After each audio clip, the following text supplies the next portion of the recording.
Alright, welcome back to another Let's Play Sierra Games! This time I'm going to delve into the dark and mysterious Phantasmagoria. So, if you enjoy ghosts and stuff like that, go ahead and hit that like button. If you happen to enjoy killing ghosts, getting rid of them, go ahead and subscribe. If you enjoy both of those, go ahead and click like, subscribe, and share. So we start off the game fairly innocent. This is not the main character. This is the main character's husband named Don. He's a photographer, really obsessed with photography, as you'll soon find out. He really wants to work on the room that he has made for his photography. We'll get to that in a moment. But he seems like a nice guy. He really does. And he starts off as a nice guy. In this game, things go quickly south. They go wrong for poor old Don.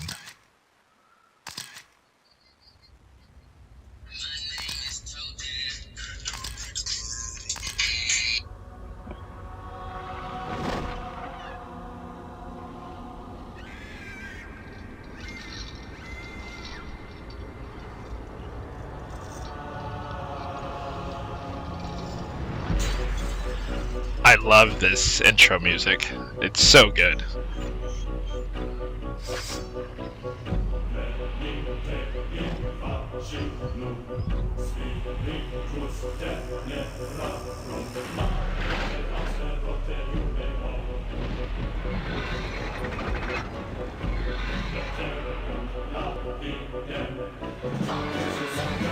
And there is our main character. As you can see, this is a FMV, full motion video. I don't think it was Sierra's first. I'm pretty sure Gabriel Knight 2 was their first. Because this seems a lot more polished in terms of the realism than GK2. But I could be wrong. I've not double checked that. No, it's horrible.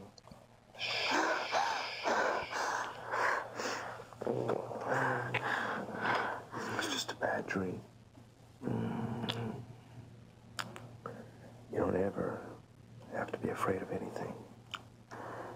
I'll always be here to protect you. Yeah, that doesn't turn out to be the case.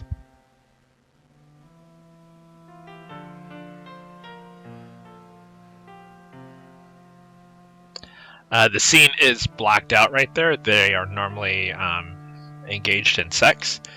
And I don't know how sensitive YouTube's nudity detection is or whatever, but you can very clearly see a pretty good shot of her side breast. Wasn't sure if that was going to trigger something, so I went ahead and just faded that out.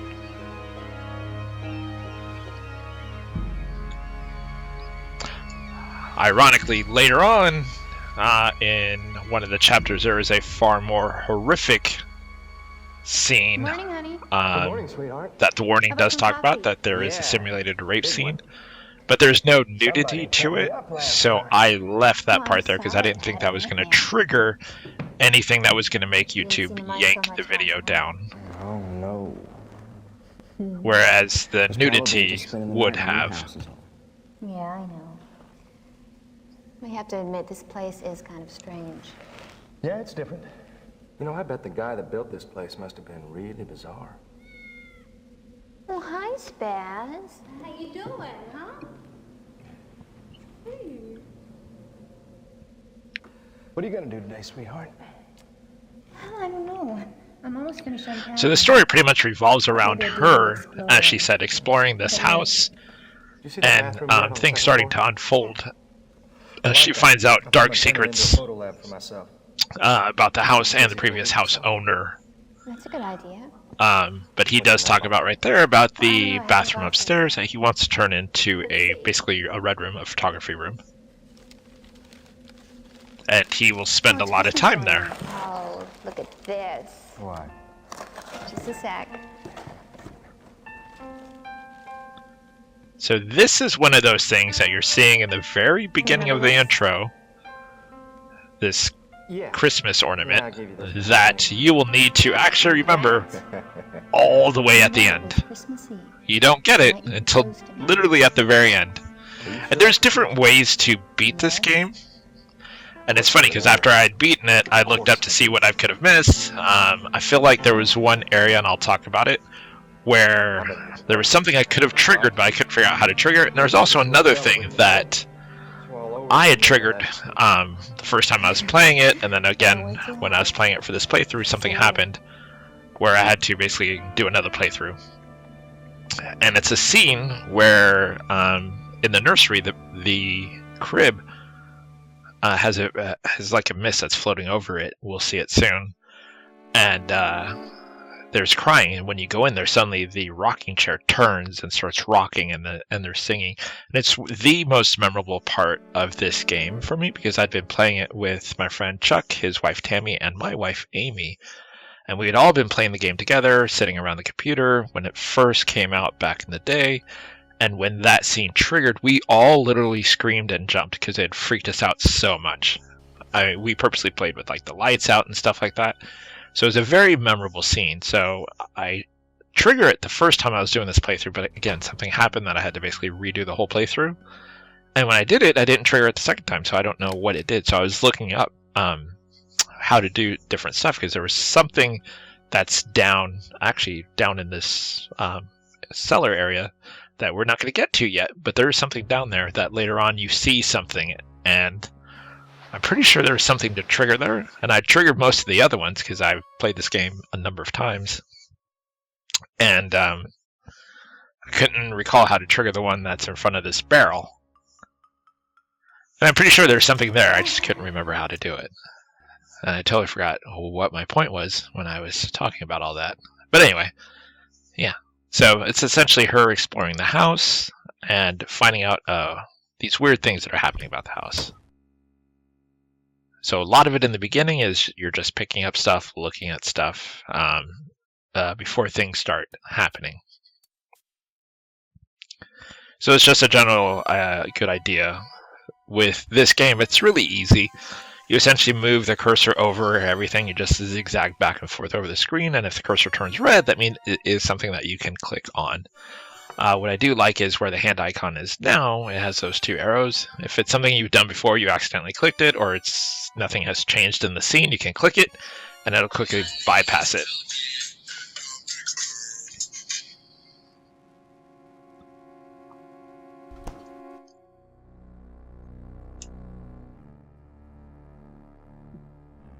And what's weird is playing the FMV. It is distorting in the way that it looks, because at first that door to the right, I always forget that's actually a passageway into the main hall. I always went outside all the way around to the front door to come in.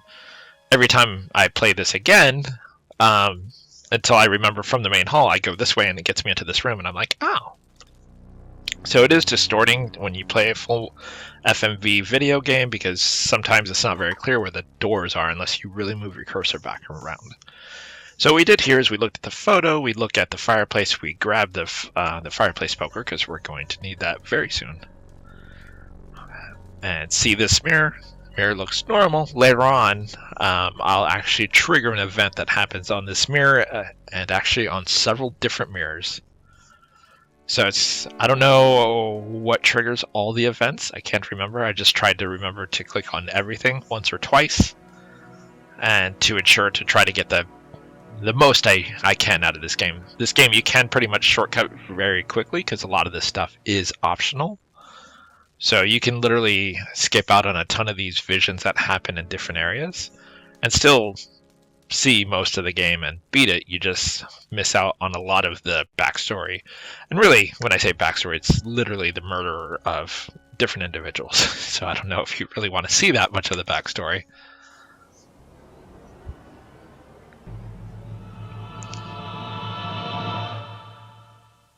I had to talk about the icons there at the bottom. The skull, you can basically, if you want to password protect your game, say that you're playing and you don't want your kids to look into it. you can password protect it, and then the icon to the right with the closed eye is if you pick up an item, you can click it over that, and it'll show you a 3D view of it that you can spin around and look at stuff. So here at this fireplace, we're going to pick up that newspaper, which there's what you use that newspaper for is very weird. But every time I go to do what I need to do, I always forget the newspaper portion of it, and I always have to restore back because I always forget to use the newspaper part first. And I'll get to that because I actually think I did that still in this playthrough where I had to actually restore. How you doing, kitty? You getting used to the new place yet, huh?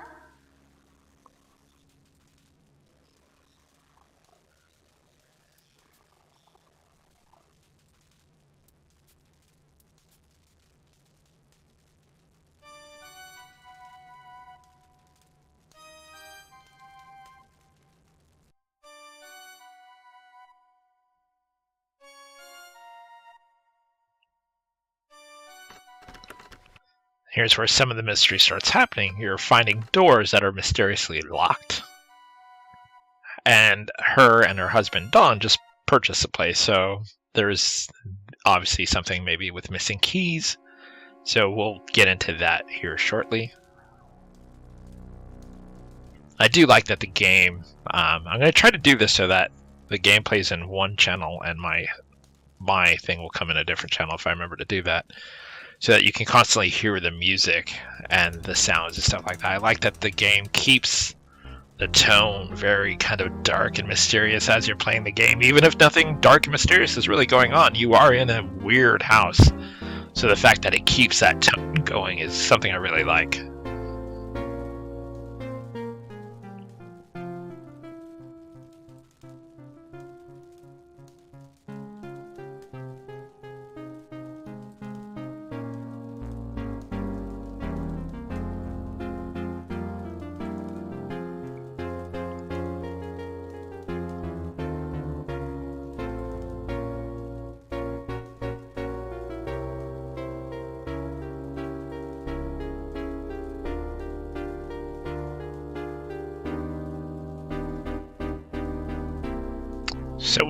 So when she looks at the bottle, it's absinthe and the essence of wormwood.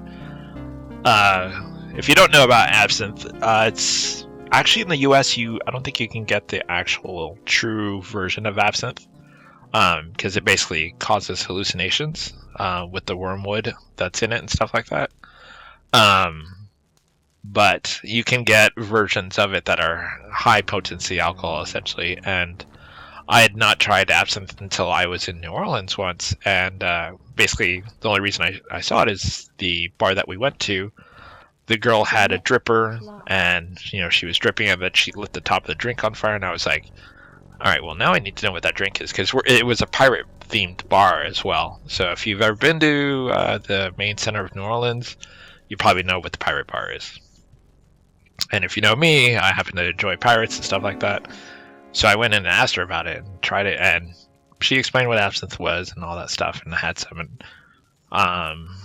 the one that I drank there was one called Lucid, and it's a good drink. It basically tastes like some kind of like mixture of licorice kind of thing, but it is a strong drink. But the wormwood one is pretty much, I think, not legal in the US, or at least at one point it wasn't. So anyway, so there's a token in this fortune teller. I think you can go to the fortune teller every chapter. I think I did it 2 or 3 times. I don't think I did it every chapter though. But it says evil walks, or evil will walk once more, which is foreshadowing for what's about to happen in the game in order for the game to actually happen, because she has to do something that is going to lead to a catastrophic list of events that just trail one after another. And it's a shame too, because in essence, what happens to her husband, as I said, it's not his fault later on. He turns out to be quite the a-hole. But it's essentially her fault. There's no other way to put it. because she accidentally, unknowingly unleashes something. But even before then, the house is already doing weird and creepy stuff. You'll see that here shortly. But she releases something on accident, granted.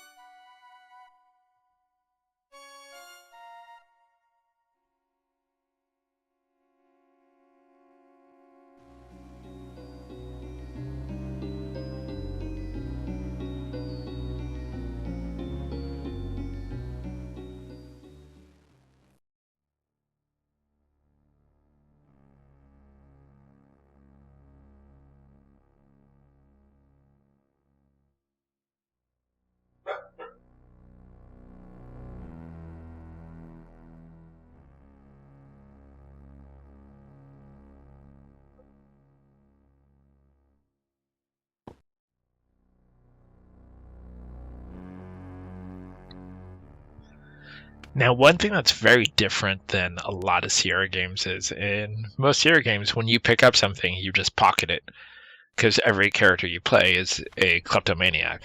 So what Sierra games teach you is if you see something that is not nailed down, pick it up and take it, because you'll use it later.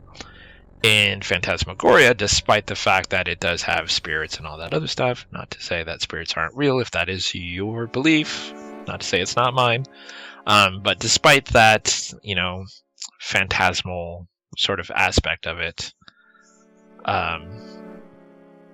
it is more realistic. There are just things that she'll just, for example, those cigarettes, she'll just open it up and look at it because it'll come into play later. So the fact that there's 3 cigarettes there, I forgot to do it, but I know from my previous playthroughs that you can go back later and suddenly there's like 1. So anyway, I did say something before she even releases anything. The house does do creepy stuff.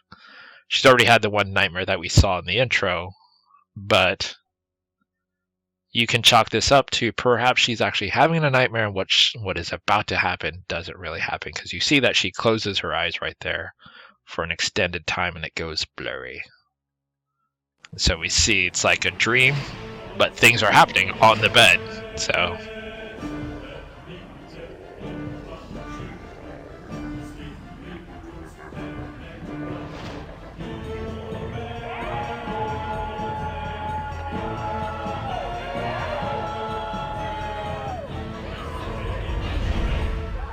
and she awakens once again from the unusual nightmare and gets off the bed.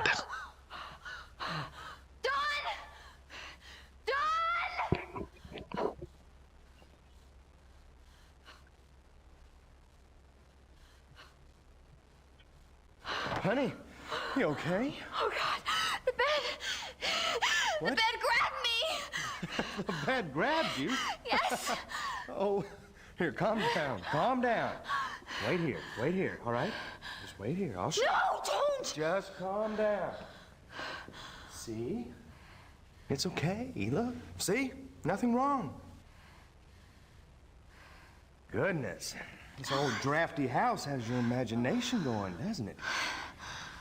Oh, sweetheart. I've got to get back to work. Are you going to be okay? Yes. You sure? Yes. Okay. Just calm down. Okay. See, he seems like such a loving guy right there. So you can tell he does actually care about her, which will be weird when we go to the real estate place here shortly.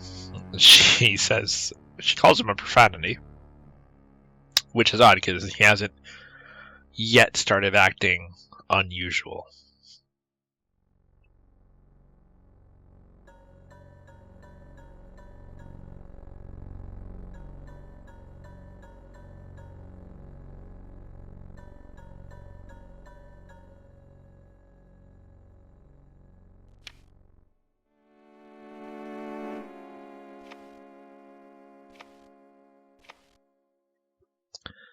So what she's picked up there is tarot cards, and I thought they would come into play more than they did.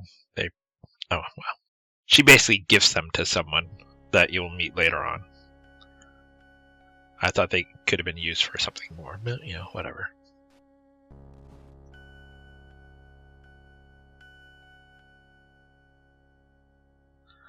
I do think it's funny that the fact that she just had a nightmare on one of the beds, she's willing to climb onto another bed. It's just weird.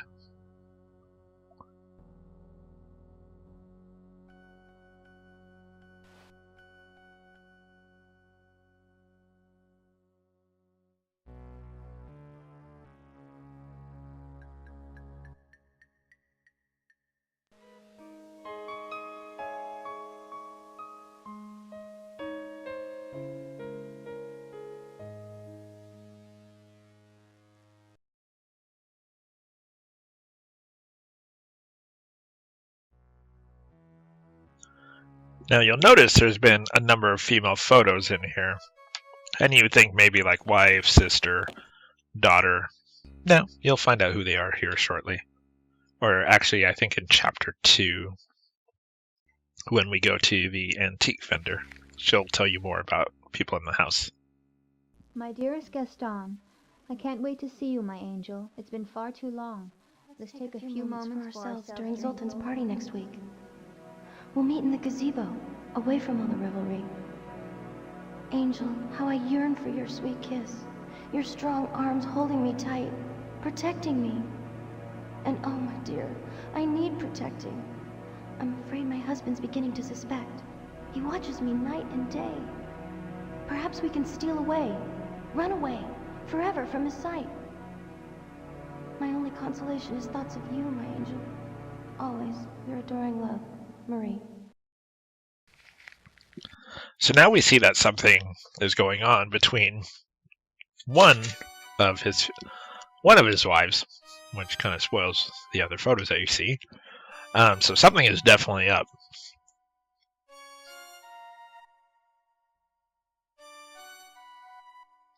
And then the mention of the gazebo is a place that you won't be able to access until later.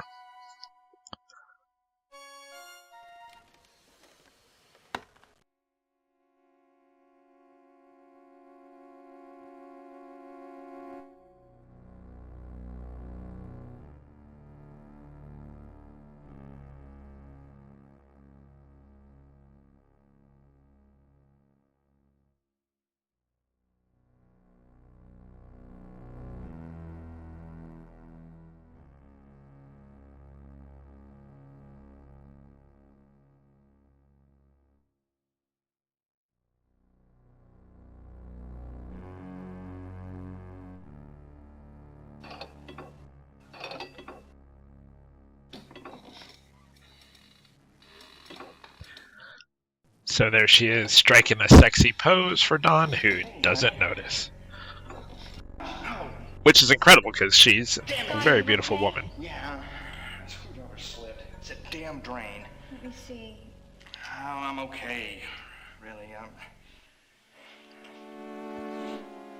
thought I could use some drain cleaner. Do I have any? I don't think so. So the drain cleaner will be a very important thing. Again, you're hearing about it in chapter 1, and you literally don't use it. Or really, you get your hands on it, but then give it to him. But we'll use it again in the last chapter. Hand me that wrench. Thanks, honey.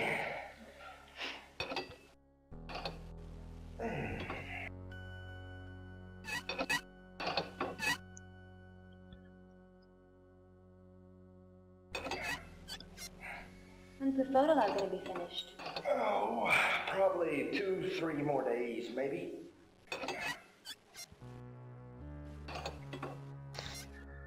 So one thing I'd recommend is keep talking to people until they repeat themselves. Don? Adrian, honey, will you let me work, please? And that's probably the first time he's kind of jerky, I guess, but doesn't warrant, I think, what she ends up calling him back at the realtor.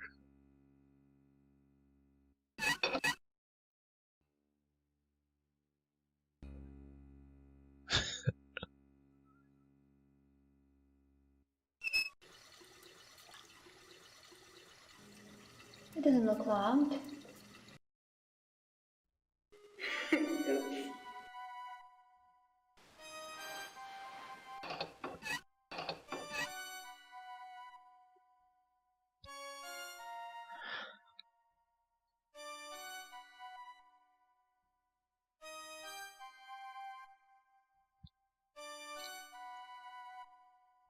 By the way, have you already clicked like?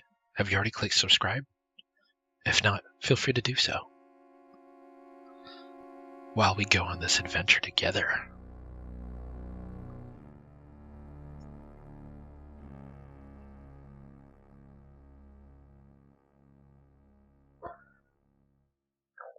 Now that old school record player, she can't get it to work. So something seems off.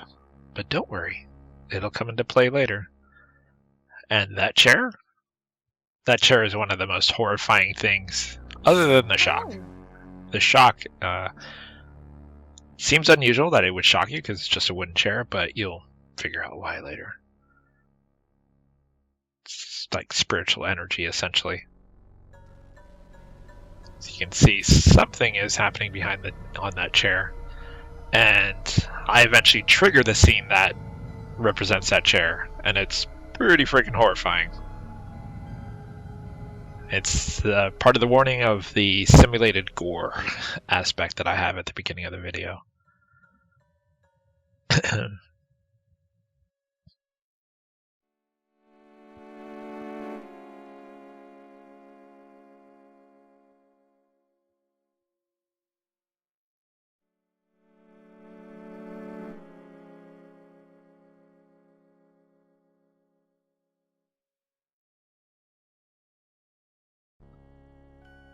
So this is the nursery, and this is, again, the most memorable room when you hear the crying and then the chair turns and rocks.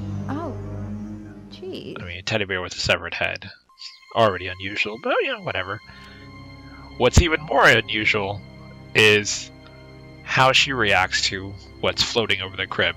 As in, she takes it pretty freaking calm. I'm telling you right now that had I seen... I'm waiting for the suspense here. If I had seen a misty, cloudy thing floating over a crib, I'd be done. I'd already be out of the house. If I was her, I'd call Dawn and say, hey, I'm at a local hotel. I am never going back to that house again.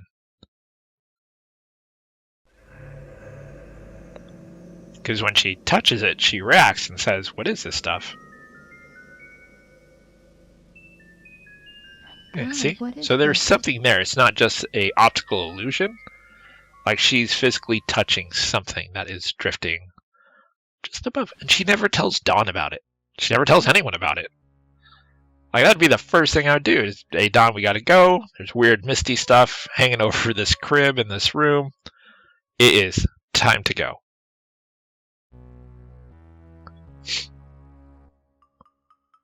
What's this? Another locked door? But wait. Where is the key?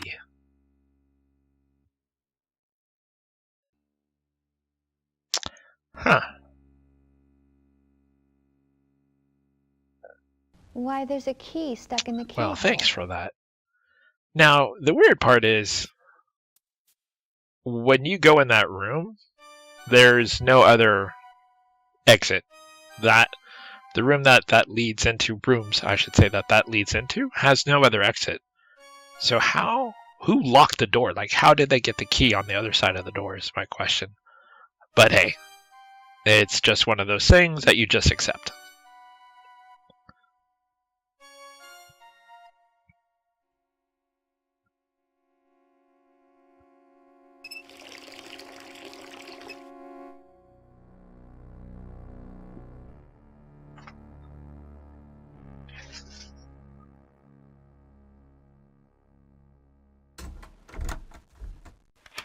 It's nice that she closes the door when she uses the restroom.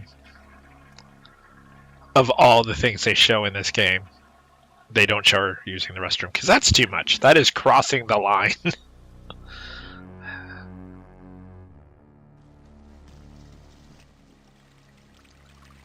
And she washes her hands, which is good. You should wash your hands after you use the restroom every time.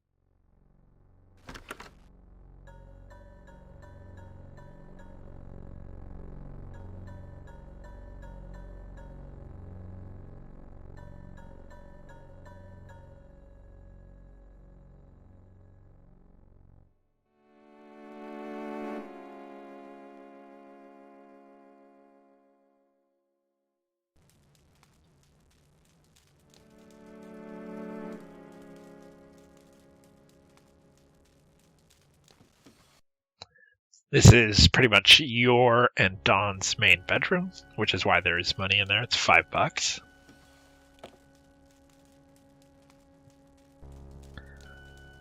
And every time I play this, first time I play it, it always catches me that that's actually a TV and not a chair. I always think it's a chair to sit on, but it's a TV. Every time I haven't played this in a long time and I come into this room, I think, oh, a chair. Oh, no, it's a TV. Got it. And it's weird, too, because they actually never do anything with that TV. It's not like they ever call, like, a cable guy or something like that. They will, however, eventually call a telephone guy, which they make no mention of needing throughout the game.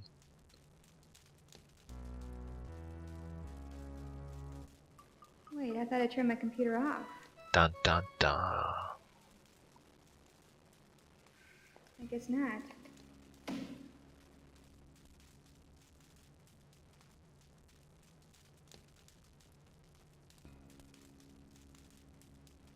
It's kind of funny that of all the beds you can't sit on randomly, just to see if you want to sit on it, is your own actual master bedroom.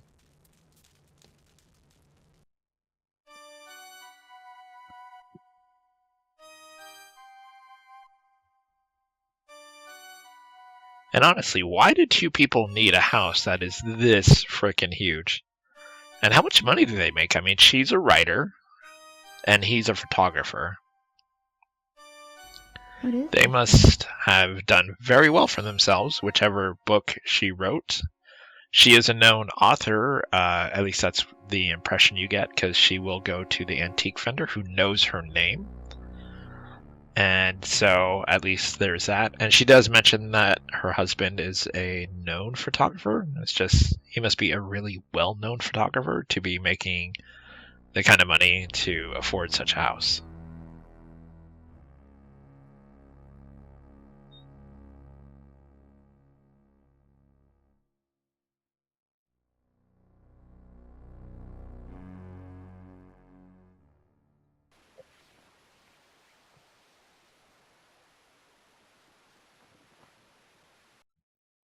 Now, the real question is that blood on the apron or is that just red paint? I'll let you know what I think my guess is.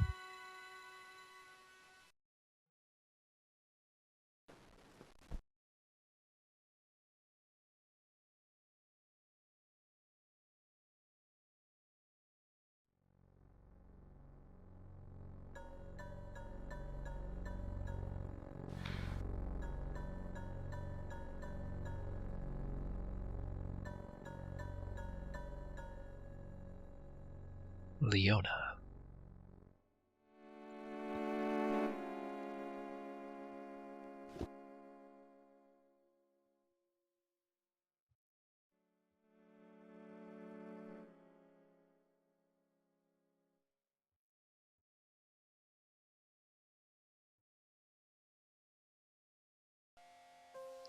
Now, something to note is it's not her, and it's probably not Dawn, but as the game progresses, if you keep checking that picture, more gets added to it.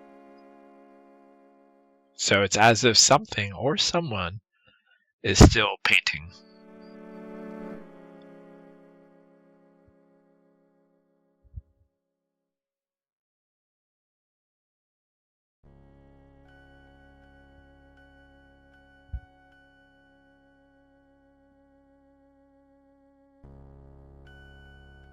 So we've explored the majority of the inside of the house, and now we know that there is one door where there's a key on the opposite side. So we need to do something to get that figured out. And then there's the other door down at the very bottom that goes into that long hallway, and then it has a locked door that you can't get into.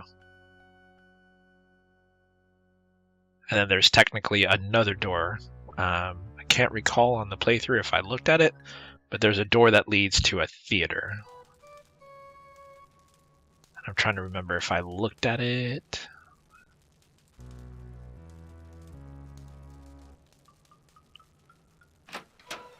Anyway, earlier I had said that I had played this for this playthrough and had to redo it.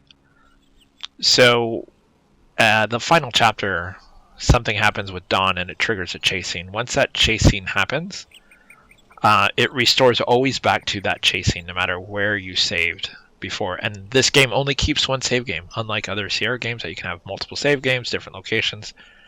This one basically keeps a bookmark, and wherever you put that bookmark is where it stays. So even if you put a bookmark before the scene with Dawn proceeds with the chase scene, when you restore it automatically goes back to that. And there was more to the house that I wanted to trigger because I knew that you could trigger other events to see the death of the other people that were in the house. So when I tried to restore it, wouldn't let me. It kept going back to the Dawn chase scene, which wouldn't let me then trigger the other events. I don't know why they did this. But what I ended up doing is actually creating a second profile, running that playthrough all the way through, and this is what this is. This is that recording. Because I also noticed that I didn't have the high definition, and I was playing like half screen, so the videos weren't the full size for the cutscenes. But when I was playing this one, the same thing happened. I accidentally triggered the chase scene, and what I ended up finding out, I looked at the folder where the game folder is, and I noticed that there were two files in there. One is called chase.dat, and then there's another one called chase.dun.x.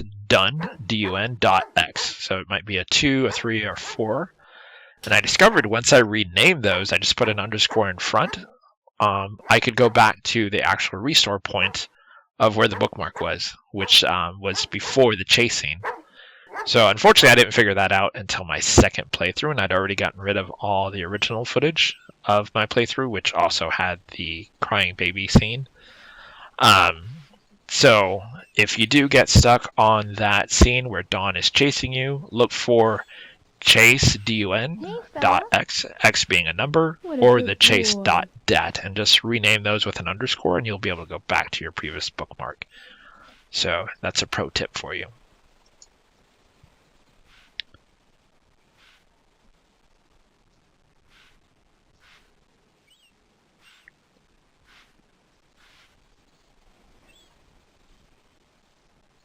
And so here we are at this rinky-dink town, and a lot of the shops will be closed for right now because other things need to happen first.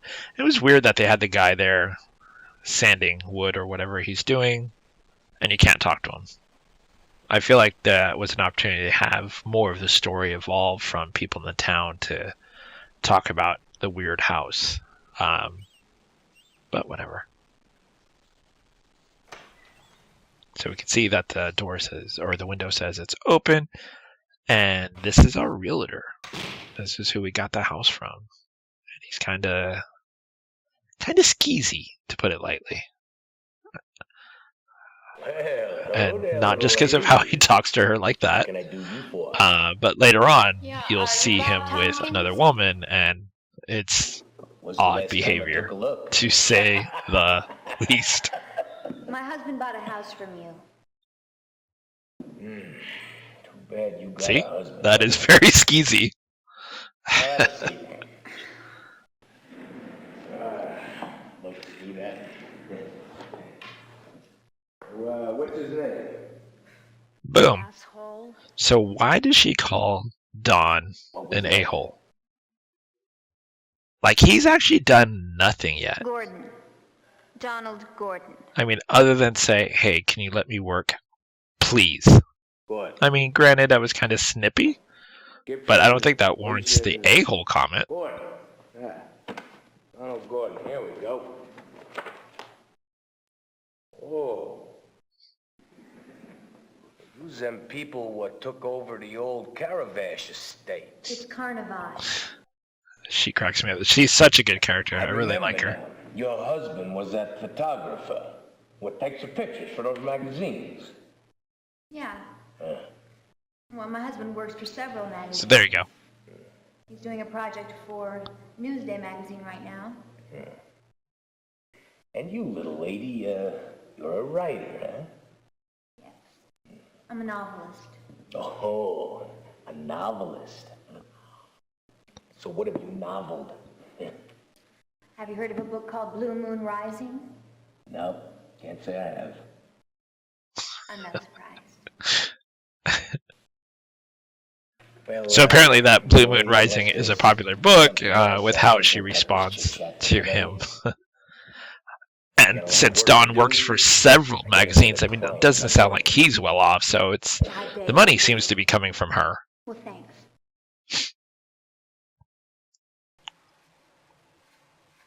As I said, continue to talk to people until they repeat themselves. There is something. Yes. Keys. Are you sure you gave my husband all the keys to the Carnavash estate? There seem to be some locked doors. Well, I gave him all I had. But if you don't believe me, why don't you just check for yourself? Well, I think I will. As she should.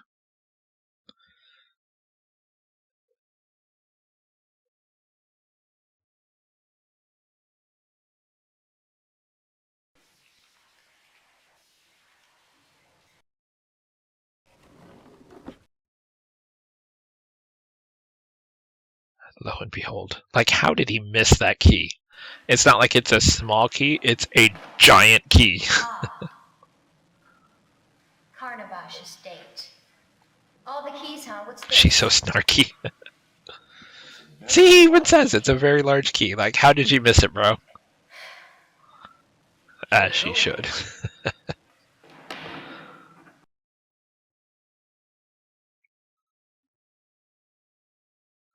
Alright, so now we have a large key, so that's going to unlock one of the rooms that we've not been able to get to. Spoiler alert, it's not going to be the one that has a key locked in the lock on the other side. We're going to need something else to get to that.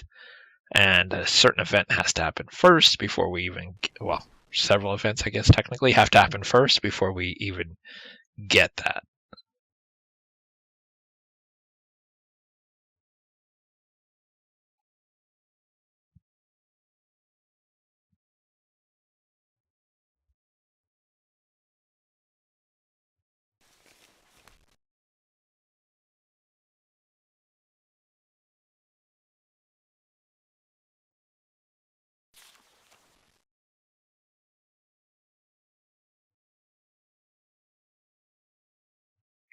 I do feel like it was a bummer that they didn't show like the inside of the magazine. It would have been a good time to show off like some folks from Sierra, you know, like as realtors and stuff like that, just to make it look like you're flipping through a magazine and have other Sierra employees dressing as realtors and stuff like that, with nice little nods to like, you know, hey, this house is for sale on Daventry Street or whatever.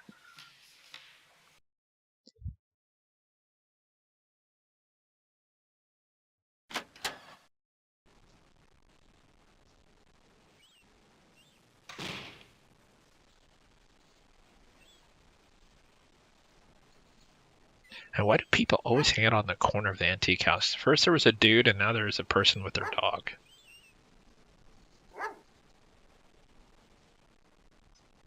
Yeah, closed. That's the antique store where you can definitely talk to the owner, is a female by the name of Lou.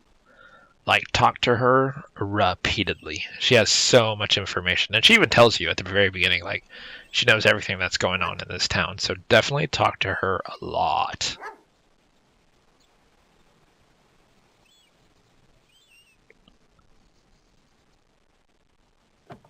Now, you technically can, before you enter in the car, there's a screen to the left that you could go to. But with the general store not being open yet, you can't get what you need to actually get any further. And even if you get the thing that you need in the general store, you need something else to get past that. So that's why I didn't go to the left yet.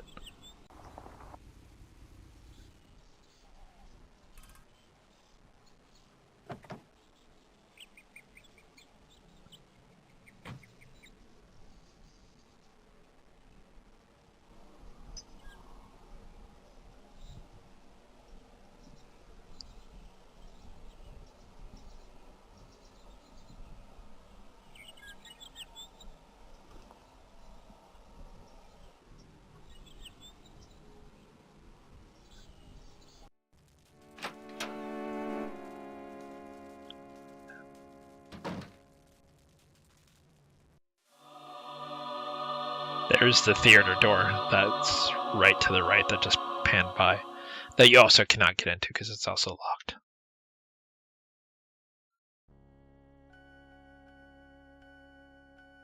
Oh, you know what?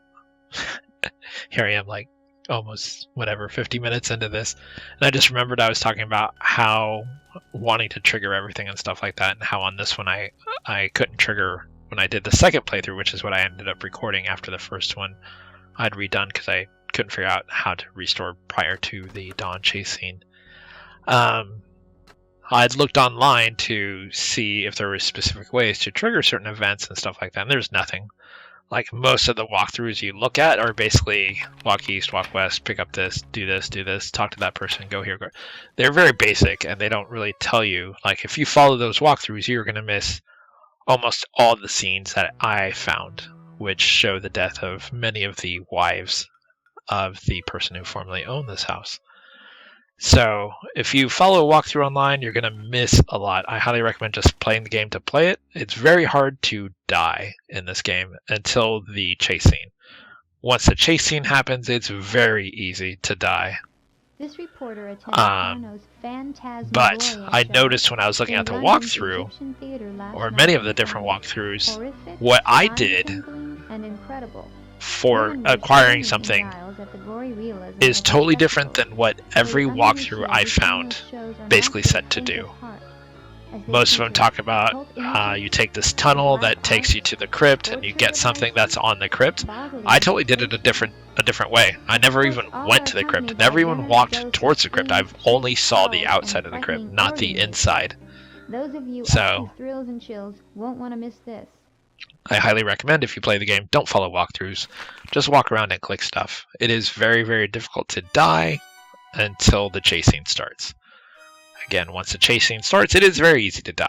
It's really, really easy to die. And it's a gruesome death every single time. So up until that last chapter, avoid walkthroughs. It's really, really, really, really, really, really difficult. Impossible, really, to die, as far as I can tell.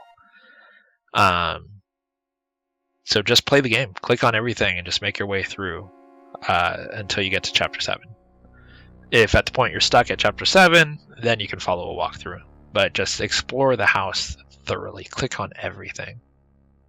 Because, again, the way I did something to acquire something was totally different than what all the walkthroughs showed. Evil?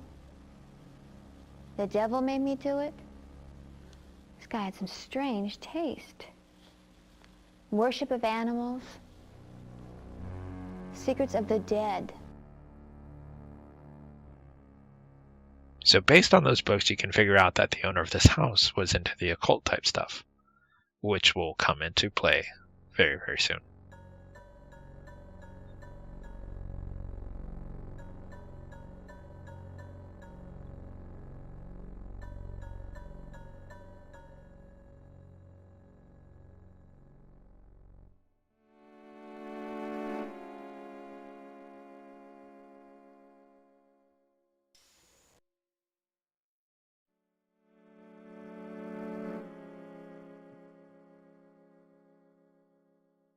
So what we've picked up, it looks like to be like a little cat thing.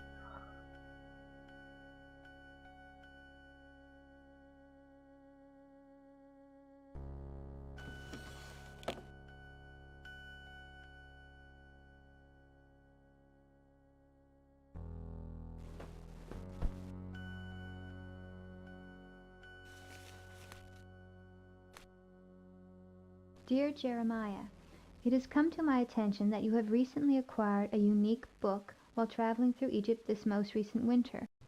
It is my understanding that this tome contains powerful information regarding ancient rituals of sorcery and magic. So now, as I said, we know he was into the occult stuff. As you know, Now he's interested in this book. frustrated by the fact that I cannot really control the world around me. That my so-called magic is merely nothing more than illusions. Next month, I will be giving a show in Paris. Will you be in town then? If so, I would like to set up a meeting during which I could examine your fascinating acquisition. If the book is really authentic, I would be more than willing to pay a hefty sum for its purchase. I look forward to hearing from you. Best regards. Zoltan! Zoltan. Every time I hear Zoltan now, I don't think of this game. I think of the movie. Zoltan! Hopefully you know what movie I'm talking about. Dude, where's my car? So, as I said, you click on the eye and it'll show you the item. You can spin it around. And you see a button. Oh, And it's a letter opener, as she said. That's really the only thing that you need that eye for, because all the other items, you can just look at it just to see what it is. For example, the matchbook, you can kind of look. Is there something written on the back? Nope. Nothing cool like someone's phone number or, for a good time, call XYZ. Not that we have a phone yet.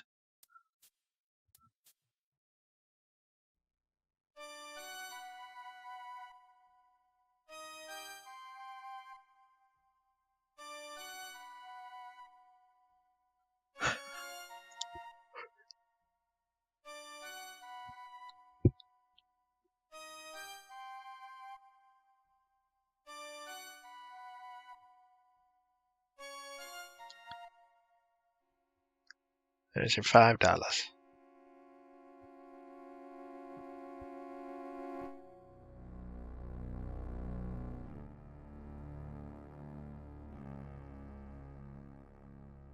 Now, because you look in every other fireplace pretty much, why not look at this fireplace, right?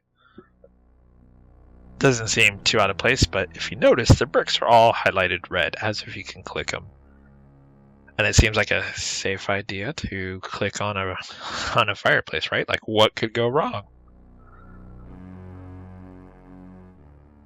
So she'll kind of look around, and whoops! What the Indeed. What the hell?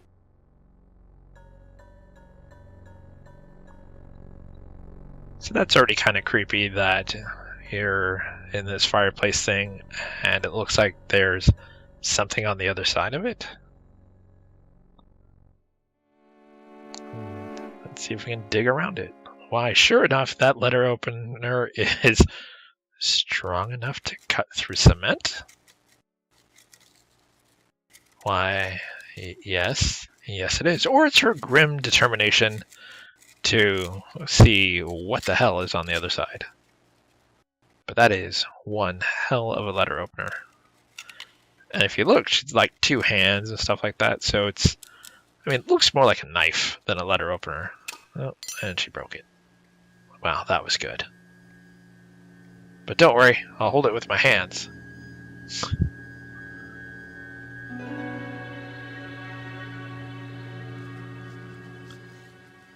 That's enough to loosen that brick.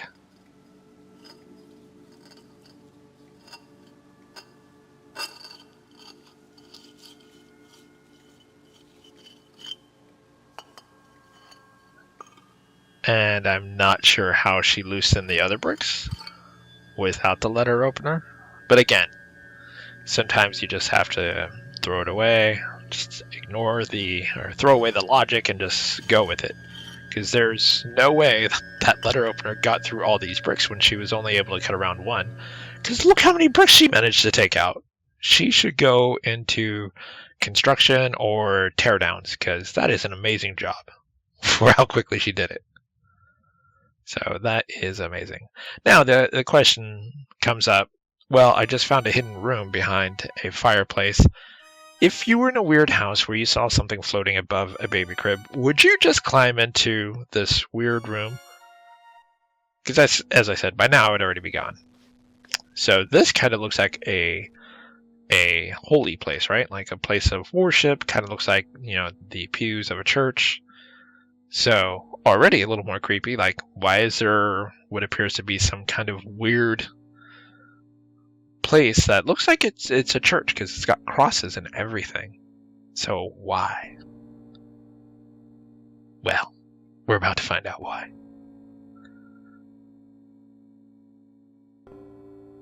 And this game is composed of 7 chapters in the way it works.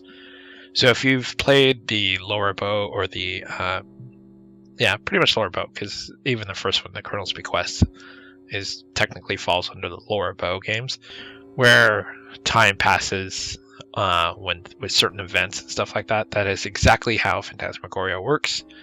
You don't need to do everything for a chapter to end.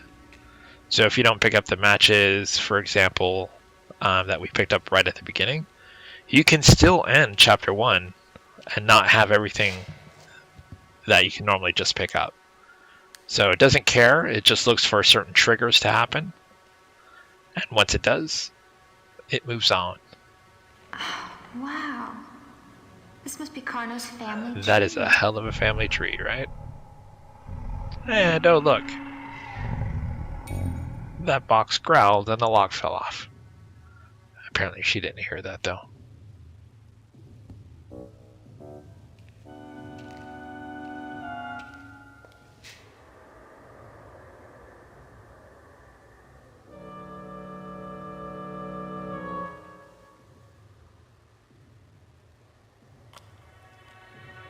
Well, that's not good. And when I say it's her fault, technically it's our fault, right? Because we're the ones who are about to open this box that no longer has a lock on it. Which you probably shouldn't do, but, whatever. And in hindsight, when we reach the end, I'm not sure how that book being on top kept things in place.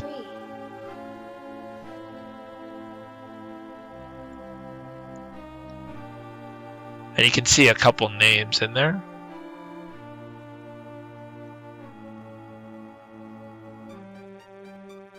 So there's a name with an H that we saw up with the paintings and stuff like that. A couple of different names like Marie. All of them, which if you talk to Lou at the antique store, she'll give you a lot of information that fills in some of those blanks.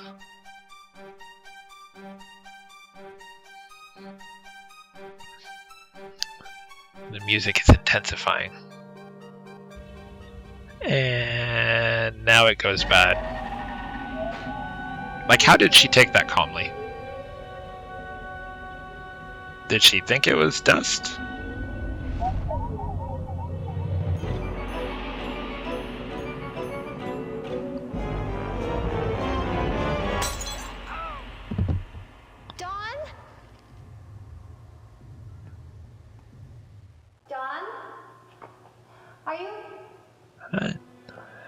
Dawn looks knocked out. Don, what happened? Adrian, ouch, my head. Are you okay, honey? It's just a little cut. What happened? Are you sure? Let me look at that. You've got quite a goose egg. What were you doing, wrestling with that lamp? Oh, it's very funny. I don't know what happened. Suddenly the damn lamp crashed down on top of my head. I just finished tightening the screws. I just wish they would have shown said lamp like a POV of the lamp to foreshadow it falling, because I don't see where the lamp is or where it was, that it would have fallen on him and given him a goose egg. Like, was it on the ceiling? Was it on the table? Maybe I didn't notice it, but it'd been good to kind of do a POV of just above the lamp to know that's going to come into play later. Hungry. Maybe some tuna or salad or something. Then let's call it a night. That sounds good. I'm kind of tired. Just kind of tired. You don't want to talk about the stuff you saw? Oh, Yeah. okay. 10 minutes. So that's going to end chapter 1. Alright, we're going to go ahead and start chapter 2 of Phantasmagoria. And what you'll find is not every chapter is as long as any other chapter. As I said before, the game is very situational. So you can end a chapter by triggering whatever the end event chapter is. You know, there's going to be a few required things that you have to do. But for example, in the first chapter, I could have ended that chapter without picking up the matches and some of the other items that are not immediately necessary that you can pick up later in chapter 2 or chapter 3. So this is chapter 2 that we begin with the intro, and we see her hard at work on her next story. What are you doing? Well, I'm starting my new book. So what? Did you go buy the drain cleaner like I asked you to? What? Drain cleaner? If you remember, he did ask her to buy drain I asked cleaner. you several times. I don't to know go buy about me drain several cleaner. times. Did you do it? Well, I know you said the sink was clogged in your darkroom, but you never asked me to go get you any drain cleaner. I would have remembered something like that. You know, this is just like you. I bust my ass for you all the time. And you don't do anything but sit on your butt like you're doing right now. What? What is wrong Granted, with you? clearly, I don't as I said, understand. Dawn turns out to be quite the Fine. jerk face, but we know The why. next time you want something, don't come crawling to me. He does a good job too. Like, he looks psycho and upset, like legitimately. Goddamn drain cleaner. But I guess technically, maybe he didn't technically ask. He did ask if there was drain cleaner in the house, and she said, I don't think so. Which is, I guess, a roundabout way of asking, hey, can you get me some drain cleaner? So now it is chapter 2. We can go ahead and walk around, explore the house some more, or just go buy the goddamn drain cleaner.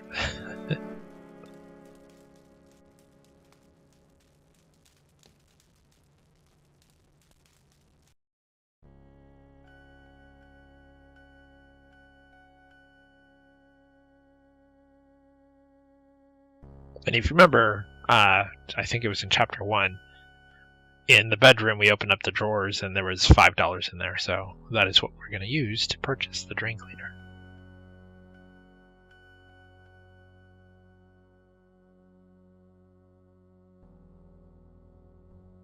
And just as a rule of thumb, because this game, as I said, is very situational, where if you don't kind of look at everything, you may miss something that is not required at all. So you'll see that I pretty much go into every room every time to see if something has changed, because there are some things where, like I said, if you don't go in a room to look at a mirror, you'll never see like certain people's deaths, and so you kind of miss out on part of the story. Like, you get the general idea that obviously something has happened to Dawn, but you don't see like the sheer madness of the person who previously owned the house, and like the despicable acts that he does to his previous wives or significant others.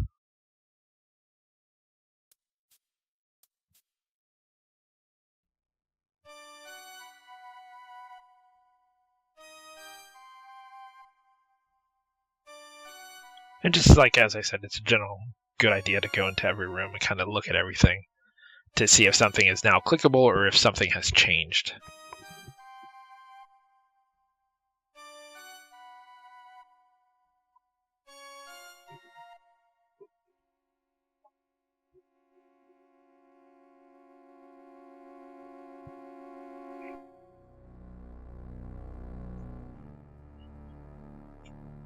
For example, later on in this room, when you go to this screen, something will actually change here. If you take the time to go into this room. What you'll end up finding is not at all required, but it's just a little extra to show something is clearly amiss in this house. It has to do with that ring. Or no, has to do with the necklace that we have not seen yet.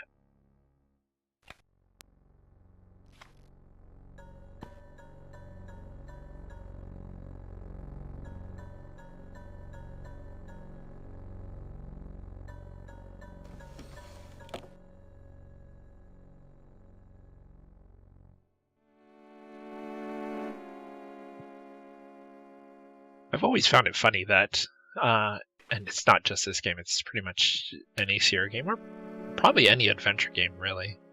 So still 3. Like when you click on a dresser that has multiple drawers, they always just open one. Like, what about the other 10 drawers that are there? Like, what if there's something cool in there to find? But no, we never check those, just the one drawer that you always click on and open.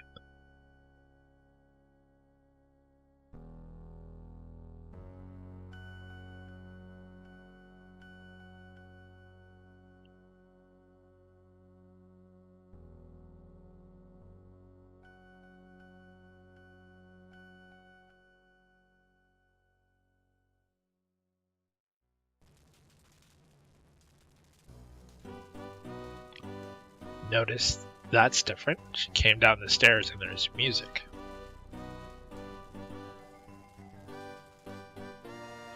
What's that music?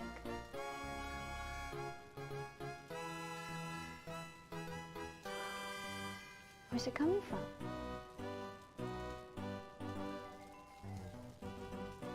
And she gives a good indication because her head is looking upwards and she's kind of like stepping up on the stair as if she's about to go upstairs to look.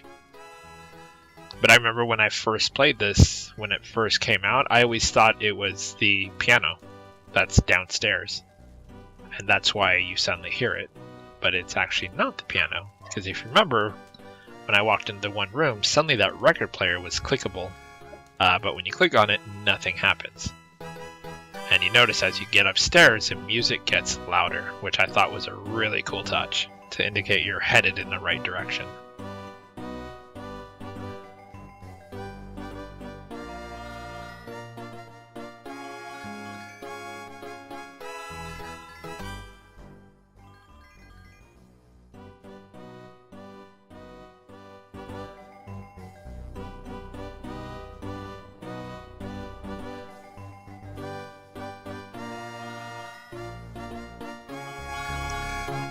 You step in the room, it gets really loud and you can see the record is spinning. I just thought that was such a cool touch that they increase the volume as you get closer.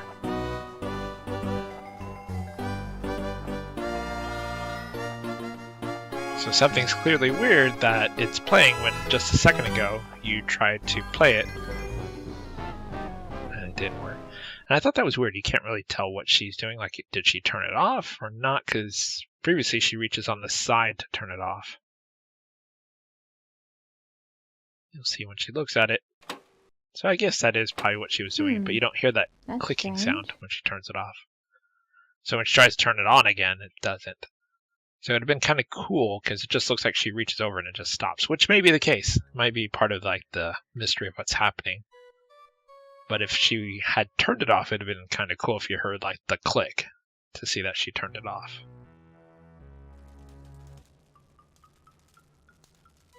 So now it's the normal stairs because you hear the fire.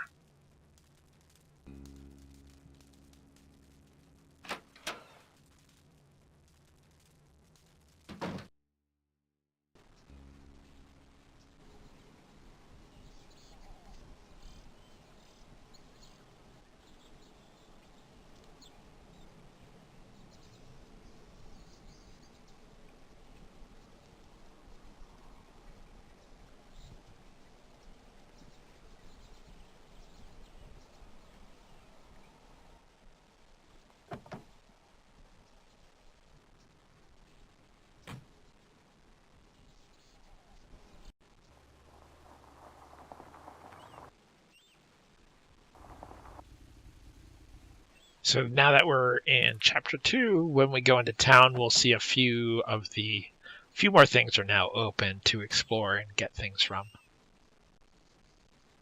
For example, probably a good guess that the general store is now open because that's where we're going to get the drain cleaner. And that guy who was doing the wood stuff, he's just gone. Random people walking through town. And look, the general store is open.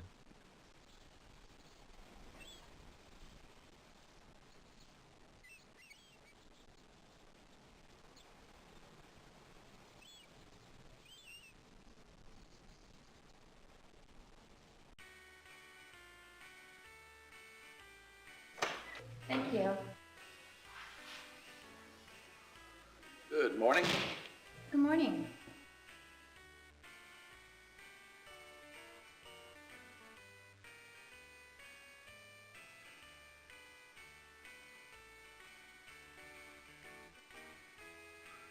So as always, every time you go into a new area, kind of move your cursor around, look for something where the cursor lights up. That isn't basically an arrow telling you it's a direction. To see if there's something that you can touch or look at, which is not the case there, but the next screen will have something.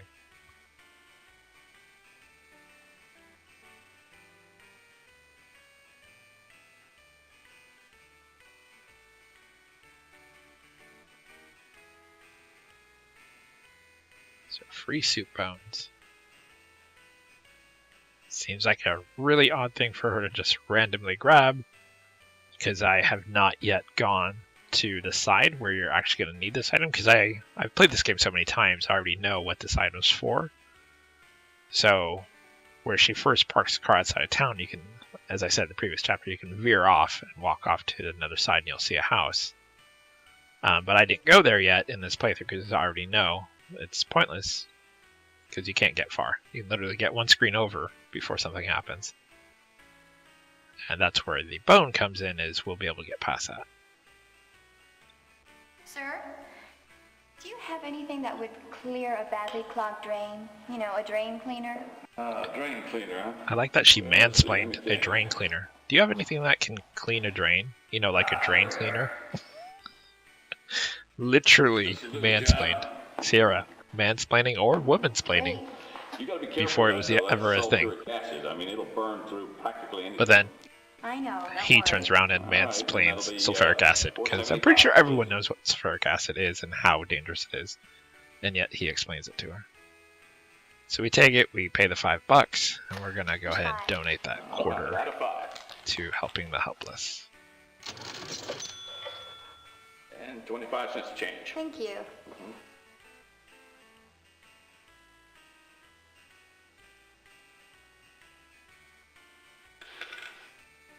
Which, by the sound of how that quarter hit that, This is a not small many town.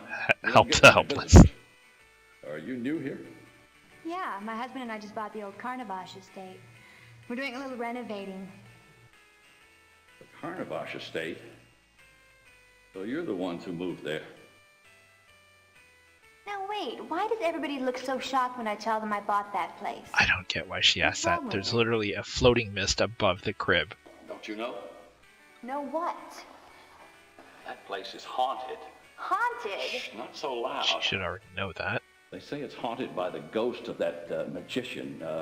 What's his name? Carno? Yeah, that's it. They say he died a violent death there one night, along with his wife. That was almost 100 years ago. A strange thing still happen there. Like what? Well, I'm not exactly sure, but, I don't keep up with those things, but if you're curious to know a little more, why, there's this old geezer. His name is Malcolm. He lives out of town a ways. That's where He the bone actually comes into used to play. live with Carno as a boy. As a boy? How old is this guy? I haven't seen him for quite a while, but I'll tell you, he is old. He's going to be over 100. And you say he used to live with Carno? That's what they say. That's interesting. Well, thanks, Harv. Well, thanks, Harv. You've been very informative. I'll look into this Malcolm guy. Well, good luck.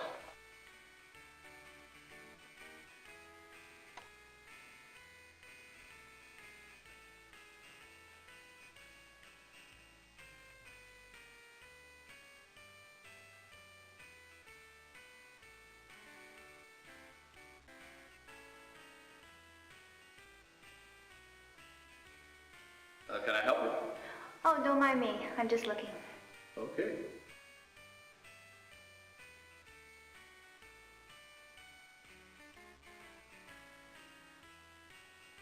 So when you look at this can, there's a face there, and I wish they kind of gave more reference. I don't know if that's maybe just an inside joke of Help the Helpless. That might be someone's face from Sierra, like the programmer or something like that.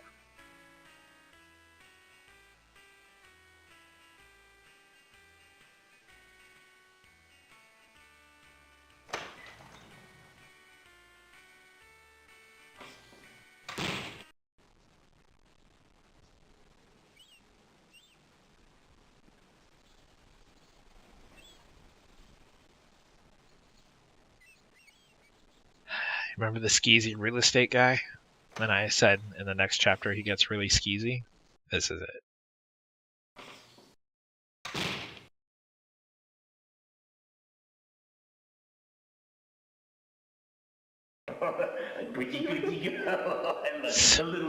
So creepy. Give me the nose. The bubble. I love the bubble. Come on.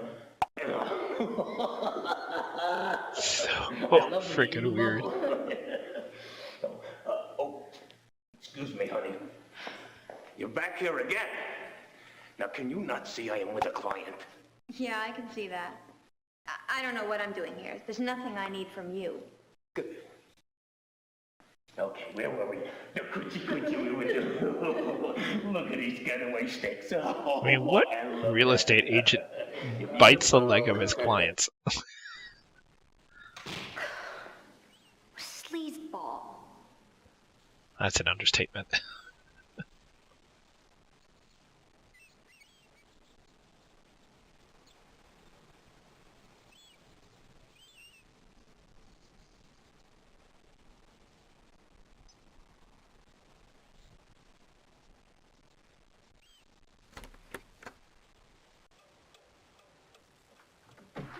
Now the important thing is, listen to how she talks about cameos.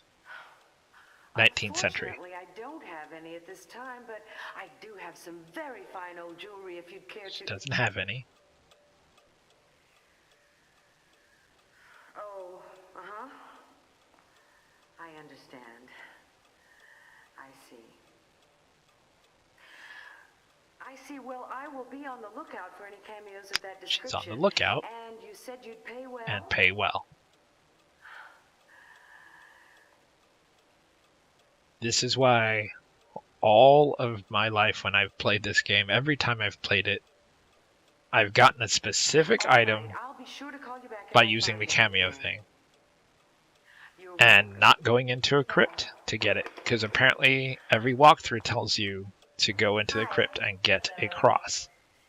Versus getting it from Lou, who is this woman here at the antique store. And Lou is full of information, so she's literally the one to keep talking to until she repeats herself. And you will talk to her probably about 12 or 15 times. And you'll really get a lot of info that really, really delves into the story. You find out a lot about the guy who owned the house. And so there's the cross that I was talking about, that you will need at the end of the game. Not specifically that cross, you just need a cross. Excuse me. But... You know that beautiful crucifix in the display case over there? Yes. I was wondering how much you're asking for it. It is a lovely piece, isn't it? Yes.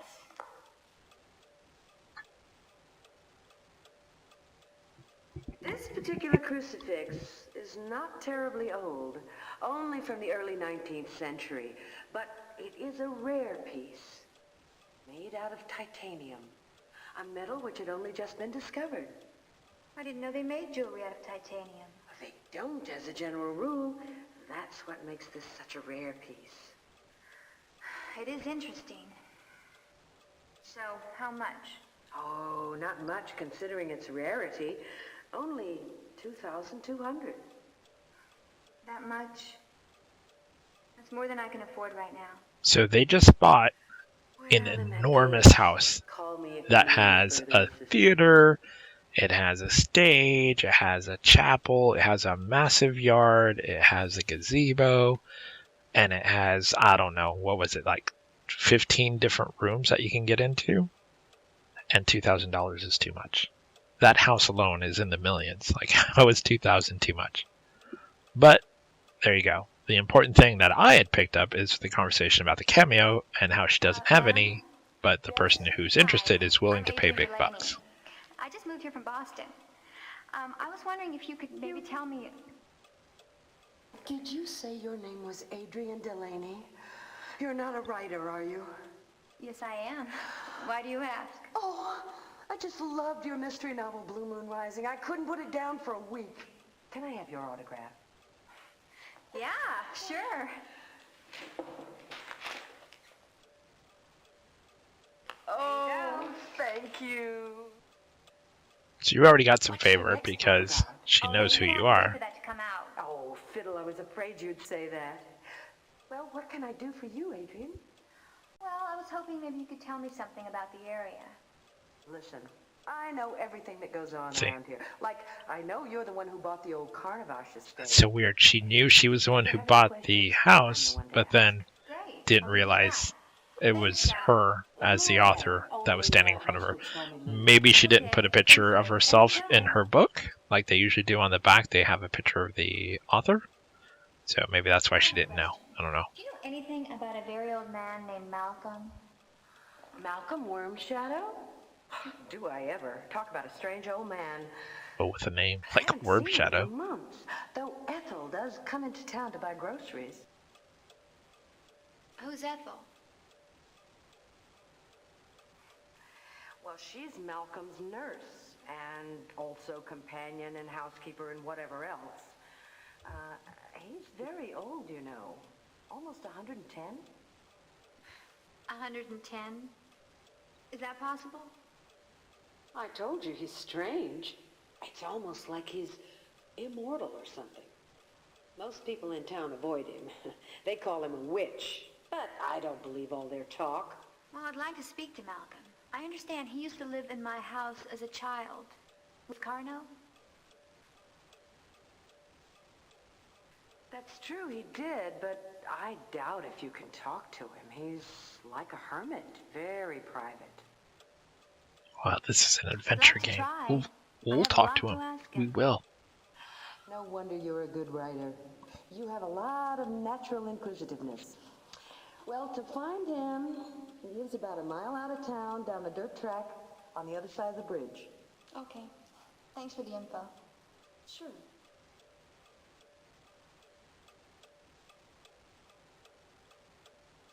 I have a question. Oh, hello. Can I help you? I hate to bother you. Like she's like, can I help you? I'm very curious I've about not the old moved. Carnavash. I'm still standing behind you. Can you tell me about the place? That is an interesting place. How do you like living there? I'm not sure yet. I think it's going to take a little getting used to. Well, I don't envy you. Now, why do you say that? You know, people act very strange when I tell them I bought the Carnavash. Do you not remember the mist in the bedroom or in the nursery? It's rumored to be haunted. Yeah, shocking. Do you believe in ghosts? Of course not. Well, you should, because there's one living in your nursery. The ghost of Carno supposedly haunts the place. It's not even supposed to be safe to live there. Well, has anybody ever been hurt? Or, God forbid, killed there? I don't remember any deaths, but plenty of injuries. Over the years, the people who owned the place used to bring workmen in to fix things up, but invariably some bizarre accident would occur. One man had his arm chopped off, another man tumbled down a flight of stairs and broke his neck. He was paralyzed for life. God, that's terrible. Well, maybe these men were just careless. Maybe, that could be. Even so, you be careful, all right? Yeah, I will. Thanks. Sure.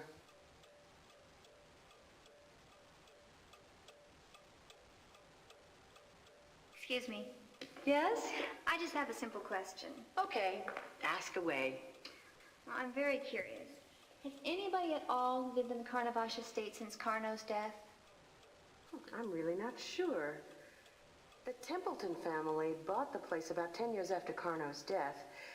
That would have been around, 1910. There was talk of turning it into a museum. Electricity was added, but because of a rash of injuries and bizarre events, it never came about. But has anybody at all lived in the house before us? I really don't think so. The Templetons never seemed to show any interest about the place. I think they were bothered by the reputation the estate had. Anyway, it just seemed to sit there and be handed down from father to son to grandson. That's very interesting. Thanks. No problem.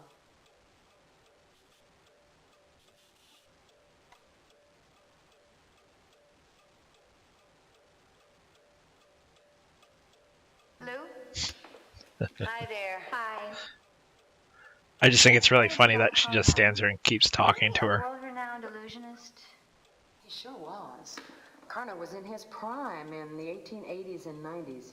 He traveled all over the world with an extravagant magic show. We probably wouldn't be very impressed by it today, but back then they sure were. But I've heard that his magic acts tend to be a bit on the darker side. Yes, I've had that impression. But do you know what he was like as a man? He was very secretive. I don't think anybody really knew Carno, not even his wives. That brings up another good question. Exactly how many wives did he have? Let me see. 1, 2, 3, 4, 5. He was married 5 times. 5 All times. of them from the theater circuit. Most of them were in his magic show. Why so many? What happened to them? Goodness, you are full of questions, aren't you? Well, let me see. 2 or 3 of them died, and as for the others, I don't know.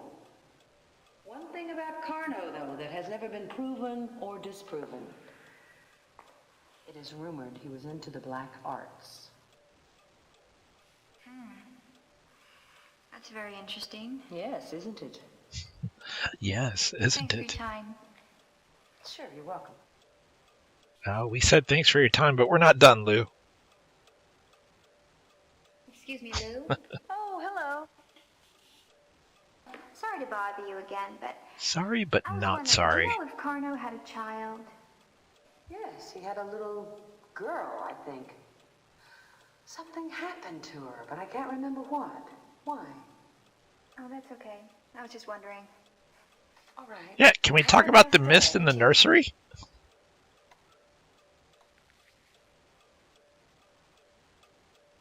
Excuse me, Lou? Hello, Adrian. Can I help you? Well, I've been thinking about Carno. Do you know how he died? I don't know the details, but one night, Carno and his wife Marie had a violent argument, after which they both lay dead. The police found them the next morning. That was in the late 1890s. Well, where's Carno now? I think he's buried in a tomb somewhere on your property, along with Marie. Now, that's a scary thought.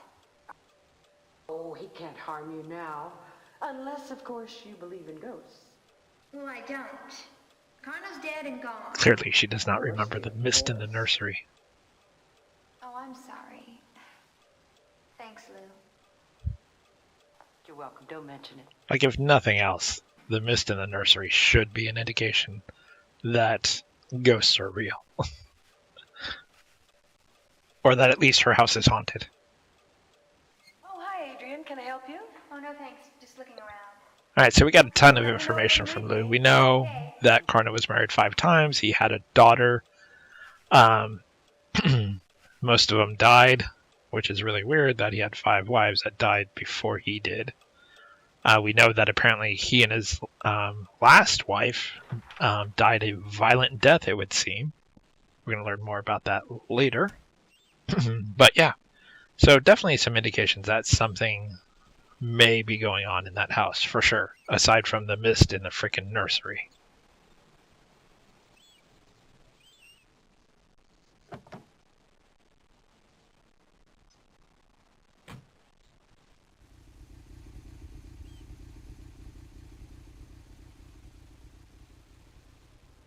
So now that we have the damn drain cleaner, we're going to head back and go find Dawn.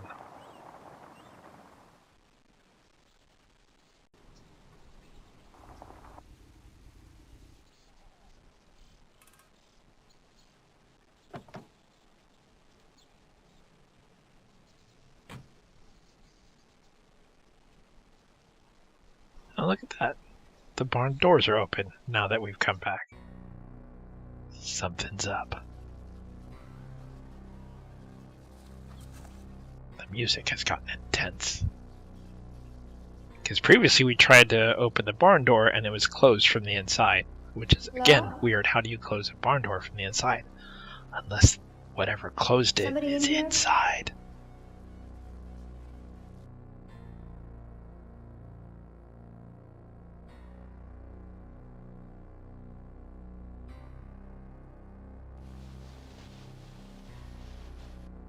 So if you look on top of the haystack, looks like something's up there.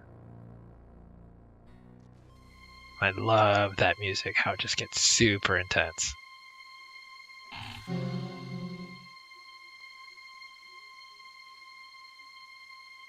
They did a really good job with the music. Hello?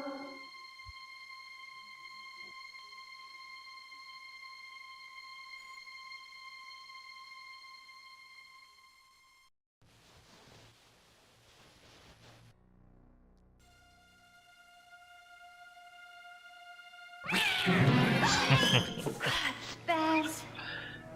Scared The me. old jump scare theory of every horror movie. nice A cat kitty. jumping out of nowhere. Don't do that.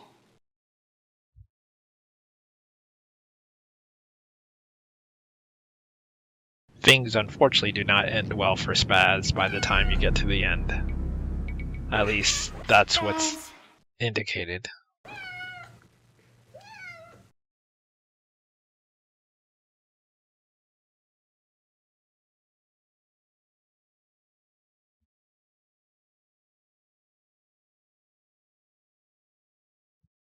So this is where I'd mentioned before in chapter 1 where it can be jarring when you're playing FMV because the point of view is kind of weird. By clicking just a little bit over, you go into a different area.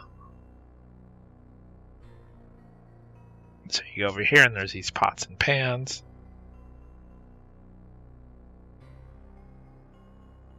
So you kind of get the idea that someone's living in the barn, which would explain how it was closed from the inside. And again, the jump scare. Dawn, don't scare me like that. Hey, I'm just trying to keep you on your toes, Adrian. You never know who'll be sneaking around this place. Sneaking around like you? Not me, Adrian.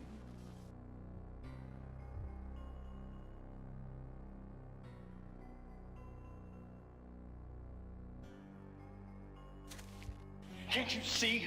We're not alone on this island. Probably just some vagrants. I doubt they're even here anymore. They better not be. Because if I catch their asses around here... Dawn, don't. Come on, honey. See, at least he looks a little remorseful there. You know, we always Like, he just looks like he was upset versus, like, Yeah, right. there you go. The a-hole that he is becoming.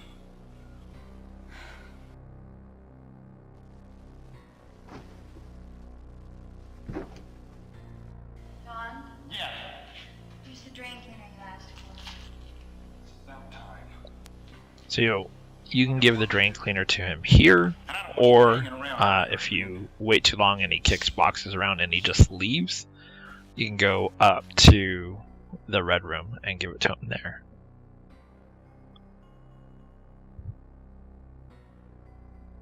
As to who's been living in the barn, we'll find out soon enough.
Damn it, it's locked.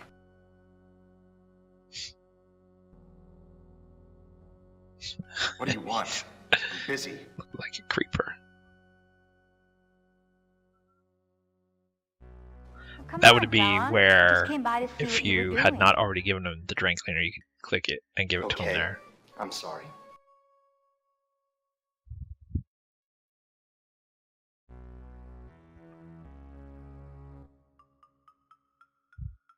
Honey, are you feeling all right?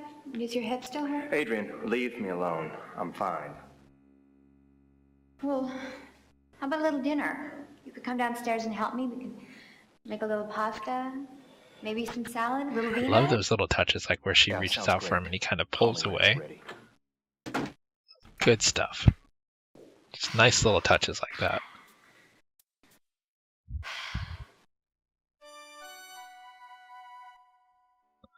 That is the end of chapter 2. Alright, so let's delve into chapter 3. Thursday, October 20th.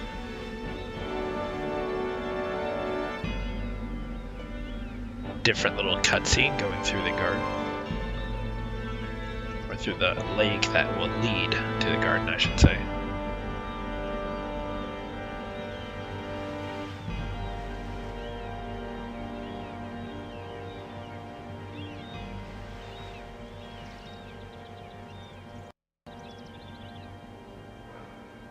Such a nice day for a picnic, don't you think, honey? Yeah, I guess so. So good to get you out of that dark room. Yes, Beth. Well, I've got work to do, Adrian. We're not finished yet. Dawn, it can wait. You need to take some time out to relax. You're so stressed out. I've got publishing deadlines. Can you understand that? Here we go. You see, I don't get the with same ass-kissing Dawn royal being treatment an that publishing arse. gives you. Dawn? How can you say that? I certainly do understand deadline. Hey, what's wrong? Nothing. It's a headache, that's all. But I'm gonna go lie down. Maybe you were right. Maybe I need some rest.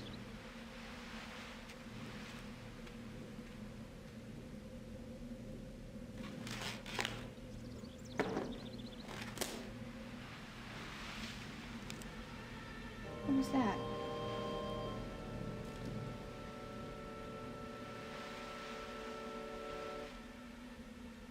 So we see someone poking out from behind that big tree. Spoiler alert, it is the person who lives in the barn.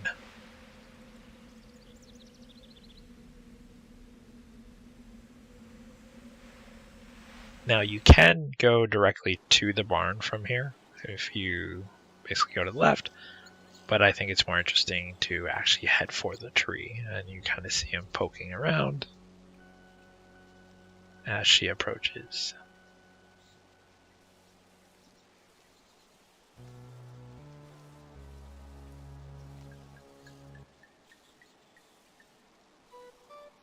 And let me say this, because we're going to see him in a minute. For a big clunky, kind of goofy guy, he has some good stealth. Because he manages to basically avoid like being seen by her and Dawn when they're sitting there eating.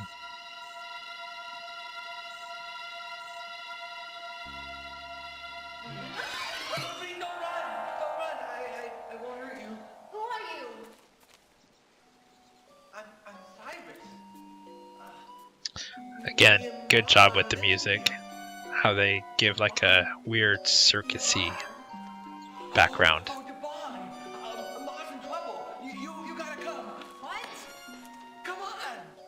And he says his mom's in trouble and she's in the barn to hurry up and come help.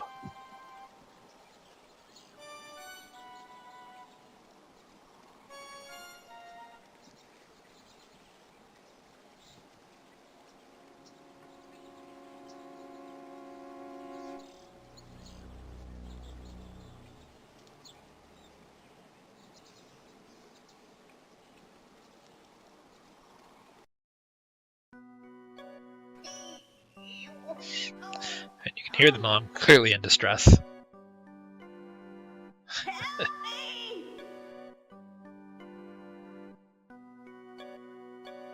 Oh, come on, you gotta help Ma! Help! Help me! Oh, God. Ma, I went and got that lady. Well, get her up here then! I'm stuck! Help! Somebody help me! I mean, from this shot here, she looks like a garden gnome.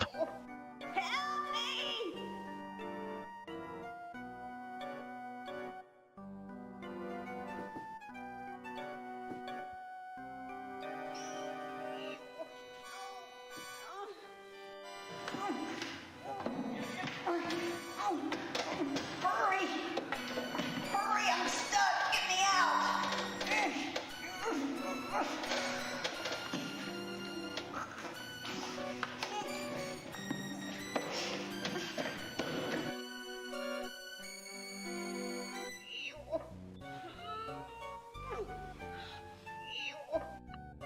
I feel like there was a bunch of different ways this could have been resolved.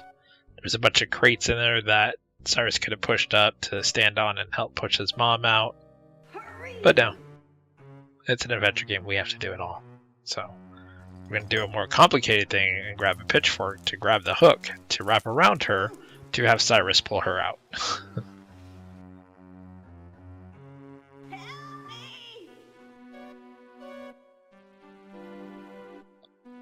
I'd like to point out she still looks like a garden gnome.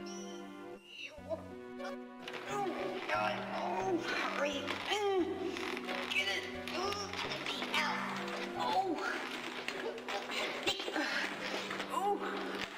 Oh, hey! Watch where you put that thing. Listen, you old windbag. How about I just leave? No. I'll shut up. I mean, where did she think she was going to put that? And I don't get like why she would even like hook it onto her, like even her clothes or anything. Like, why wouldn't you just wrap it around her waist so that it goes under her arm and then hook it? But she's literally hooking it to like the back of her pants or something, rather than wrapping it around her body so it pulls up evenly. Okay, Cyrus, now pull slowly. Remember your mother's attached to it.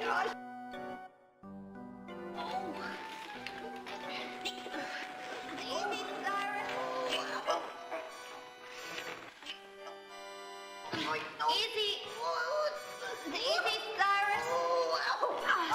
Okay, stop.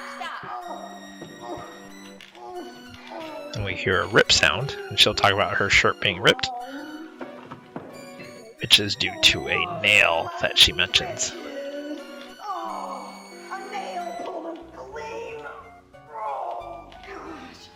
And because it's an adventure game, things like that should be something you take notice to. Cyrus, you big oaf!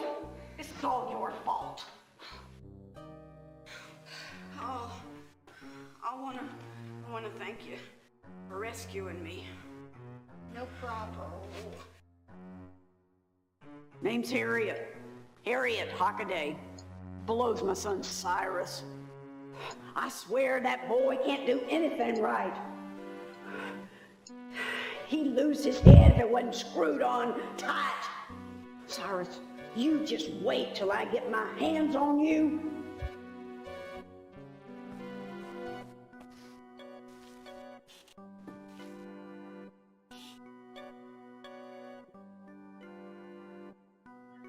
So if you look where she was, we'll get a zoom up and we'll see a nail that we can't pull out with our bare hands. We'll need something to pull out a nail. What do you pull out nails with? A hammer, but we don't have one. But surely there is some, at least there's a hammer somewhere in the house, right? There is. And it's somewhere we've not been yet, but we could have already accessed. I know you're in suspense right now, like, what is he talking about? We'll get there. Having played this game a number of times, I could have probably picked up the hammer beforehand so that I would have it now, which hindsight I probably should have done. But I like playing the game like in a way that, like, oh, I'll get a hammer now that I need it, versus I'll have it ahead of time. Wouldn't we, Cyrus? Wouldn't we, Cyrus? Huh? Oh, yeah. You don't have to apologize, Harriet. Accidents happen. But even so, you and your son are gonna have to leave. This is private property. I've been thinking about that, about your property and all, and there's just no way around it. You need us. Need you? Yeah. How are you and your husband gonna take care of this whole place by your lonesomes, huh? Well, I hate to admit it, you have a point there. Now, take a look at my son here. He's as strong as an ox, can do any kind of outside work. Me, I can help around the house. I'm a great housekeeper. Looks like it. Yeah, I can see that. Well, what do you say, huh? We'll work for nothing, just room and board. Come on, don't pitch us out in the cold. We got no place else to go. Oh, okay. You win. You can start tomorrow. Why don't you meet me up at the house in the morning? Yippee! We got us a job, Cyrus, you hear? What's your name, lady? Adrian. Adrian Delaney. My husband is Don Gordon. Pleased to meet you, Adrian. What are you doing? I'm a clairvoyant. I read palms. Can I? No, I don't think so. Aw, come on, let me see.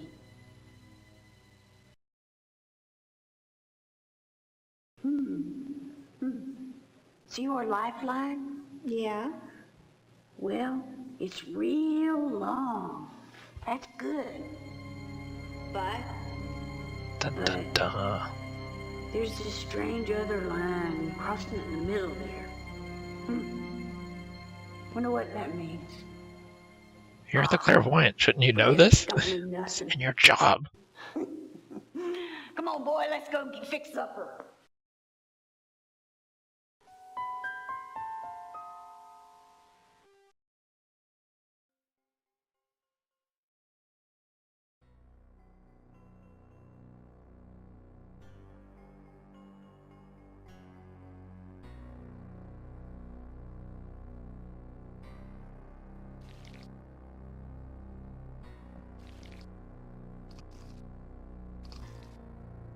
So when you talk to her, not too much, but for Cyrus, you can kind of see it. Really your home, huh? He is gutting an animal, and I think it's just a stuffed animal, because it's very stiff. I mean, it could be a dead, stiff animal, but there is some blood to it. So if you have an aversion of blood, you probably shouldn't be watching this, but especially don't watch when she talks to him. What's for dinner tonight, Cyrus? For that. You mean supper? And that's nothing. Yeah, It's supper. nothing to what's coming. Well, looks like Ma's making rabbits too, see? Oh.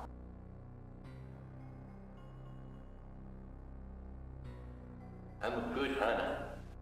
I can kill him with my bare hands. Oh. That's good.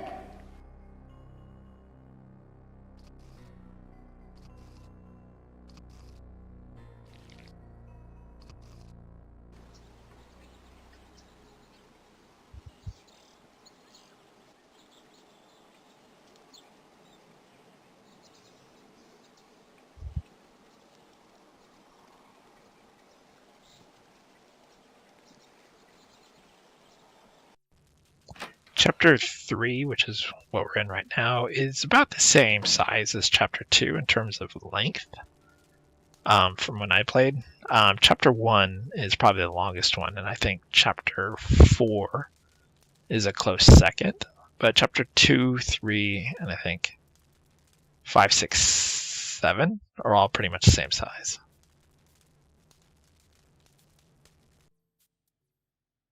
I am considering, since this is like 4.5 hours, is doing just this version where you can hear the dialogue normal, and probably also do a sped up version where, if you've watched my other commentary ones, what I do is I speed up the game where I'm not talking about it, so it just kind of speeds through where normally there might just be silence because I don't have anything to say, or it's just because someone's walking across the screen or walking to a specific area.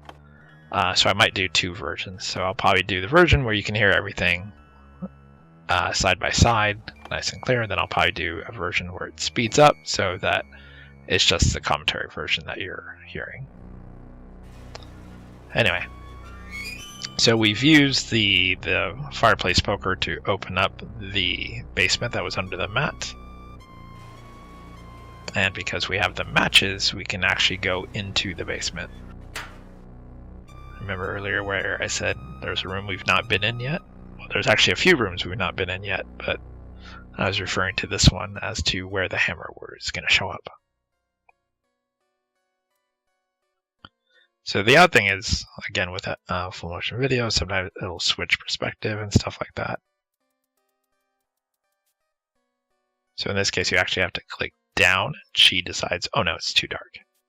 I'd already played it so many times I can't see it. that I already know she won't go down there until you do the matches, but you actually have to physically make her go down first to acknowledge that it's dark before you can actually click the matches on her.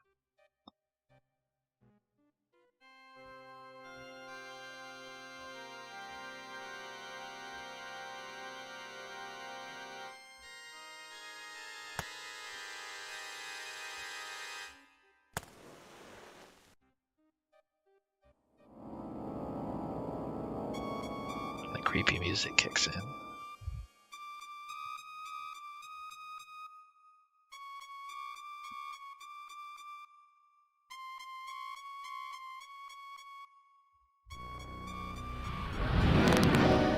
I mean, that alone should be pretty worrisome. But apparently, if a mist floating above a crib in a nursery doesn't freak her out, there should be nothing that freaks this woman out.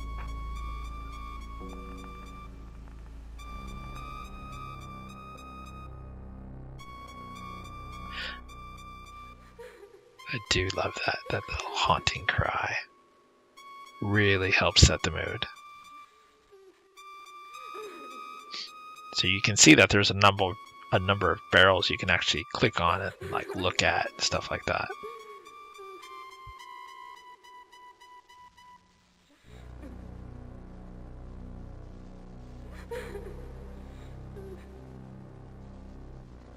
Now I'm fairly confident, like there's a hammer, but I'm fairly confident one of the women dies down here because see those barrels to the left?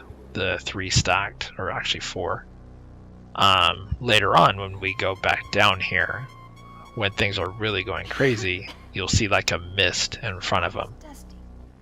And I thought there was a way to trigger like a vision, but I wasn't able to trigger it again.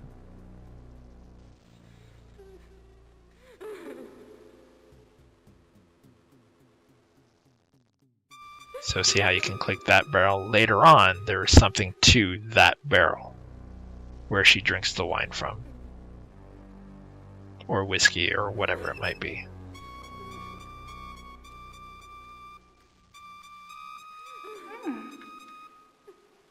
which is ironic because I could swear there was something about a body in there. Because that's the one that lights up later on.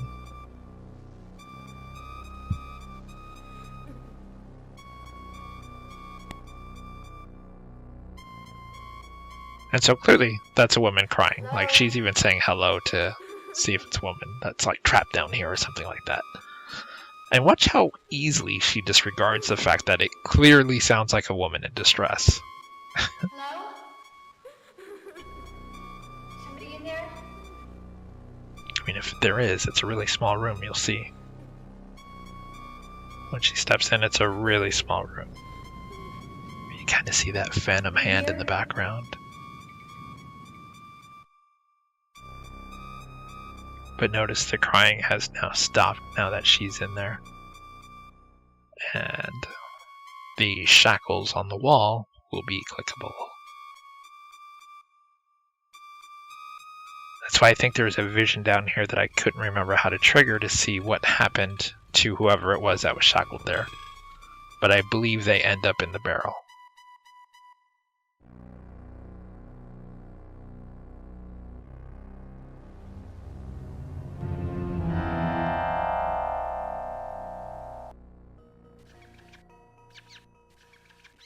Oh, God. Of all. And she says, oh, it's just a rat. Clearly that rat sounds nothing like the woman that was weeping. And she quickly just disregards that woman's weeping sound as a rat. It just seems so crazy.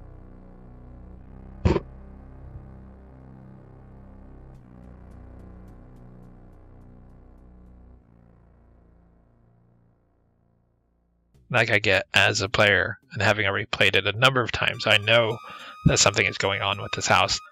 But I'm telling you, if I'd bought this massive house that already has this weird kind of history to it and has a bunch of weird things, and I go into a nursery and there's just a floating mist above a crib, you can bet your ass that would be it. I'd be done.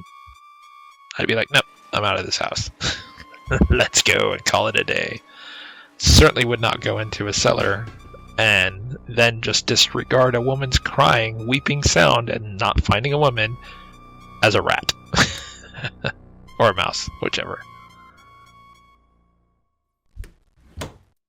I would have already called a young priest, an old priest, and did some holy stuff in this house to clear out whatever evil spirit is here. But no, not her. She's like, it's just a mouse. Sounds like a woman weeping, but it's just a mouse. Well, if it's just a mouse, how do you explain the mist above the crib?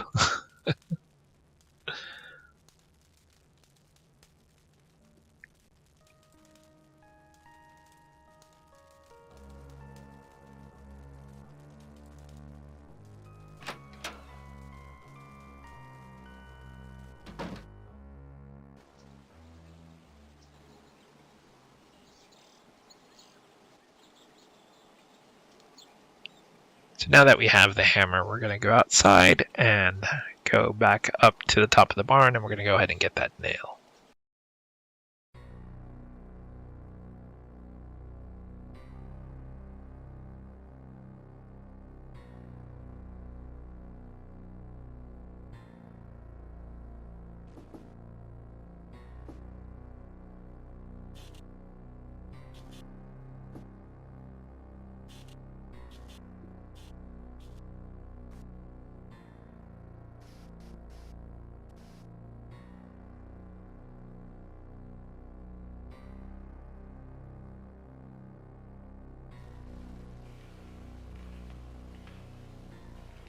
The cool thing about this game is, and I don't even know if it's possible, but she never holds more than the 8 items that she has inventory slots for.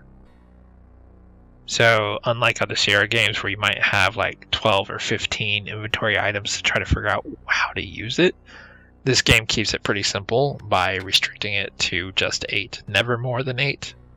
I don't think, I mean, there might be a few times where you actually have 8, but yeah, I just thought that was kind of a nice aspect that they know offhand you're never going to have more than 8 items, so just create 8 item inventory slot.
So what's interesting is if you'll see here in a second what I'm about to do.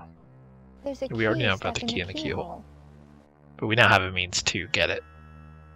Now what's interesting is if you don't set the newspaper down first to catch the key, you can actually still knock the key out of the keyhole and the game doesn't end. But I'm not sure what you would do after that, because if you don't use the newspaper to catch the key when it falls, you'll never get in this door. If you never get in this door, you'll never get the photo that's inside. And if you don't get the photo, you can't talk to Malcolm later. So it's weird. There must be a way to still get in the door or get the key that has fallen. I just remember the first time I did it, I forgot to put the newspaper down, and I was like, oh, damn it. And I put the newspaper, and you hear the key fall. Yay, it worked.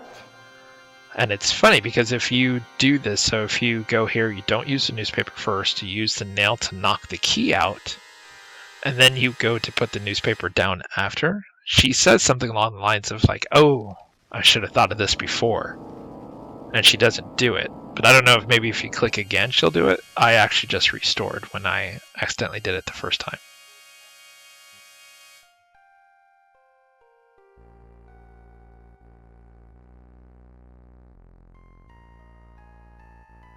Like, I don't know if she just slides it under there and scooches the key out, or how you get the key out of there if you forget to actually lay the newspaper down first.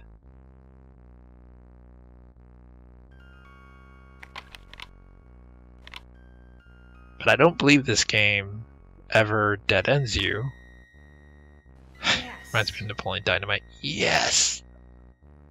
I don't believe this game ever dead ends you, so there must be a way to still get in there. Like, I don't know if the door just opens, like, in a later chapter, after you've knocked out the key.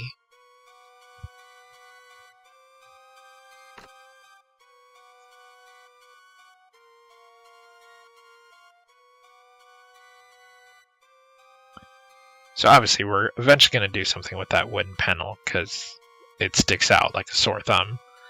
And just like any adventure game, if it sticks out, something's weird. Now this is what I don't get. So the bar for the door is on the outside. But when she opens the door, wait for it, the door opens inward. So what good would that bar across the door do if the door opens inward? That would only be if the door opened outward to basically that lock to be effective. But anyway, go over here on the dresser.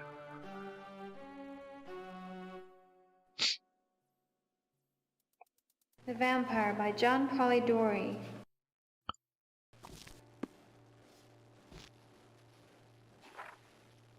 Sorry, first I said the photograph. It's actually the book first that's autographed to Malcolm.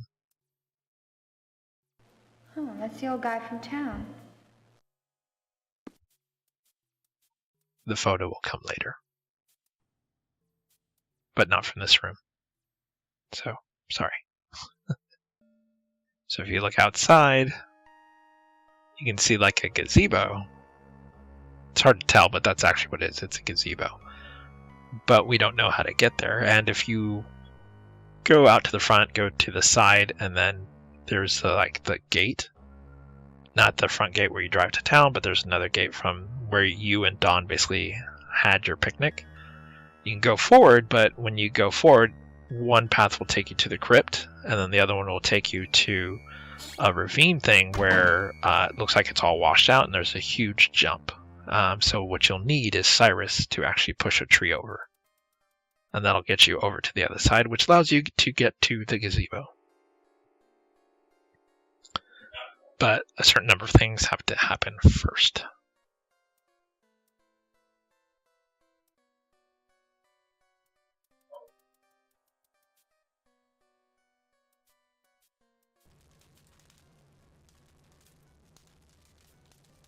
I did think the addition of Cyrus and his mother was unusual for the game, because I feel like they didn't. I mean, they're great characters, especially Cyrus. He does a really good job of playing his character. But they don't add too much to the story. They don't add a lot of flavor and additional stuff to it. Like, there is a seance that happens later that the mom does that kind of helps with a little bit of the story. Kind of gives you a very blatant clue about something. But overall, I don't think they added too much, but they do small things. Like the seance is obviously very important because it gives you a very blatant clue as to what to look for and what to do. And then Cyrus helps with pushing down the tree. But other than that, they don't really do too much for the story. I just wish they were somehow more involved, had more history to the story, or had more history to add to the overall story in terms of the house and stuff like that. So we now have the book, which we need, but we also have the dog bone that we got from the general store. We're going to go ahead and give the dog bone to this Doberman, who will happily take the dog bone away.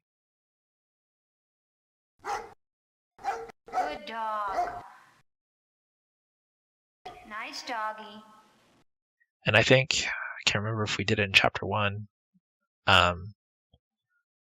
but in my original playthrough where I said earlier that I triggered the chase, so I basically redid the whole game again before finding out I could rename a file and get back to my previous restore. You can open up the mailbox, which she does, and she opens it, she looks at it, and there's a letter from R. Williams, which is Roberta Williams, and then it's to Wormwood. And I thought, that's a bold move, just going through someone's mail, because that's literally like a federal crime. Ma'am, I just bought the old Carnivage estate. I understand the man who lives here, Malcolm, I think his name is, used to live there as a young boy. So? Well, I was wondering if maybe I could speak to Malcolm about his experiences there. I have a lot of questions to ask him about the place. No. Just a warm shadow. By saying you have a lot of questions is probably not the best way to present that. Maybe you just said just a few questions. That might have helped. She shuts the door in your face, but what you want to do is go ahead and click on the door again, knock again, and really annoy her. And what you're going to do is you're going to give her the book that was signed to Malcolm. I already told you no. Wait! Well? And give her the book. I found this book in the tower room. See? Just a minute. She's a ray of sunshine, if you can't tell.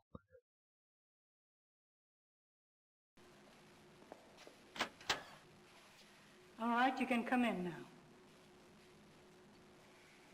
Thank you. We're almost done with chapter 3.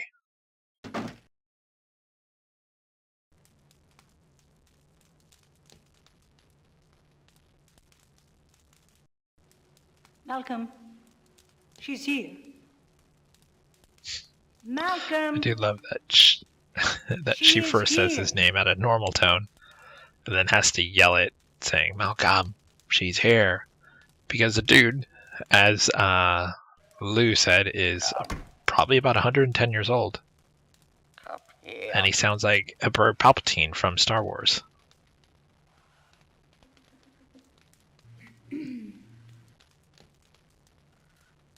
You're living in Kano's house. Yes, sir. You found my book. Yes, I did, sir. Don't call me sir. I don't like it. It makes me feel old. You're 110. Like, why do people in this game just avoid the obvious? What should I call you? My name is Malcolm. And why do people think that sir is an indication of being old? It's more of like a thing of respect. Is it true you lived with Like, maybe that's just because I was a military brat. And I just know that you call your commanding officers sir, not because they're old, but as a matter of respect. Yes, I did. I call everyone sir. One of my email addresses starts with a sir. Like? Enough. Because a guy, when I called Xbox support, kept calling me Sir Thomas. So. One question for you. And then, after that, you have to leave. What is it? Tell me, how is the house? Everything okay? I guess. What do you mean? Good. That's what I wanted to hear. Well, what she should probably tell him is that there's a weird misty thing over the damn crib in the nursery. But... No. But he just asks if the house is okay. And thanks to her, the house is fine, but her husband is not.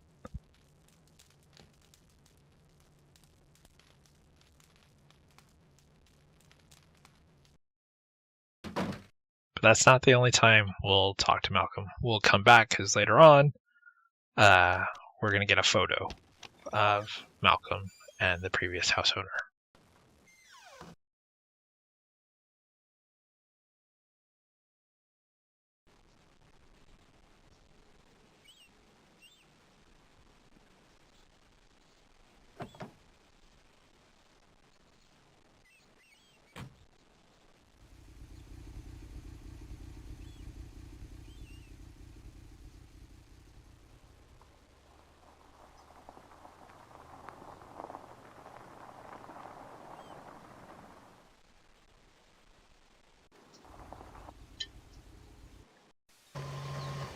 Uh-oh, cutscene.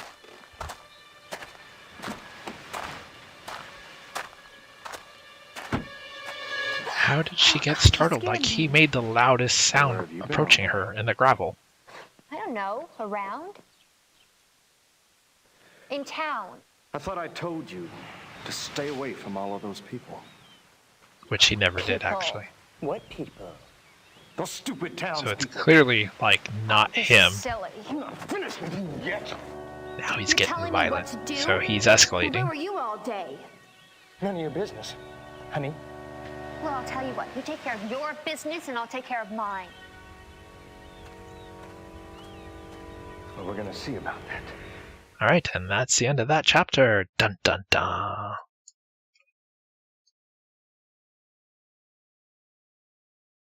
Alright, we are now sliding into chapter 4, and real quick, I'm going to give that warning of the simulated rape scene. It happens right here, so if you are triggered by anything that may be a part of your past that has anything to do with this, or just in general triggered by even simulated rape scenes, please skip to about 3 minutes into beyond this point.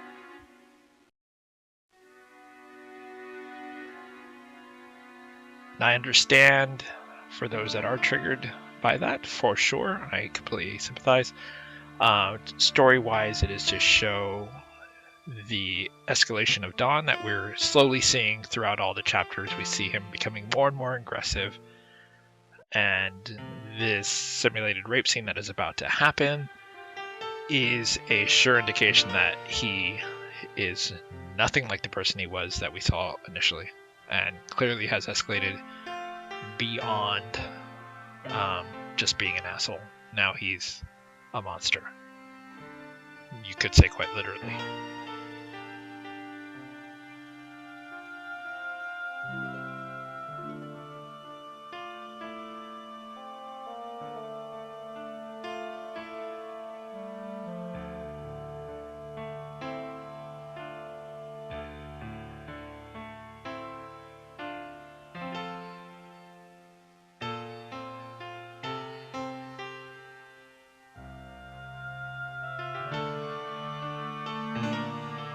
Then at first they do make it seem like it is a moment of making up for how he was, but it quickly starts changing with the sound of that music.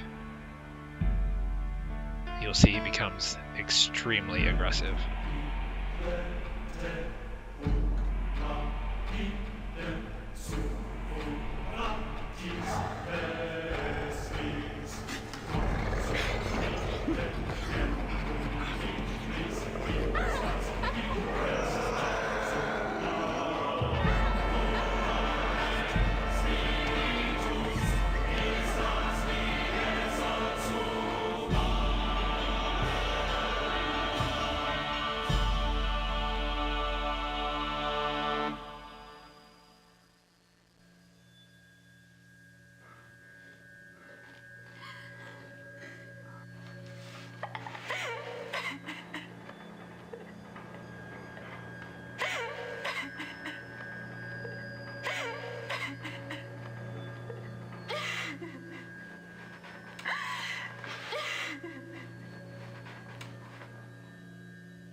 So it picks up after that. She's on her bed tying her shoe, which is, this is also very odd.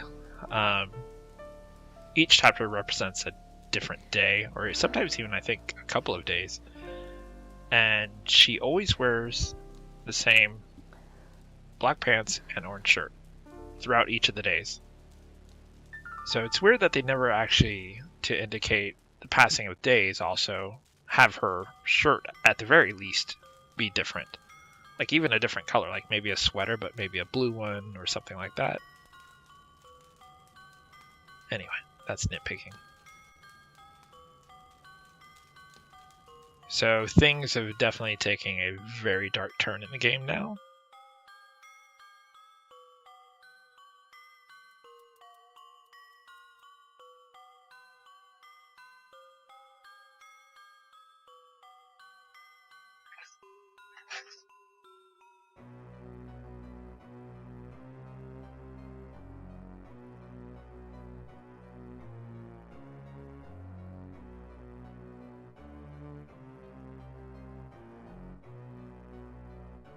And yep, still creepy mist. And I was so disappointed that when I did this second playthrough, after doing the one where I had to go back and redo it all because I couldn't get restored back to previous to the chase scene, that I never got the crying baby to trigger. Because honestly, that's probably one of the most memorable moments for me in this game. Because like I said earlier, it'd been myself, my wife, my best friend Chuck, and his wife Tammy. We'd all been playing it. We were all sitting around the computer when that happened, and when that chair turned, freaked us all out. So I remember earlier I said that there was something that was going to change, and that's why you should go into every room. As you can see, there's something clearly trying to get your attention over there because it's like flickering and glowing. So we're going to go ahead and go take a look at it. And this time it's not the box and it's not the ring that I said it was. It's actually like a pendant.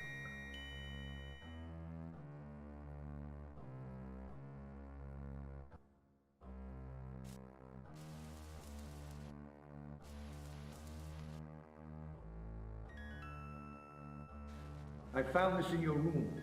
Where did you get it? Why, Zoltan, what do you mean? You know exactly what I mean. Gaston gave it to you, didn't he? No, I bought it when we were in London last month. I'm not a fool, Marie. I've been watching. When he looks at you, you smile and blush. And he's always hovering around you backstage. But you're wrong, Zoltan. He's just a friend, that's all. I don't want him here tomorrow night. But he's your prop man. He has a right to be at your party. Please, don't accuse me of this. Believe me, Zoltan. I love you. Only you. I want to believe you. I do. So there's a hint that something seems to be going on between at least that wife and Gaston. And you notice the pendant simply disappears after she touches it. Because creepy mist over the crib wasn't enough, pendants disappearing out of your hand and hearing voices, or dreams of a bed attacking you, those aren't enough reasons to leave the house.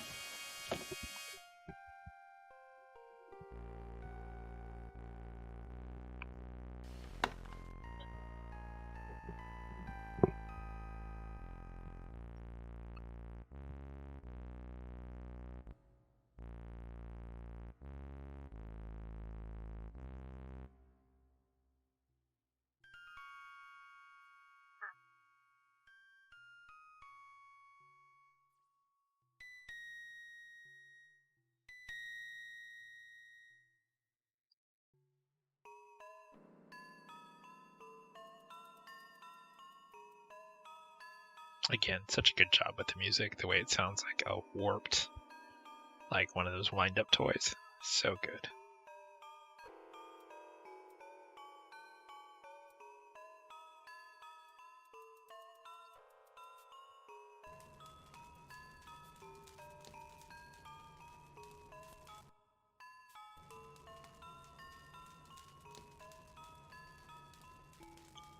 At least today, her computer is closed, because you remember in the previous chapter it was found open. But don't worry, a little bit later something's gonna happen.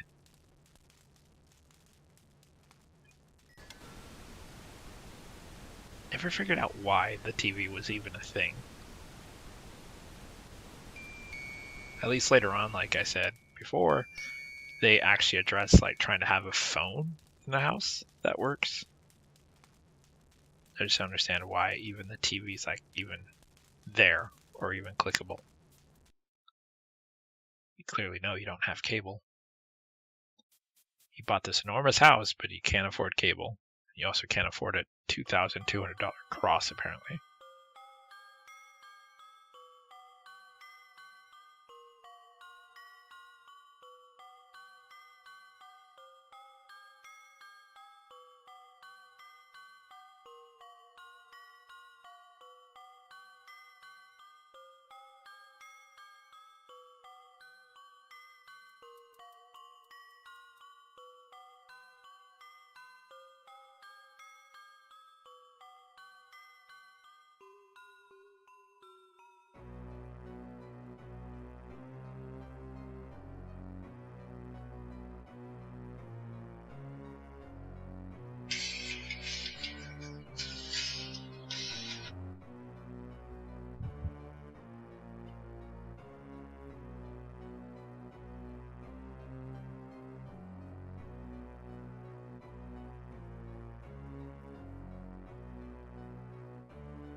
My dearest Gaston, I can't wait to see you, my angel. It's been far too long.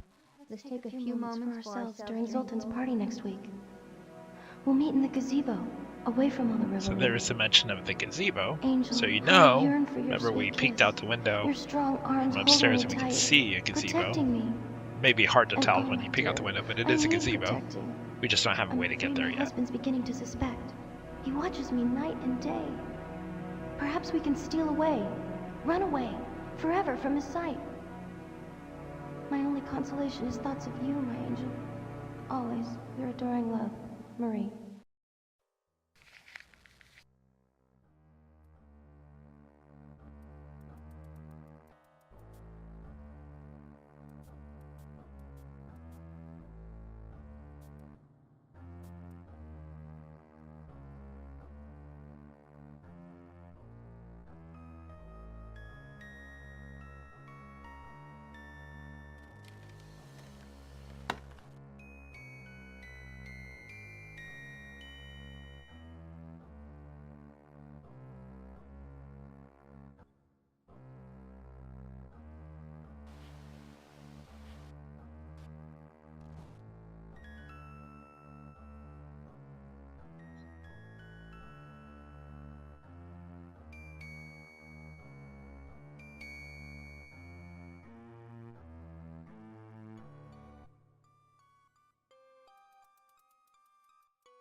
you'll notice that I'm hitting the fast forward in the game.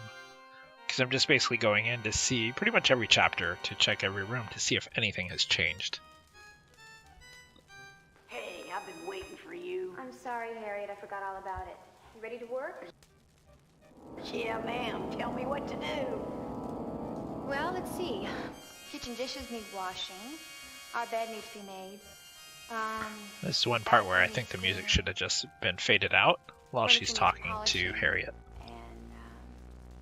The floor needs sweeping. I'll get right on it. Anything else?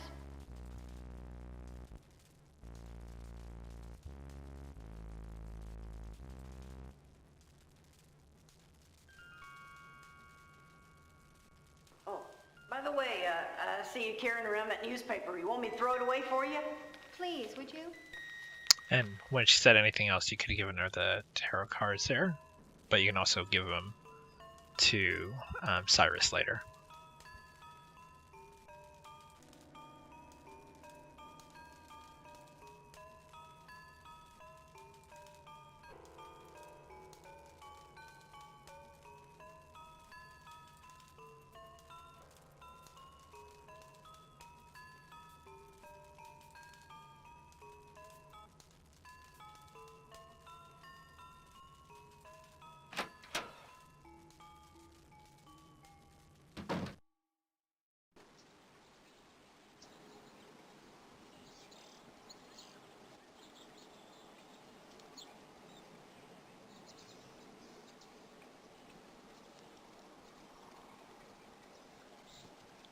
So that's what I was talking about. If you keep walking straight, that's where you'll go to a path that splits.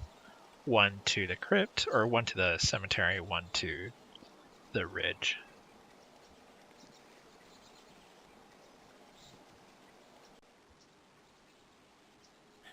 Yeah, you stupid cat. Just want to play with you is all. You stupid kitty cat. I run away and all I want to do is play. Cyrus? Cyrus, what are you doing? Nothing.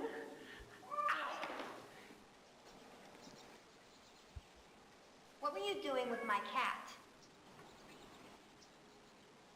I was just playing with it is all. Cyrus, don't play with him, okay?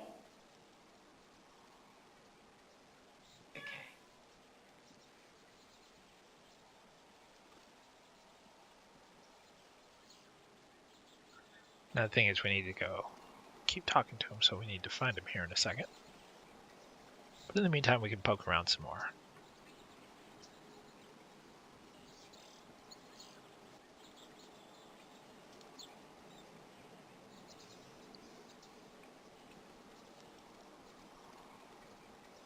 And this is essentially the other side of the path, so if you go across here, you're back at this part of the gate.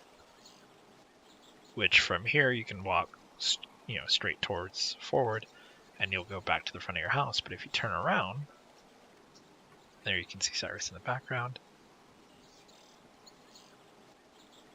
If you go this way, you'll see it is the crypt. And you can't enter it or anything like that. You can just go in there and kind of look. Which is a bummer because it would have been a good opportunity to show that there's a cross or something in there, because, as I said, all the walkthroughs basically say later on we'll find a secret passage and that you can find your way to the crypt where you take the cross. I did it a totally different way in how I acquired the cross. So it would have been kind of cool to know that there's a cross there to acquire. Too far. That'd be a long jump. And this is what I was talking about, where you can't cross here, and this path is where it will eventually lead to the gazebo. But that tree needs to come down first. And we've seen a tree get knocked down before in a Space Quest game. And sort of do the same thing to basically cross a ravine.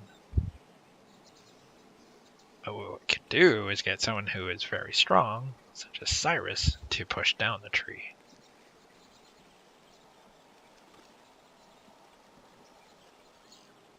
Cyrus? Huh?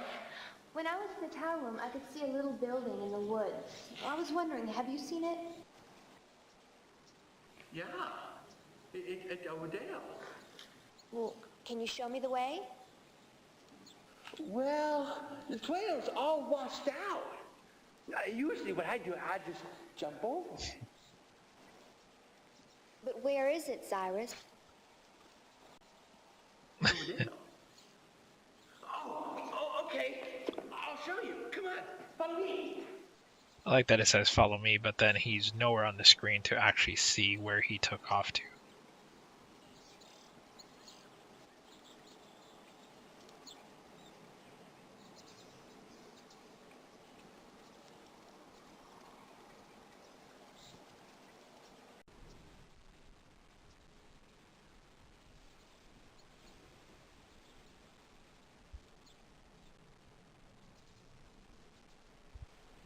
Oh, there you are.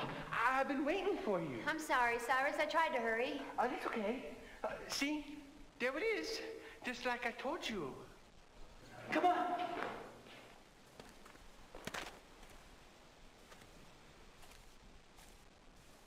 Oh, I don't know, Cyrus. Looks kind of dangerous. Isn't there another way? No. Oh, look out.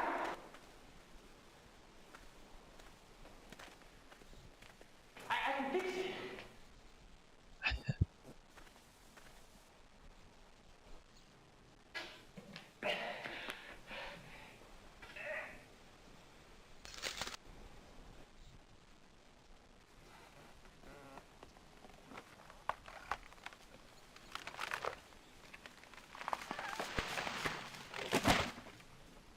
Oh my God, Cyrus.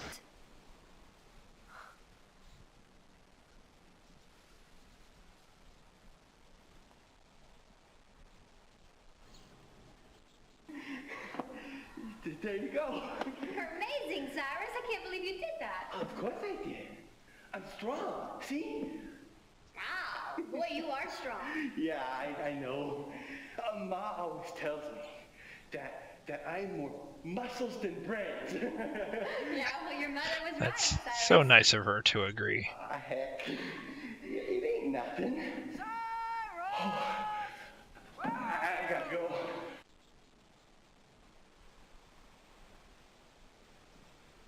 A nice way to excuse Cyrus out of the way so that he doesn't go with you to the gazebo by having the mom call.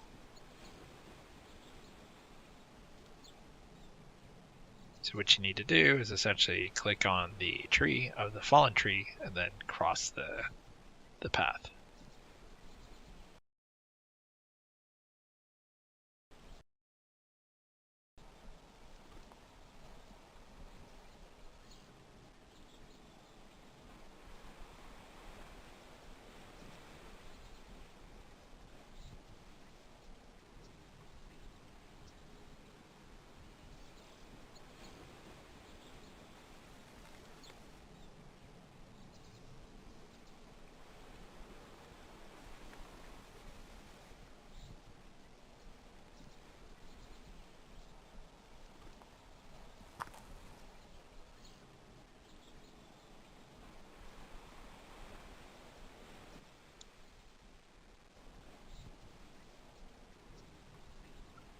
And we're about to see something in the gazebo that it'll be pretty gruesome. But again, there's something flashing in the dirt, trying to draw your attention to it.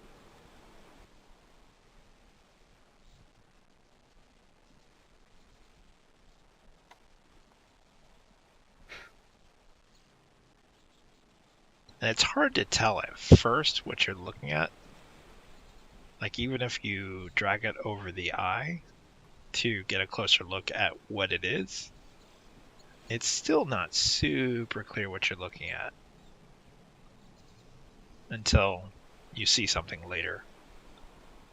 Like to me it looks like one of those little stoppers that you put under the chair so it doesn't scrape across a wooden floor, but it doesn't explain the tiny little hole. The tiny little hole is pretty much the dead giveaway as to what it's for. You can kind of see it in the background, you can see a telescope. But in the meantime, let's go in the gazebo first. And ooh, there's a weird chill. And all the plants are dead.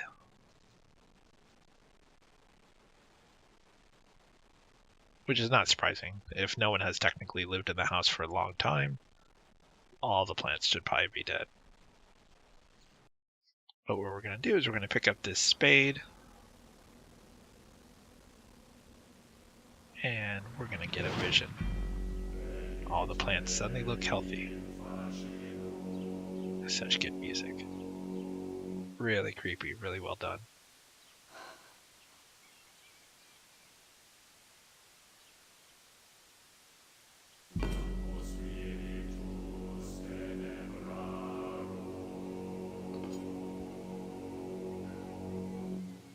Zoltan, what are you doing here?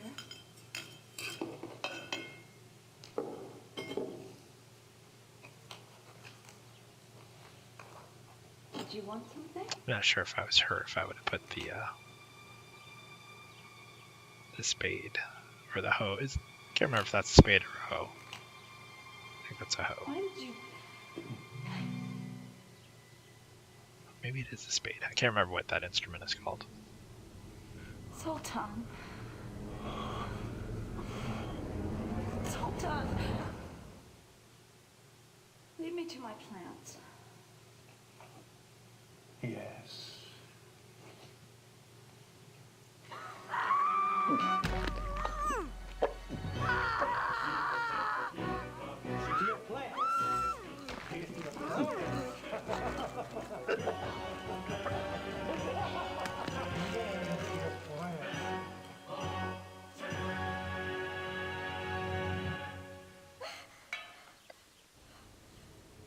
And once again, everything returns to normal.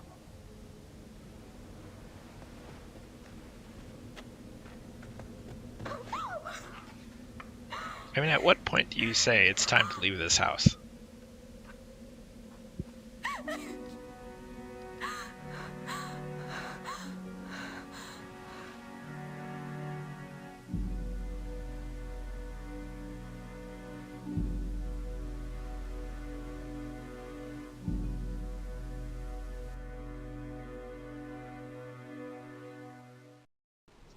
It conveniently puts her over by the telescope, which if you click on, she'll make a note.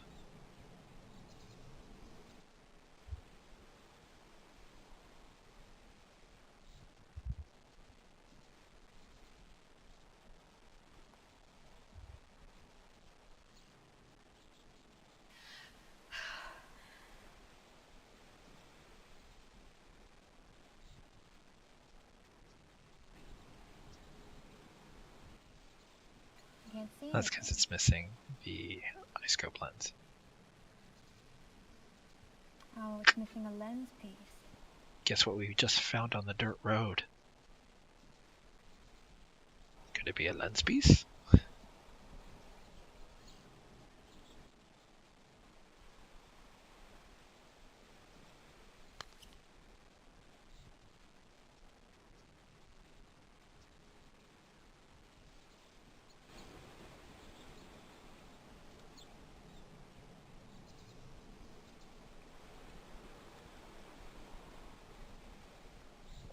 Now there's the room where you peered out the window from Malcolm, but over to the left there's yet another room.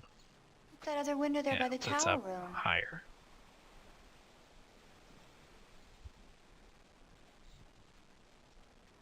So now we know there's yet another room we've not seen.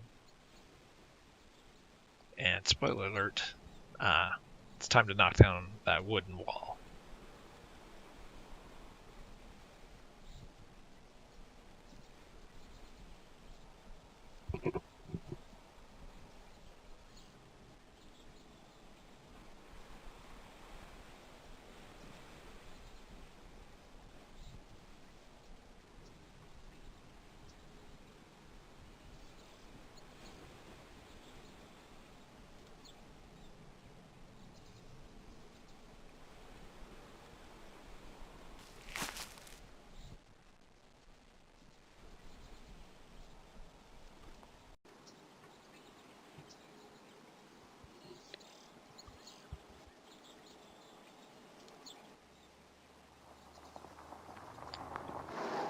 Wonder who that could be.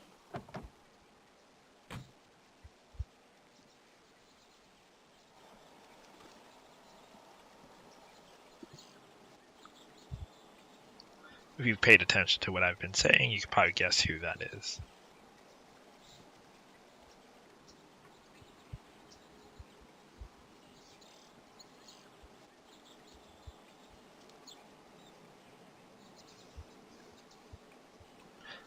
If you actually walk south from the screen, you'll get a wider view of the parking lot to see who it is, but you just walk inside and you'll see. It's a guy putting in a telephone.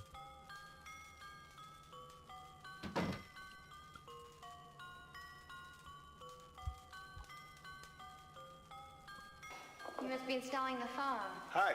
Yeah, I'm Mike. Your caretakers let me in. Oh, great. I'm going nuts without a phone. Which is weird because she doesn't make Yeah, I can any understand indication that she's needed a phone. This is quite a place you got here, ma'am. Adrian. Yeah, it is quite a place, isn't it? I better get back to work. Okay.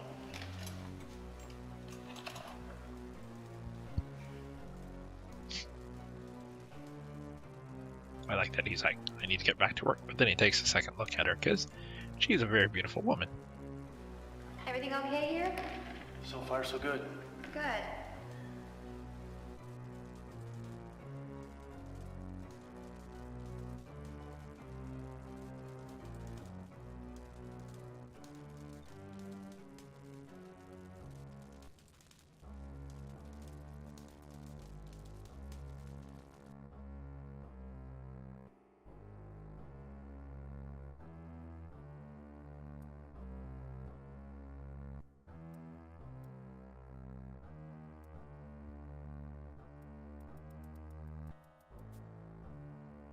Adrian! Who is that woman? Who is she? Dawn That's being Harriet. jerk face, I don't want her around our house, so you had better get rid of her. continuing to escalate.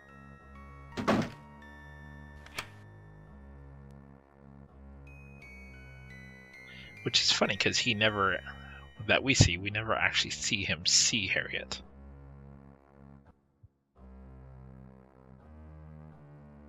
But we can assume that she was probably cleaning the house, like she had asked, and he probably saw Harriet at some point in the house. But it would kind of been cool to actually see when he sees her, you know, kind of get more into Don losing his mind, if you will. More like his soul, but there you have it.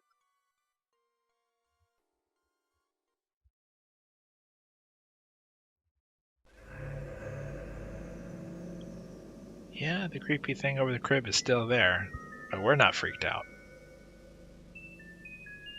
God, what is this? Ectoplasm is what I think they'd call it in Ghostbusters. But hey, you do you, boo.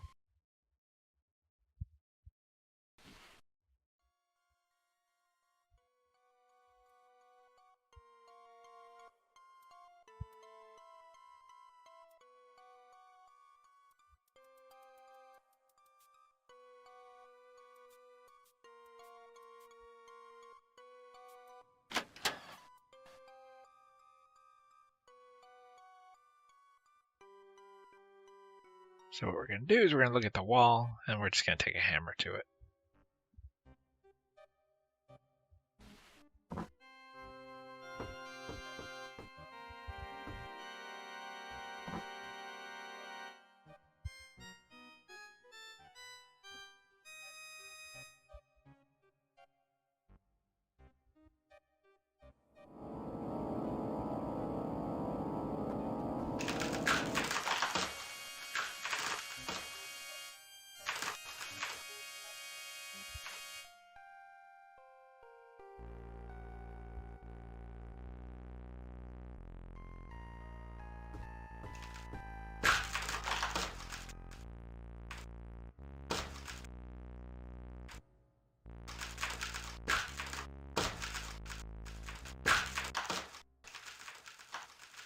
I mean, I admire how well she can tear something apart, like when we saw her tear apart the bricks in the fireplace with a broken letter opener and got all those bricks out. And now she's just ripping this wood out.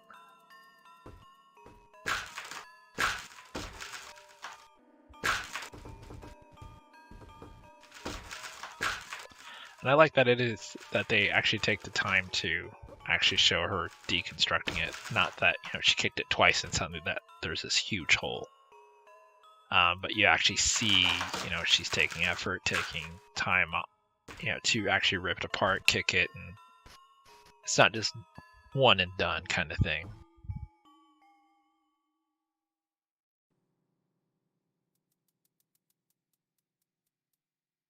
So now we're about to go into this weird room that's behind this wooden wall.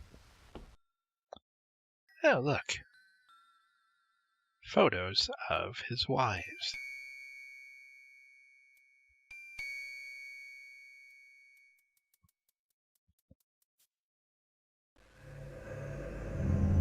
And it's hard to sometimes see, but in the device behind it, you can see it kind of shimmering. That's not like pixelating graphics. It's indicating something's there. Someone died there, and we will see that is one of them that I trigger that you see how she dies. And hers is pretty, they're all really gruesome, but hers is pretty dark.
Why is it that the sound of children laughing is either the most beautiful thing in the world, or when you're in a haunted house, it's the creepiest thing in the world?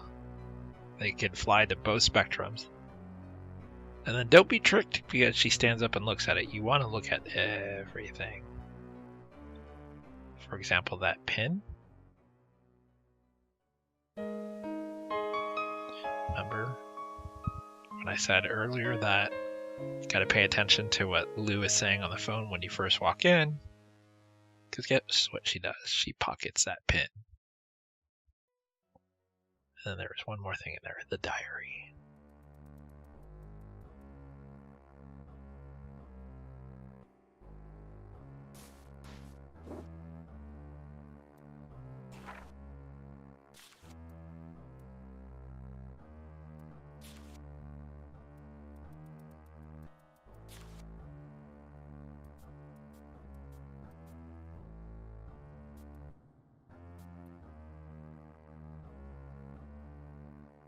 September 14th, 1889.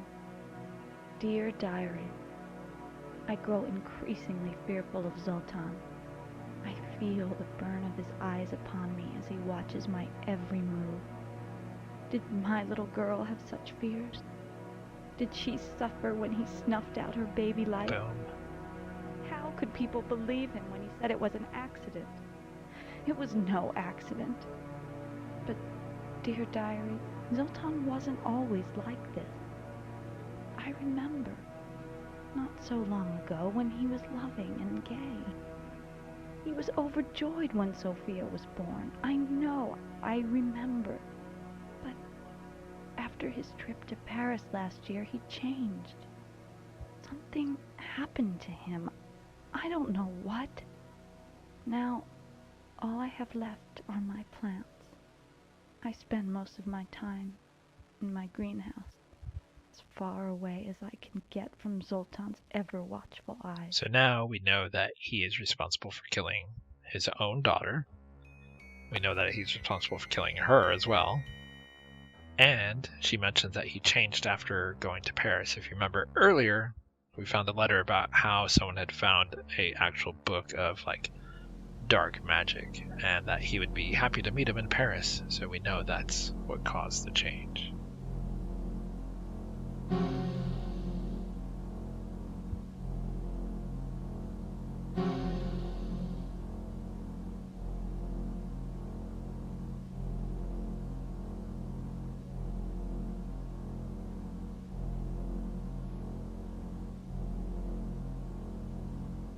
Just trying to figure out what that thing is, but we'll find out soon enough. We're almost done with chapter 4, so pretty soon we'll be heading into chapter 5, and then, as I said, the game goes for 7 chapters.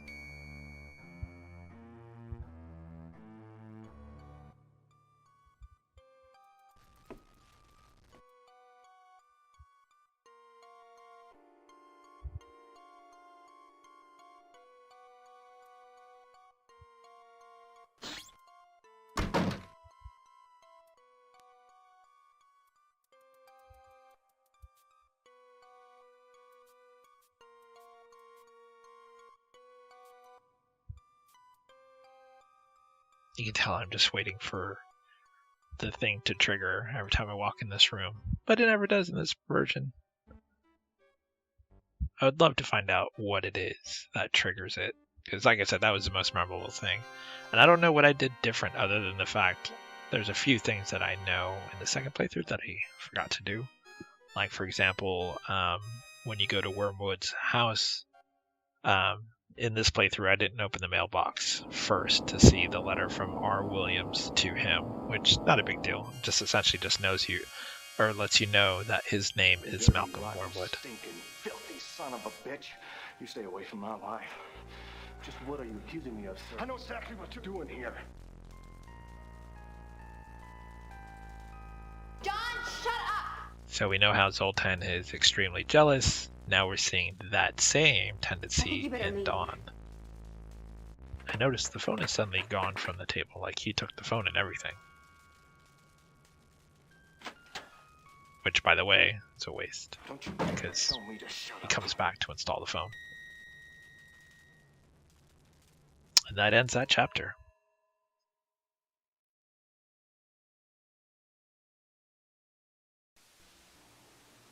Alright, so now we're heading into Chapter 5, Friday, October 21st. Starts with a dream, blood coming out of what would probably be her eye.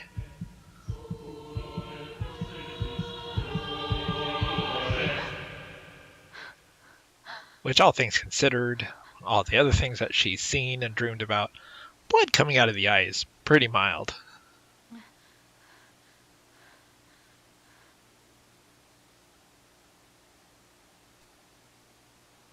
$8:30?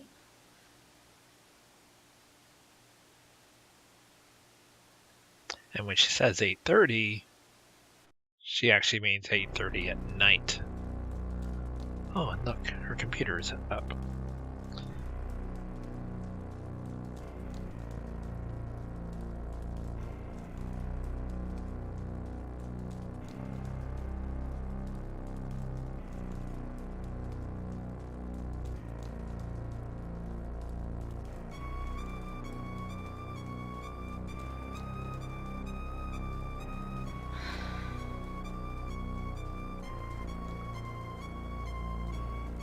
Notice that she takes a close look at it. And I can't tell if that's supposed to be some kind of code. But like when I first looked, I see like the word get, and I, tried to see if there was something here to find that was like a hidden message. Like get out or something, but I didn't see it. So if there is something there that I am missing, I'd love to hear about it. It's not too obvious what that is, other than just perhaps random strings of letters and numbers, and that there is no actual code there to find.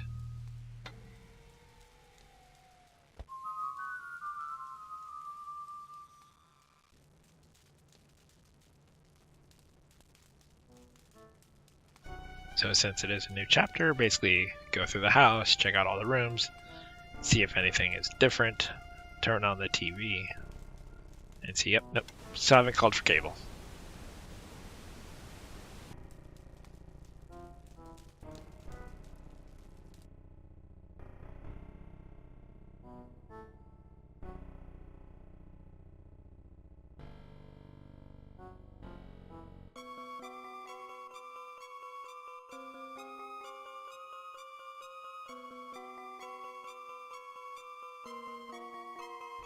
What is this thing?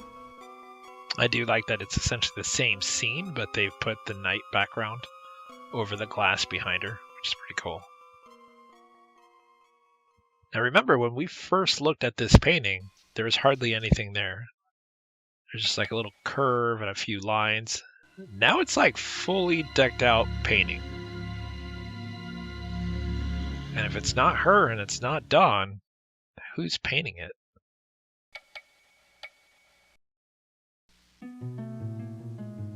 But no, that's still not enough to freak her out that someone is clearly painting in her house.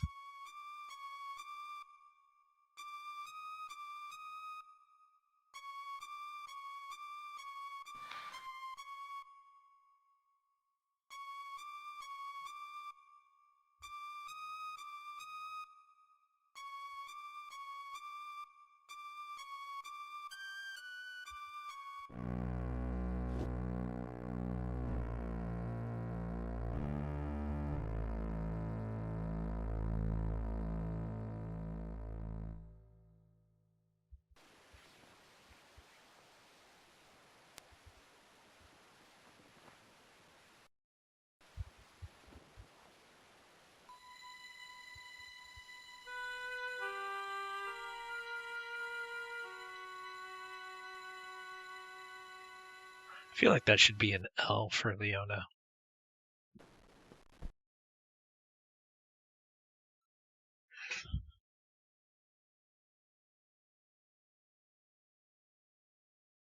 Unless it's a H for Harriet.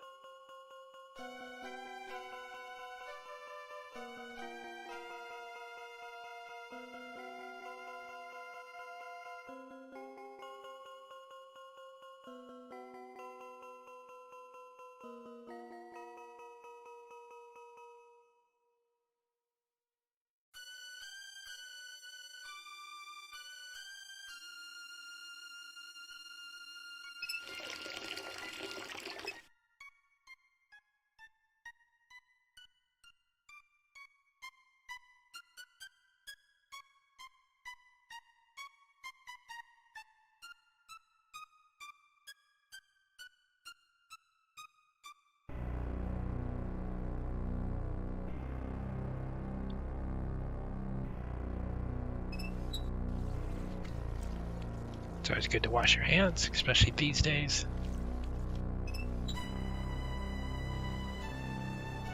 In case this is watched 10 years later, no one gets the reference. Currently, we're in the middle of a pandemic with the COVID-19 thing. So, washing your hands, always a good idea. I mean, it's actually good to wash your hands even when you're not in a pandemic, to be fair.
There you are.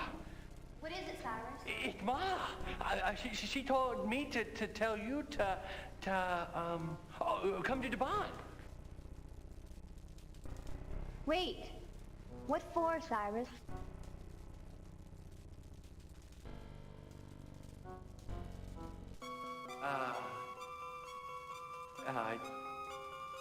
I think it has something to do with, the seance. Oh, wait, Cyrus. I have these tarot cards I found in the house. See. Thought maybe your mother might like them. I had mentioned previously when you talk to his mother, there's a scene where she kind of pauses after she gives her a bunch of things to do around the house. You could give her the tarot cards then.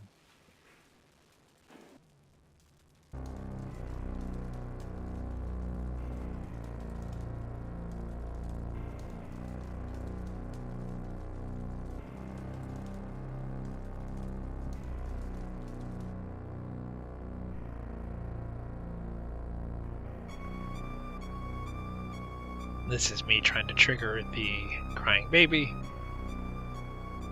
Like, since a new thing happened, go upstairs, see if you hear the crying baby sound. And as you already know, because I've mentioned it a few times, I actually don't trigger it in this playthrough, so it's a bummer.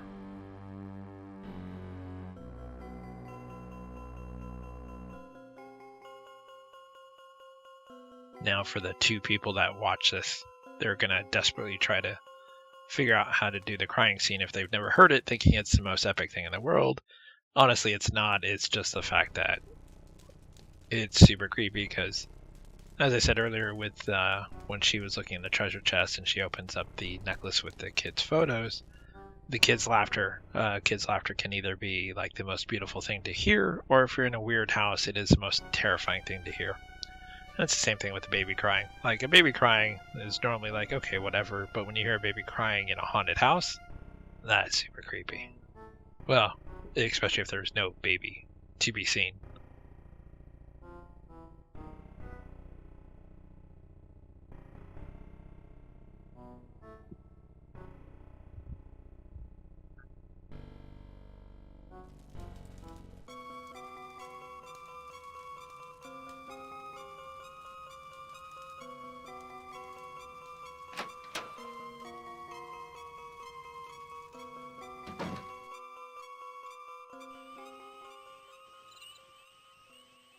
Got some cool nighttime sounds going.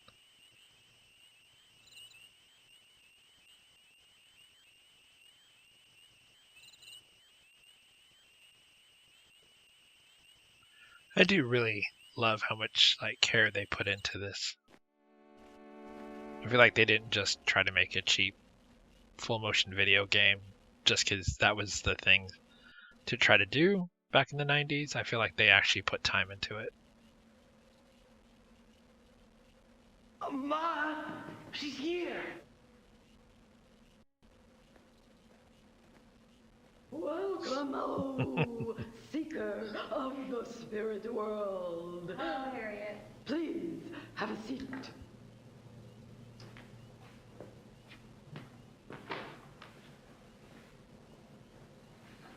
Let the seance begin.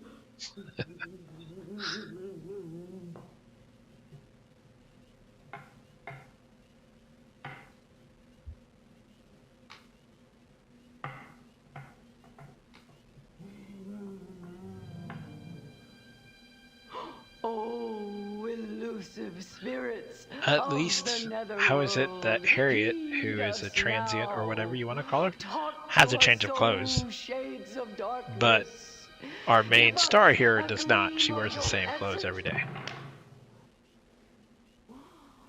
Give us a sign of your spiritual being. I think they're biting. Oh, restless souls, This poor gal seeks answers. Answers to questions unknown. You just got to... Oh no.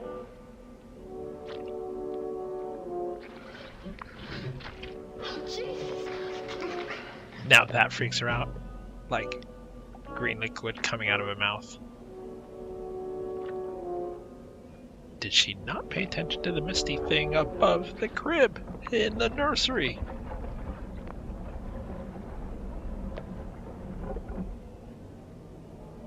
I, Zoltan Karnavash, was greedy and foolish, and opened the door to the dark dimension. I released obscenity, an entity of pure evil. It had been contained, but now the pestilence is free to infect once more. You are the chosen one. Only you can send it back. Find the dragon. So, find the dragon. It'll show you the way. You remember up on the 3rd floor where she keeps saying, "What is this thing?" and she's looking at a glass thing that has a dragon symbol on the back? Oh, there you go. Oh. What happened? Where's Cyrus? You don't know? No what? Harriet, you did it. You really did it. And now she finally believes in seances and stuff. No, I wouldn't do that. Apparently like 5 days of a mist above a crib was not enough to convince her otherwise. Hot diggity! Oh, Cyrus! Cyrus! I did it! I really did it!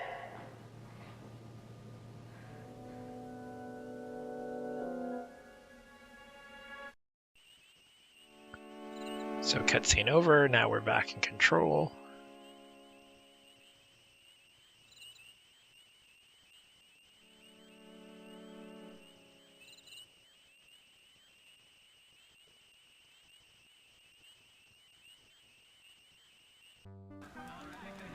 And something weird is going on in the house again.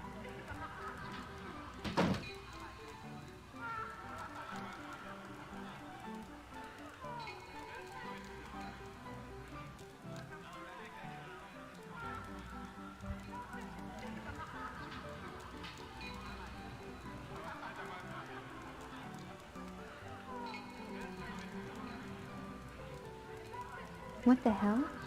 Really? That's what you're gonna ask what the hell about? Not all the other stuff that's happened in the house so far?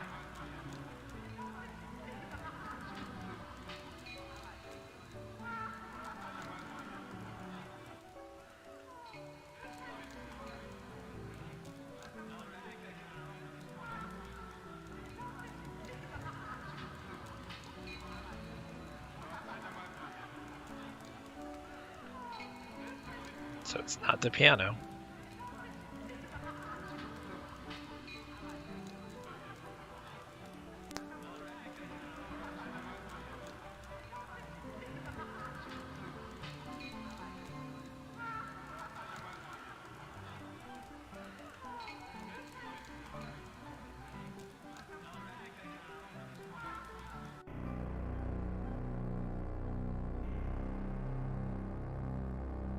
Notice the party sound stops and creepy sound kicks in.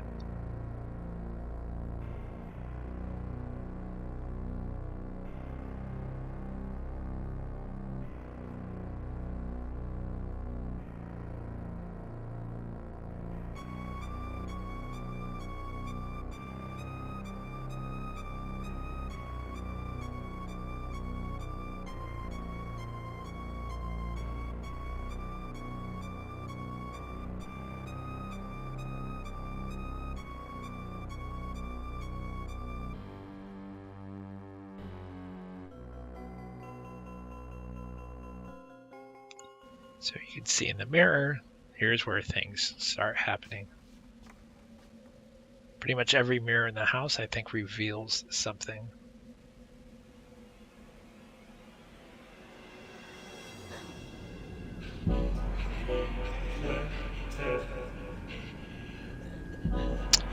This is the one that has a lot of gore in terms of the feast. It is pretty bloody and gross.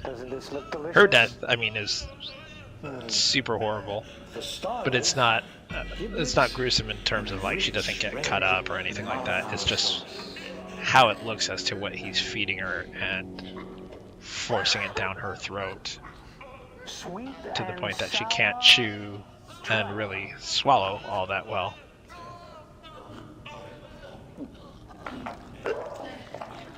Still hungry? Scrambled brains? Oh, yes. Delightful. Yes. And she's dead.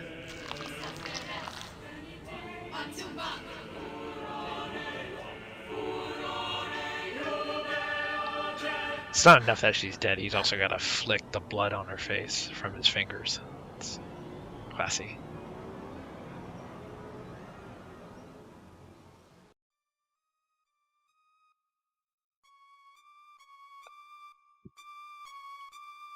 But now if you go around and look at some of the mirrors around the house, you'll start seeing things like that happening.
And you can see something is going on with that mirror. So we're going to go ahead and head down there and take a look at it and see what that mirror shows.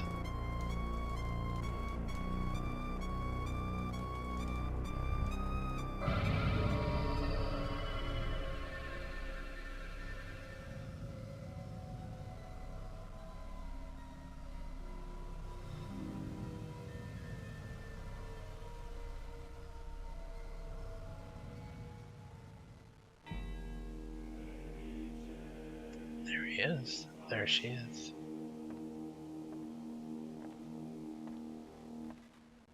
I like that she keeps looking back as if it's happening behind her, but her own reflection isn't there.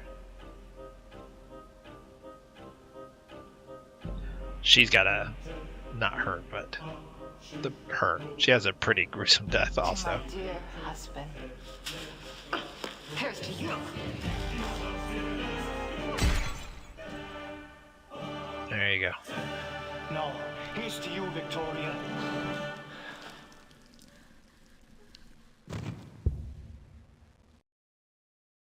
Like, how did he get away with killing so many people and not get caught? Other than being a magician and making him do a disappearing trick.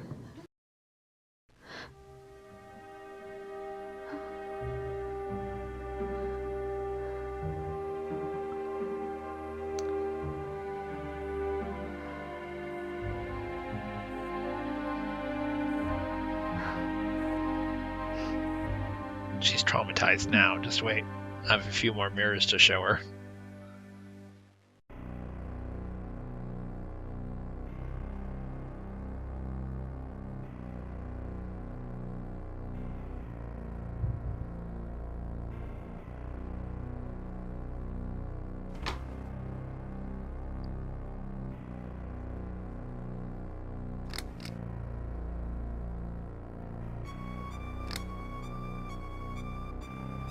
Accidentally clicked on the lamp.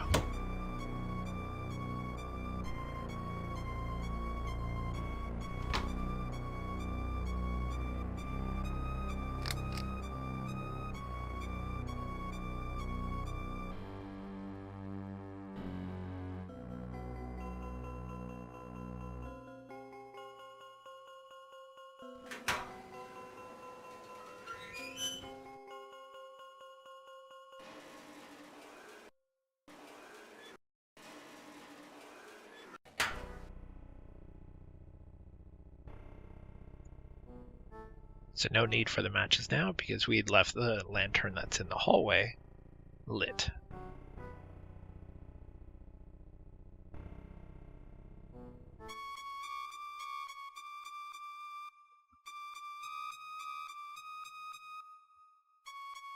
So if you look at that top barrel, you can see there's something there.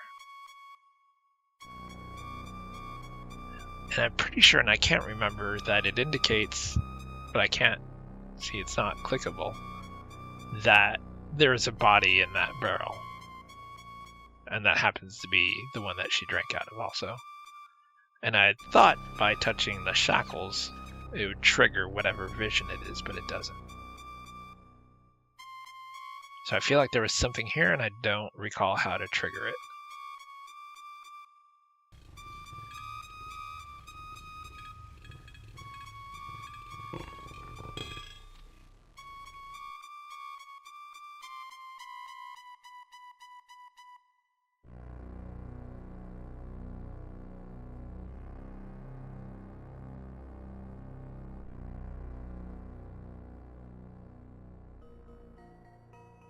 So nothing really clickable.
So it looks like if you look, the ceiling up there, it looks hazy.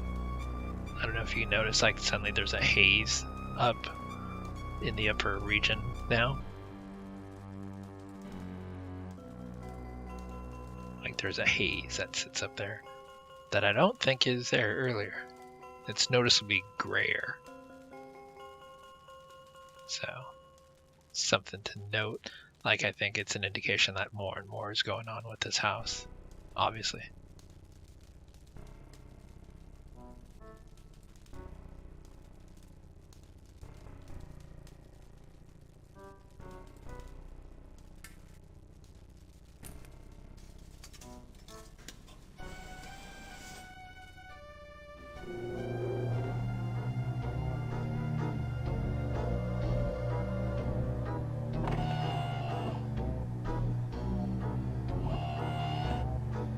It always picks and shows the same card. So how is the fortune always different?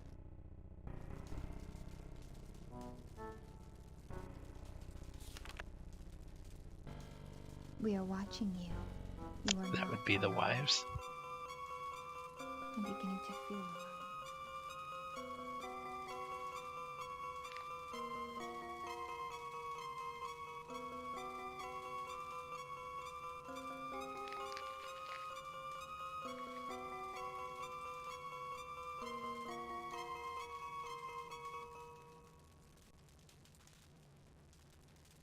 No coin.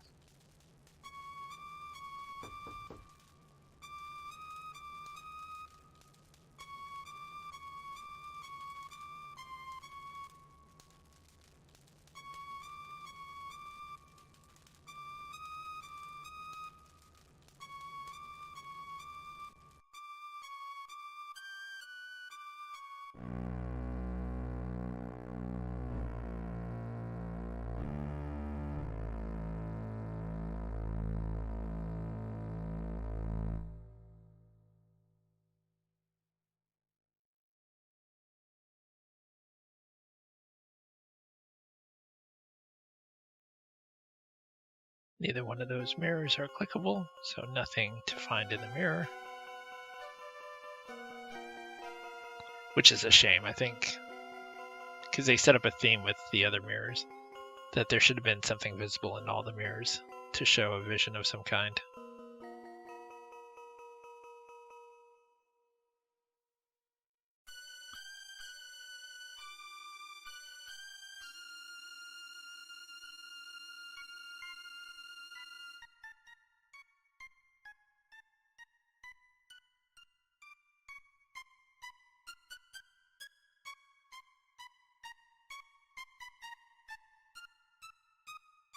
See, now that she's seen the vision, she doesn't just touch the chair and get shocked. She kind of understands what this chair is for and looks horrified for it.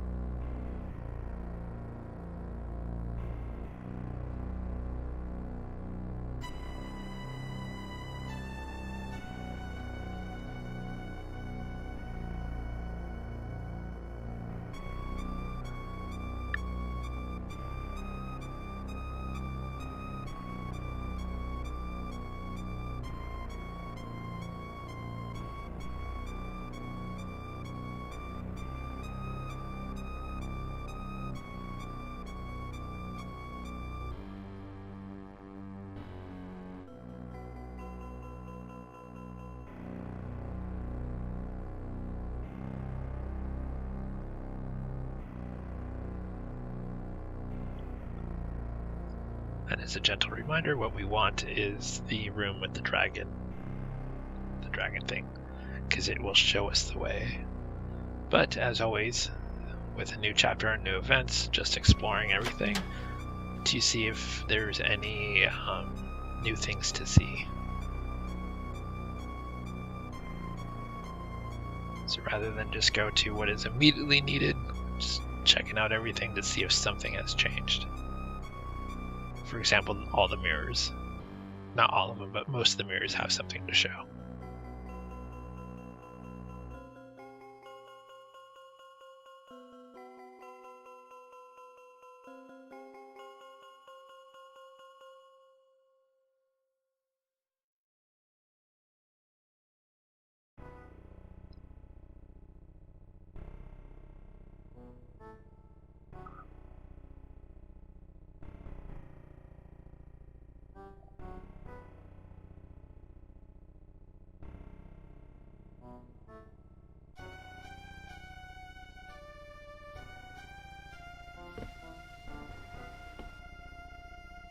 And you can see the mirror already is doing something.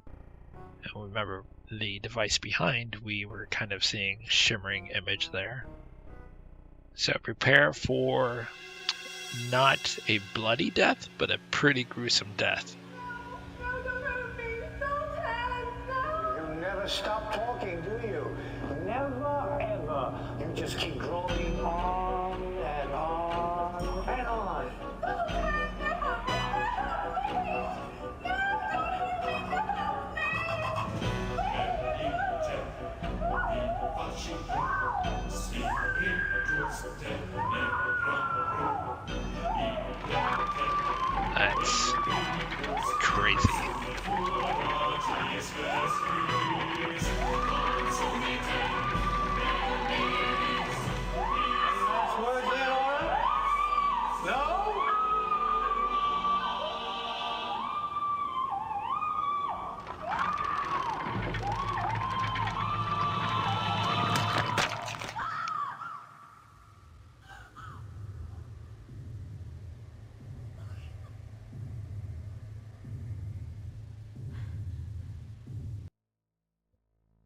As I said, this is why it's good to explore all the rooms, to see all these little things, to really show the depth of depravity and insanity.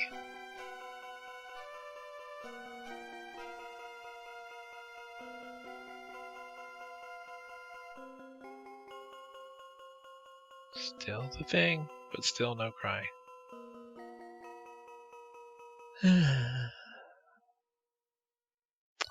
And you'll notice when she turns around, there's the baby's photo over there to the left. It's not broken or anything like that. Keep that in mind.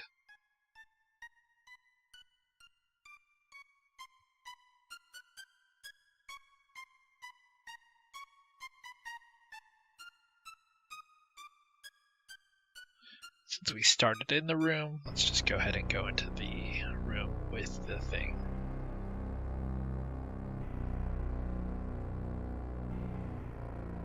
And notice this time when she approaches the dragon thing, it's different and it's moved. Because it used to be on that table by the chair, now it's in the middle. What is this?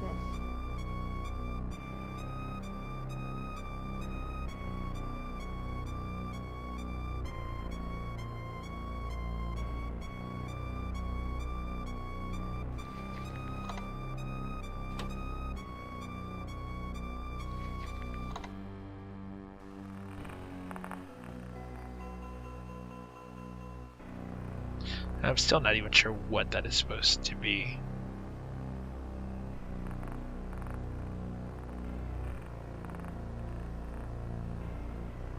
Dragon will lead the way.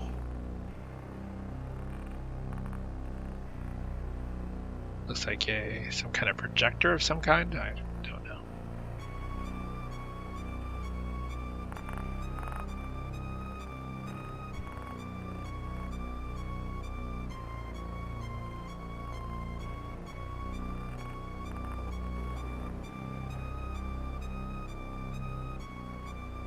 Oh my god, secret panel. Yeah, because the house isn't creepy enough that you just go into a secret panel.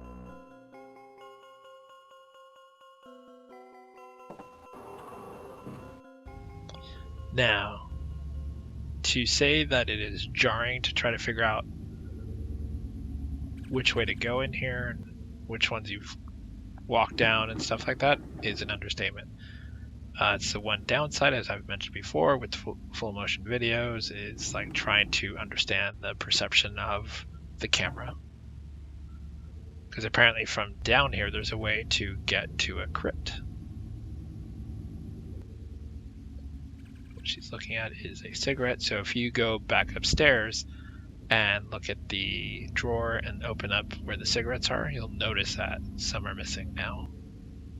And it is Dawn taking on more and more of the personality of that which is in here.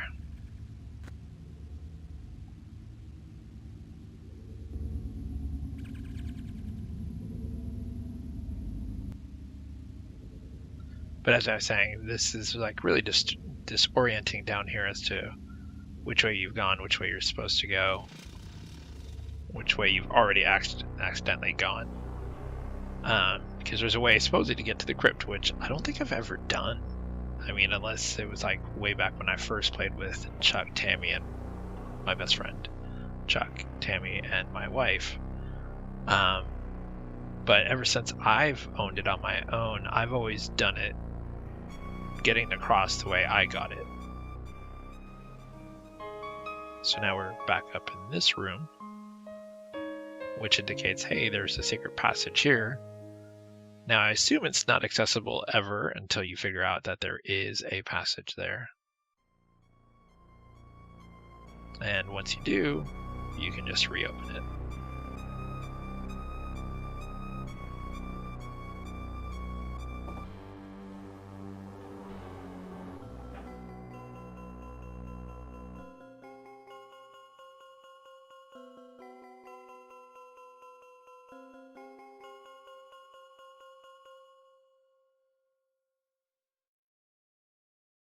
And down we go.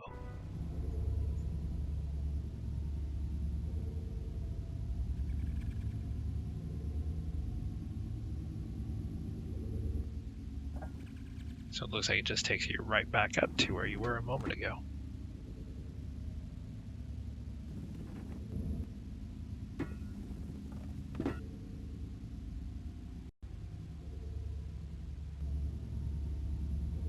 But I guess there's one next to right where she's standing, so that's maybe the one that takes you to the crypt. I actually feel like I should replay it just to get to the crypt part.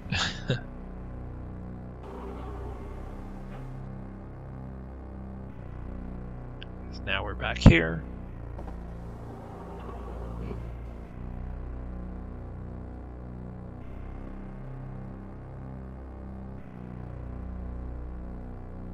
So there's clearly more to find because we've already seen these 2 rooms, so that's not too big of a deal, other than now knowing that there's secret passages there.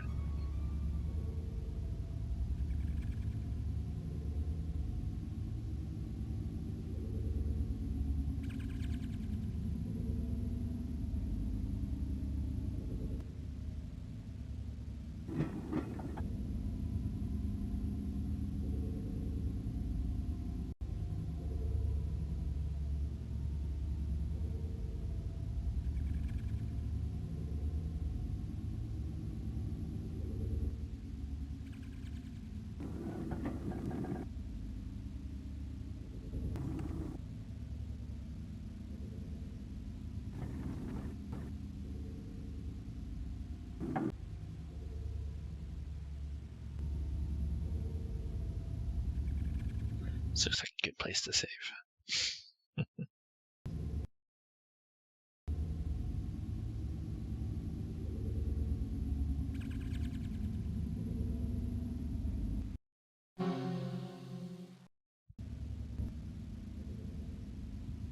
That's too far. That'd be a long jump.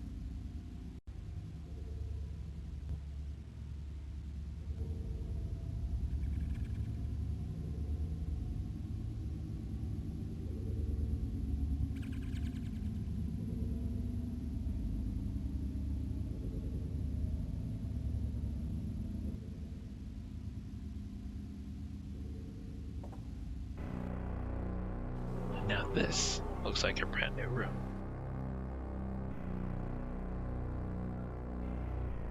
Why, yes. Yes, it is.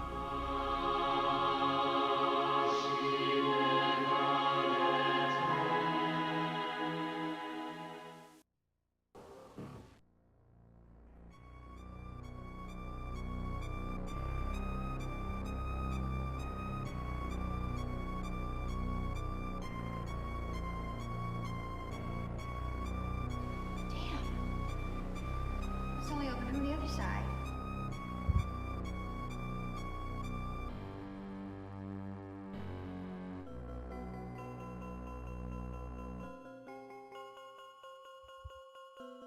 So nothing in the chairs.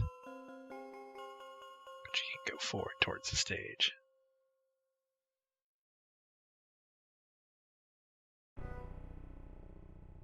Let's go in the side door. But first, let's save.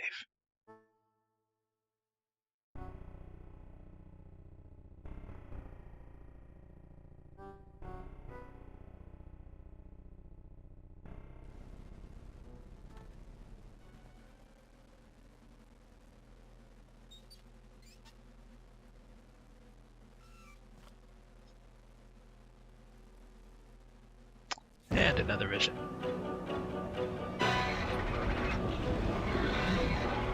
Which should look familiar because it looks just like the intro, right?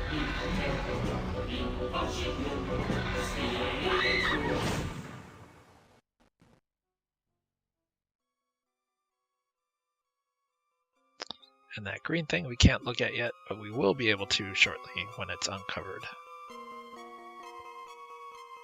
Because apparently she can't take off the cover.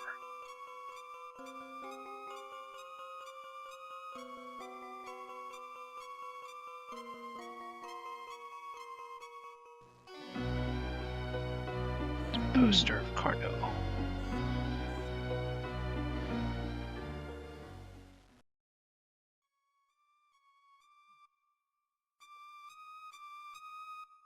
Creepy looking doll.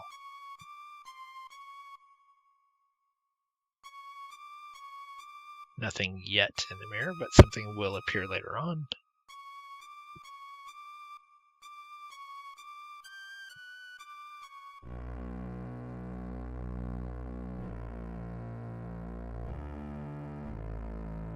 And it's weird because if you look right below the puppet's hand, every time it turns around you can't see it. But it looks like there's a cigarette or something on the floor, but you can never get to it.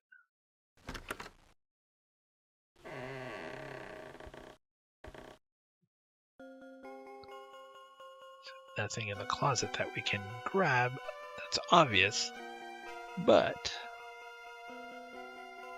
then reacts to anything.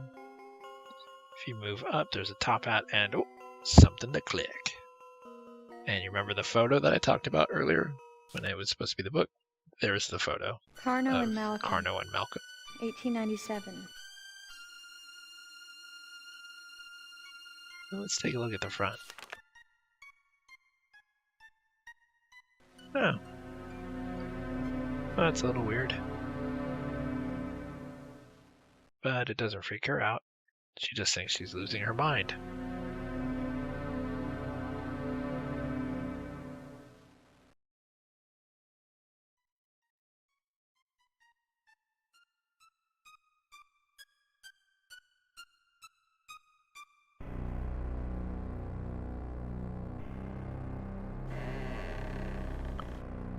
We're almost done with chapter 5.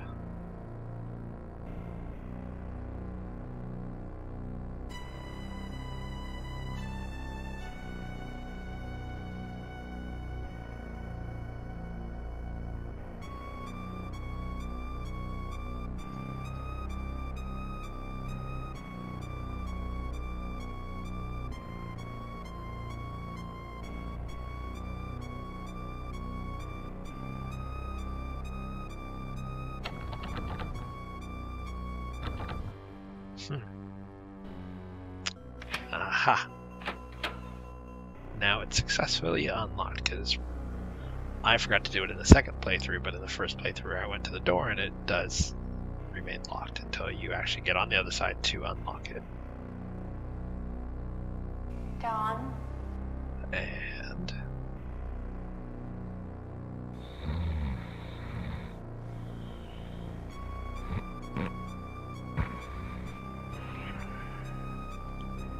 God, look at you.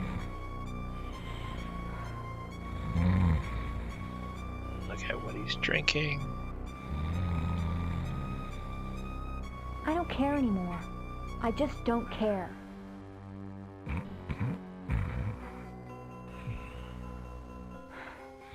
I'm going to bed. And she just leaves him there. Alright. We're nearing the end. We are now heading into chapter 6. Saturday, October 22nd.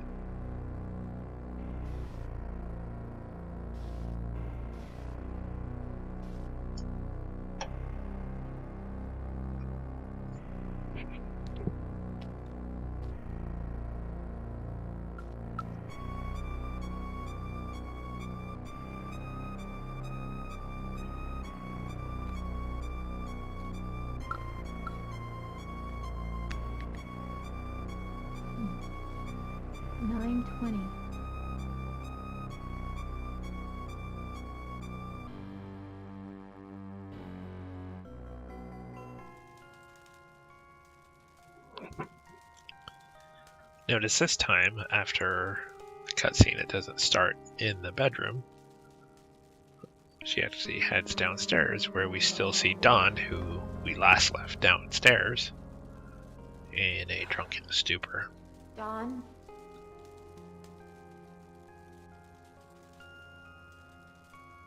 Adrian.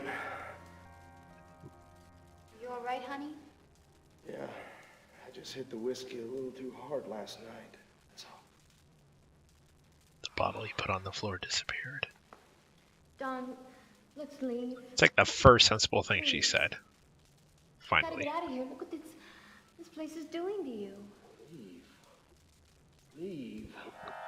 This is our And home, Adrian. there he goes. We can never leave this place.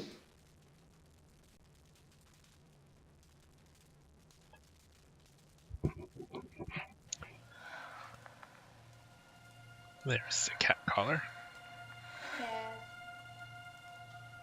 That's Spaz's collar.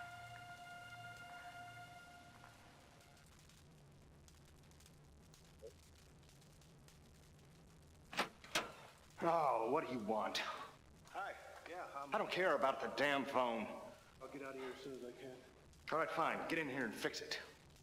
And then you leave. Fix it. He needs to install it entirely because he took it with him last time, apparently.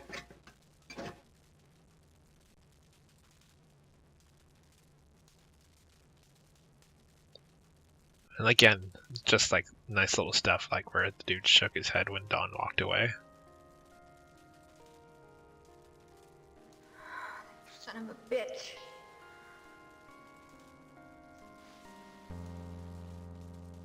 So it's not super clear what happened there. Obviously something happened to Spaz. But to me it's unclear why she looks in the fire and then says son of a bitch. It's not like we see Spaz's body in there, but she appears to put the collar in there. Which I'm not sure why she would do that either.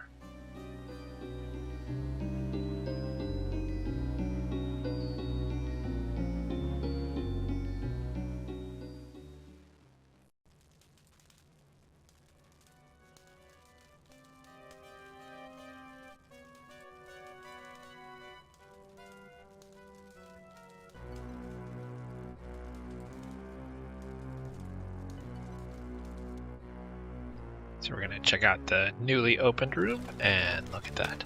And for those of you who suffer from any form of risk of seizure, please skip about 5 minutes past from this mark because she's going to look into that device, which is one of those old-timey flashy, makes like motion pictures through old photos.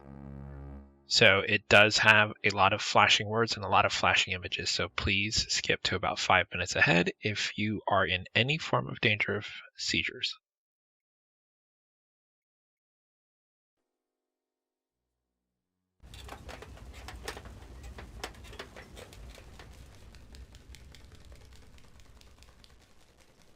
And that's what I was talking about with the flashing words and stuff like that, and the flashing images that are coming up.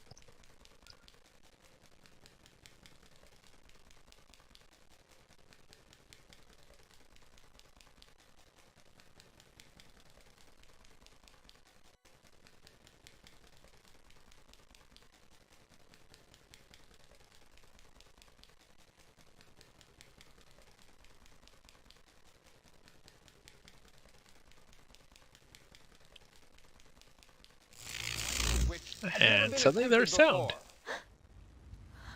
The incredible Carno will defy death. In this, his newest feat, featuring the horrifying Throne of Terror. What are you doing, Marie? Why? I saw you with him last night. Admit it. So that's Marie, one of the wives. You're out of your mind. The act we have all been waiting for. Ladies and gentlemen, the incredible Arno!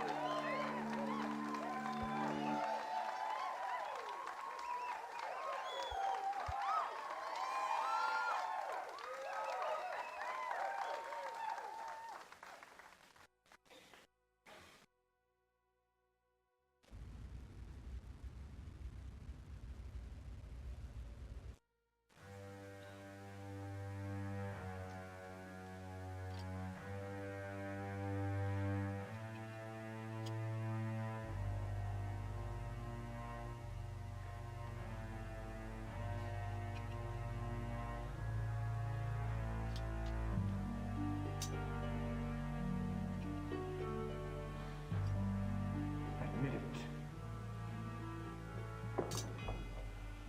Go to hell. Literally.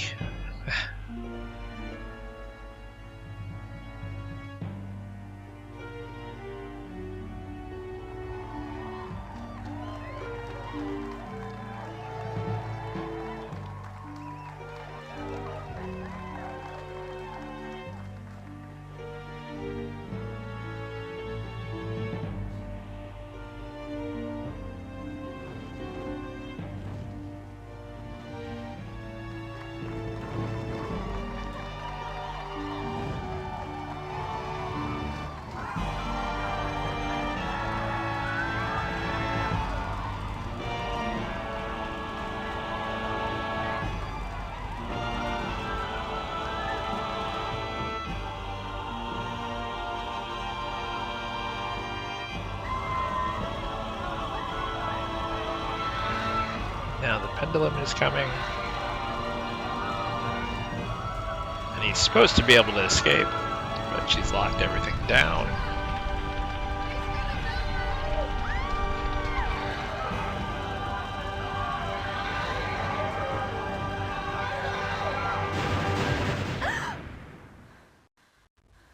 And we see how he appears to come to his demise. Oh, but there's more. We're only on chapter 6, so you know there's more.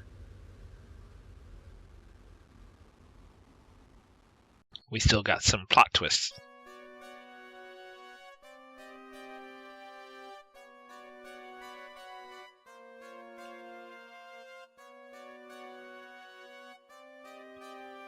So you can see the mirrors moving, so now we know we're going to get some kind of scene here.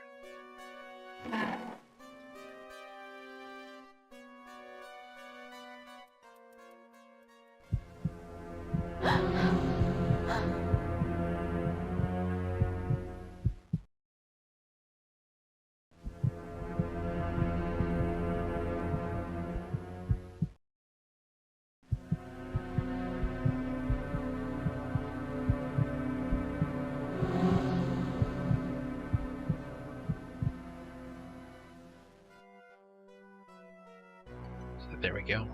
Yet another scene with another mirror.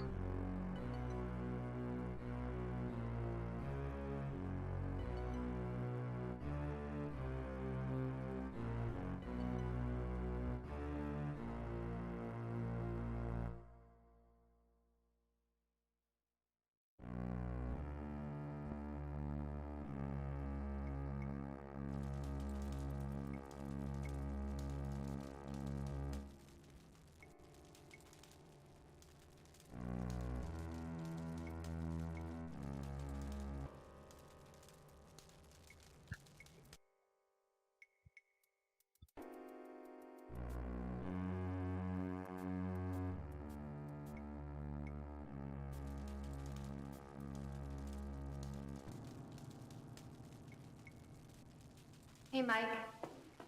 Oh, hi. I'm just finishing up this job. I'll get out of here as soon as I can. Mike, I want to apologize for Don. He hasn't been himself lately. No, you don't have to say nothing. I just don't want to get tangled up in family quarrels, that's all. Guys, like, leave me out of your BS. I understand. Well, I better get back to work. Yep.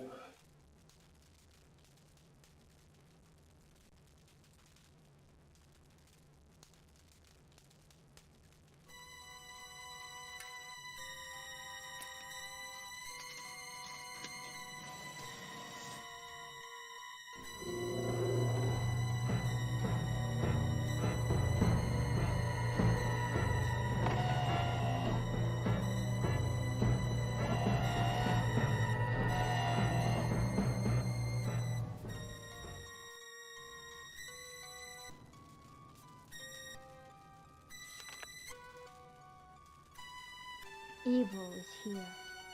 Find your salvation. So, a hint about the cross, finding your salvation.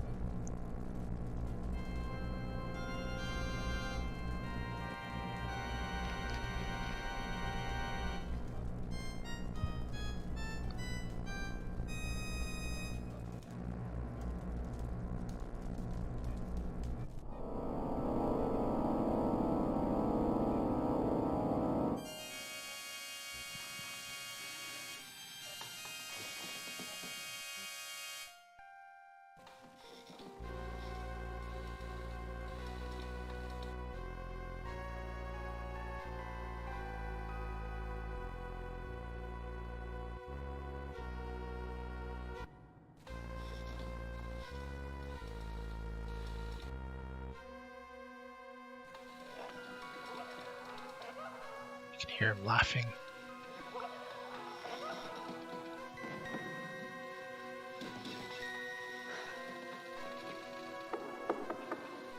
Don?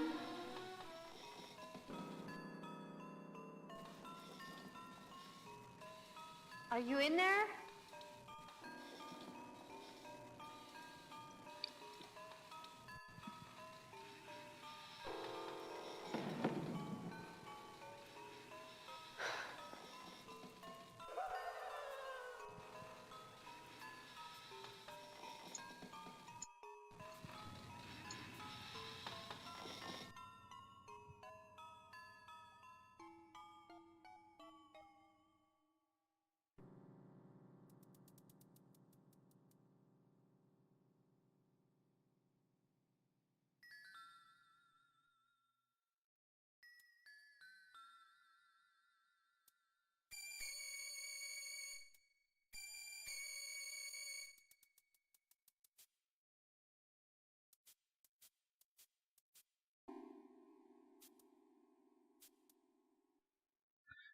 Still the creepy mist, but this time it's not clickable, but still doesn't trigger the crying, so let's sigh.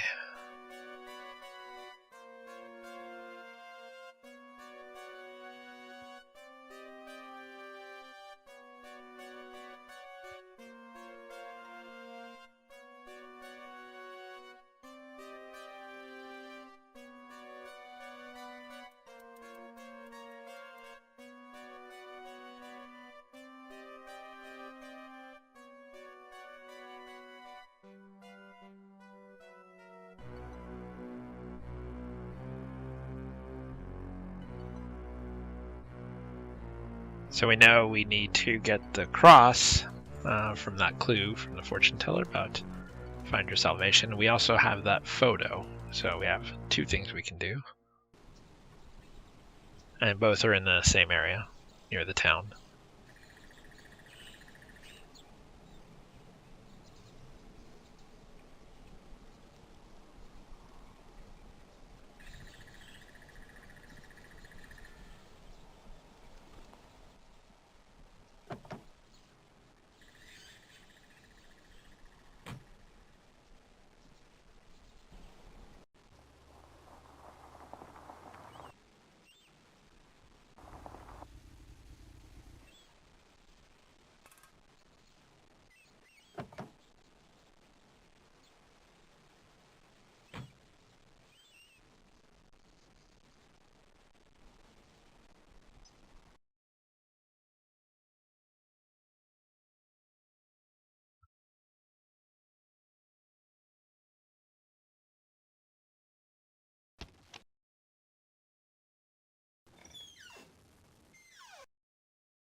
Yes? What do you She's want? so friendly. Well? So she says, well, show her the photograph. Here, I wanted to give Malcolm this old photo. I found it at the Carnavash estate. Mm-hmm. It's a photo of Malcolm and Carno. See what's written on the back? See Malcolm as a young boy. Please, you've got to let me in to see Malcolm. It's important.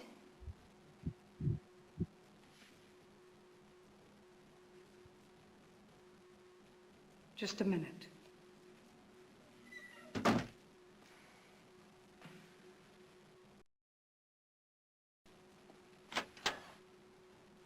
Malcolm will see you now.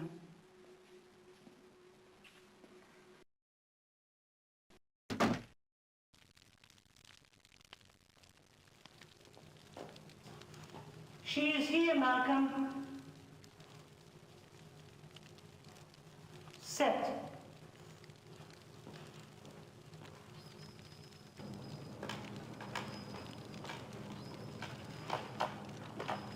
There comes Malcolm.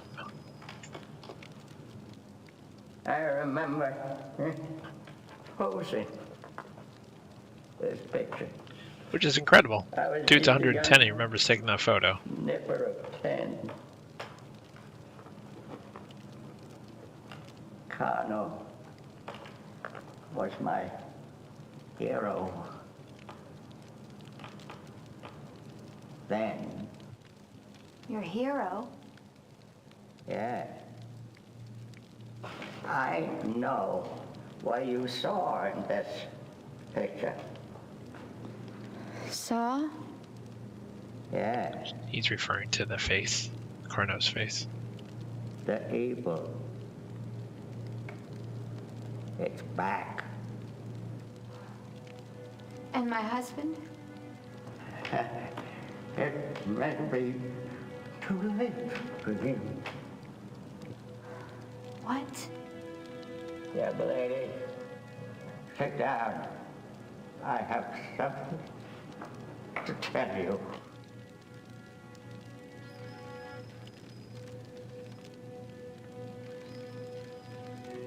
Carno and his first wife adopted me. At that time, he was a good man, respected by his colleagues, loved by his wife, admired by his audiences. So you can But clearly hear how he all that used to at least be a changed really good when guy he got the book. until he got the book. He gained immense powers through contact with the black forces. Through the book, he unleashed a demon, an entity so evil it had no name, no worldly description. This thing came to possess Carno, audience saw. Carno became like it. He became very powerful, and his fame and his wealth increased. But all thanks to the black arts. he was cursed. He had loved his wife Hortensia and their baby daughter, but all that changed. He became abusive. I don't have proof, but I believe he killed them both. I believe he killed all his wives. Dun dun dun. But Malcolm, what happened the night Carno and Marie died? Carno's final days came when Marie took up with his prop man, Gaston Warwick. Obviously, Marie suspected Carno of committing terrible deeds with herself as his next victim. Together, Marie and Gaston hatched a plan. Which we just saw. He had a new act, an amazing feat. But here comes the twist. Escape. But Marie raped the machine. Carno couldn't escape. They figured it would kill him. It almost did. For 2 weeks, Carno lay in a coma. But then, one night, he awoke, swearing revenge.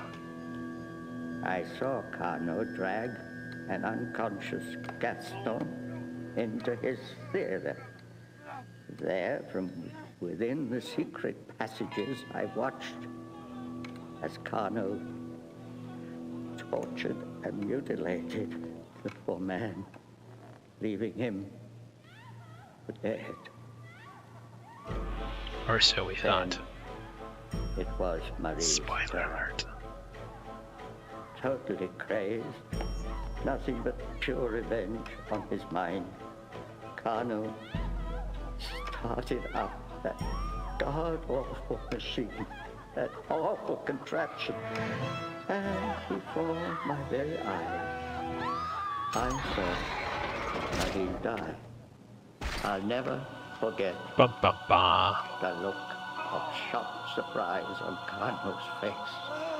Poor Gaston was dying. This was his final heroic act. To my horror, I then saw a demon. Bum, bum, bum. Which is no surprise, is the same demon we saw her release on accident when she went into the church. I knew where it was going. Carno knew it too. My only thought was of running away, but I hesitated when I saw Carno going to the same place the demon had gone. I rushed back to the hidden passages just in time to see Carno carrying the chest which held that evil book. Then, just before reaching the chapel, He stumbled and fell for the last time. I saw him cross himself in the Catholic way before dying. I think he was trying to make his peace with God. I picked up the chest containing that horrid book, and I assume the demon itself, and carried it into the chapel. I really don't know what I thought I was doing, but somehow I felt as if I were containing this cursed evil. I had hoped forever. After leaving the chapel, I then dragged Kano's body back to his secret chamber, where he now lies. But wait, Carno's not in his tomb? No, that is Gaston Warwick. He was so mutilated that they all thought he was Kano. I said nothing. I let them think what they Did no wanted. one wonder where Gastro went? And what about the demon? The demon? Oh, that's why I agreed to talk with you. Somehow, it must have been released. What I don't get is how was it contained originally? Just because Castro was crawling away, he did no ritual or anything to bind What the can demon we do? back into the chest, and The neither only did answer is Malcolm. the accursed book. Oh, with it, you've got to send that thing back to where it came from. Back to the other side. You have seen the book. Yes. I thought so. All right, young woman. You're the only one who can do this. Your husband's soul is ensnared. I'm not sure what I can do or what can be done for him. Spoiler alert, nothing. But if you can somehow get close to the demon, here's what you can do. You'll need the book, a holy item. Again, another hint to the cross. The stone of Hammurabi, and the blood of a sentient being. Now, take the book and... It's a weird place to cut off. Take the book and then just cut off. So she knows, but we don't really know. Except for the items that we need.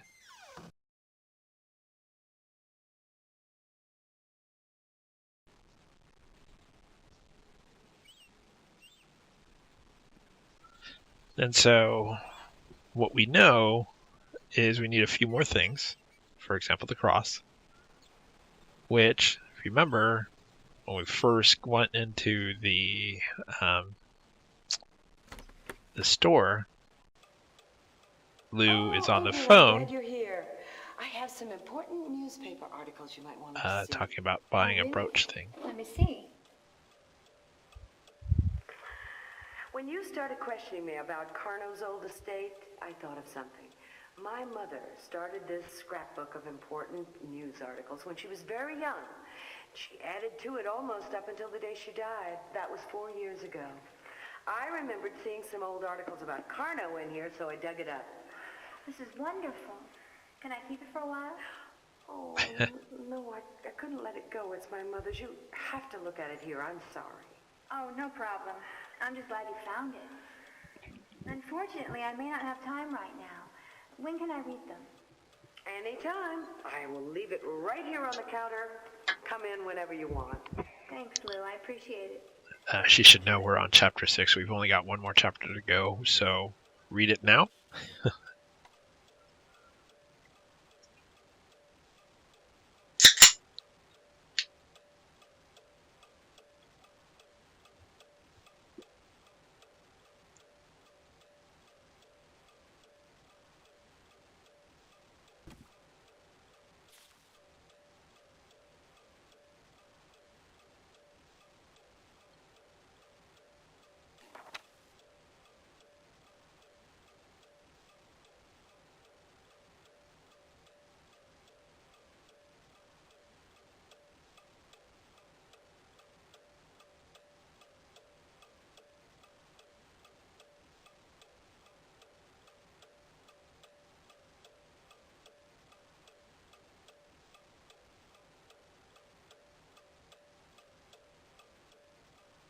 So it's a weird page to show, other than the fact that the proceeds go to an orphanage. Figured there'd be more story-wise there.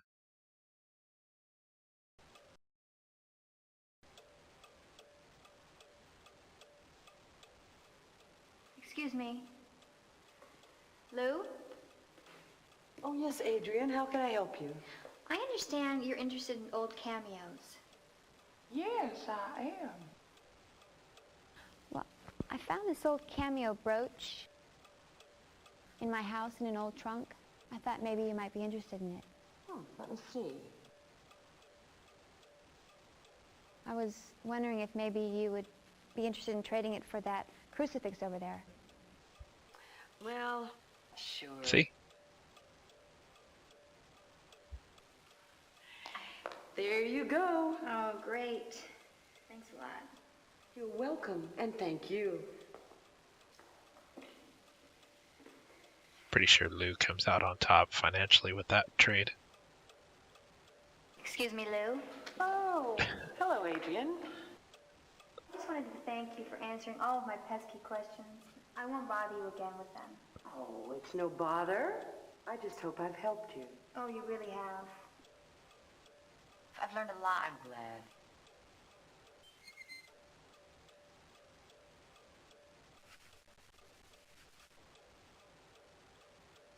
Alright, so we've gotten everything we're going to get out of Lou, all the information, the questions, the book, and now the cross.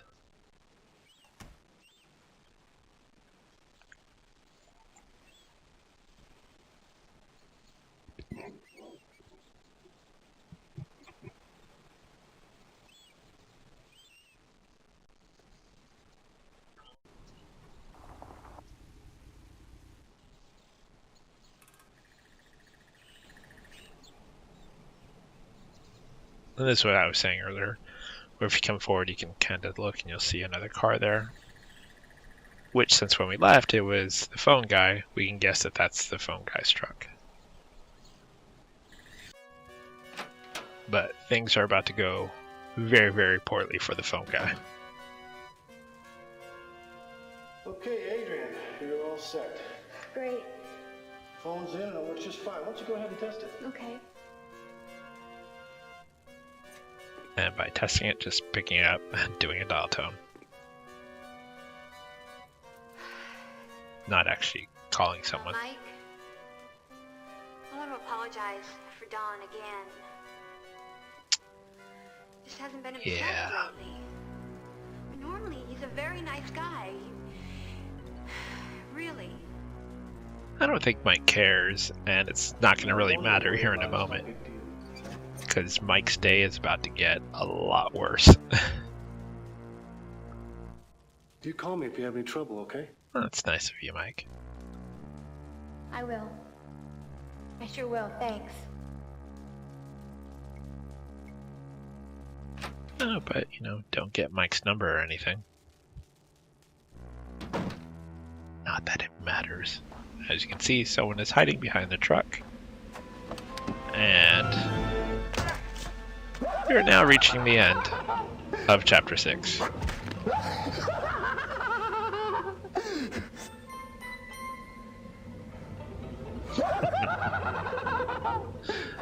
And we can see he has truly lost his mind. So now we're heading into the final chapter, Chapter 7, Saturday, October 22nd.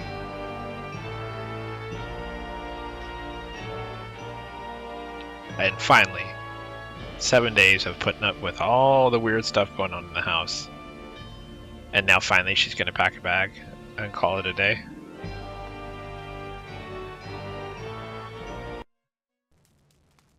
You see that Dawn is downstairs going cuckoo.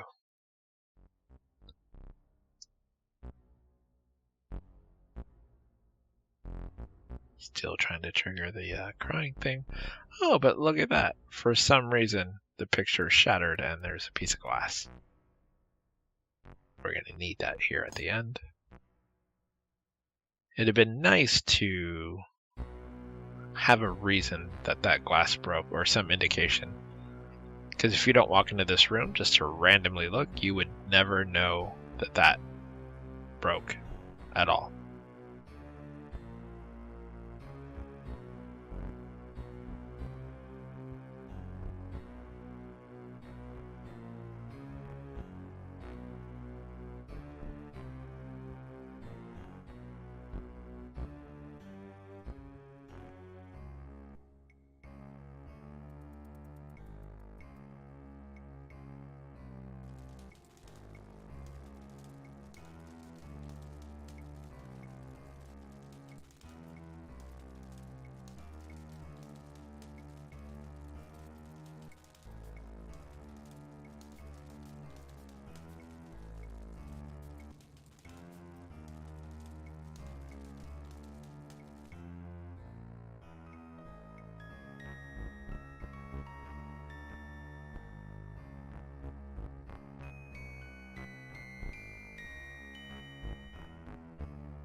You can see the boxes on the floor. Things are amiss.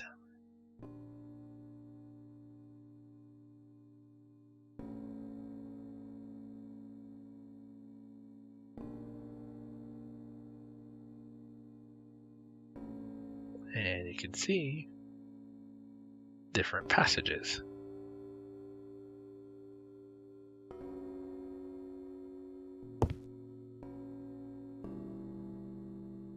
Ones that we had not found inside before, but suddenly from in here, we can now find them.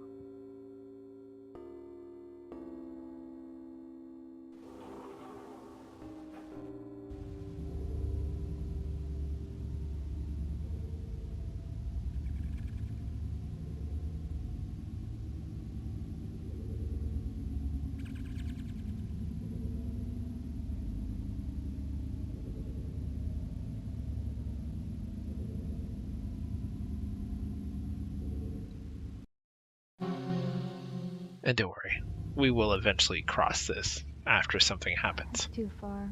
That'd be a long jump.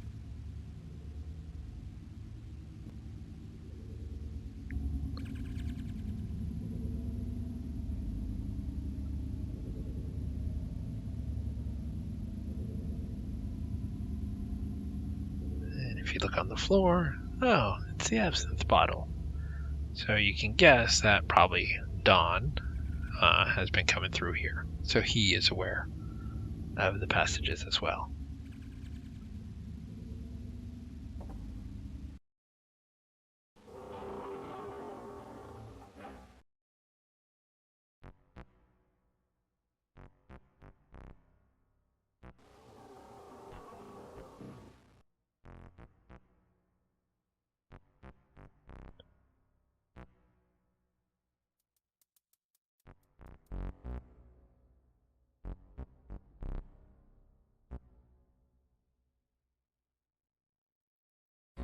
Because we did see Don in here putting on the makeup.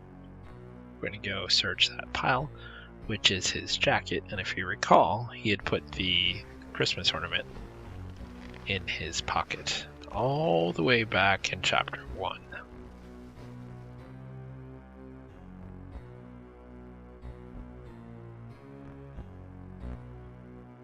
Seems like an odd inventory item to have and pick up, but trust me, you need it.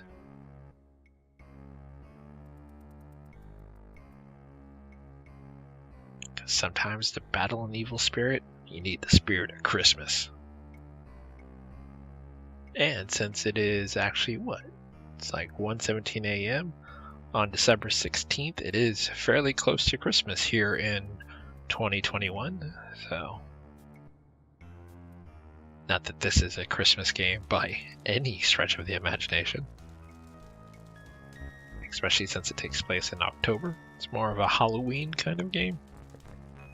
Which is odd that they didn't play up the Halloween angle if they are doing this in October.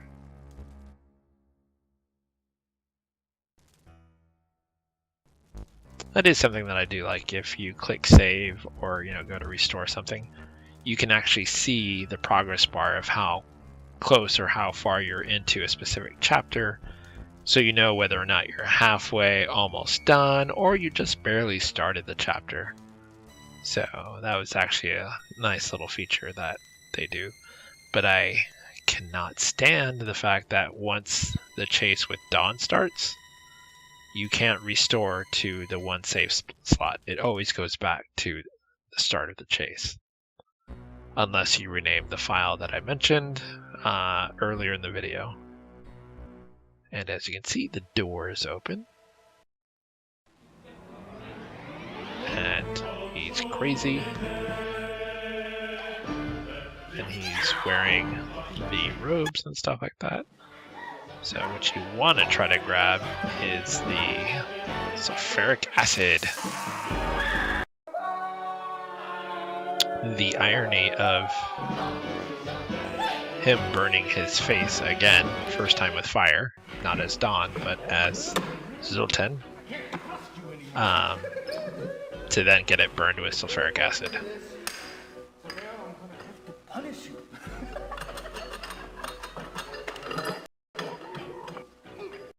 So when you can, what you want to do is reach into your pocket and show him the ornament to distract him. Look, honey.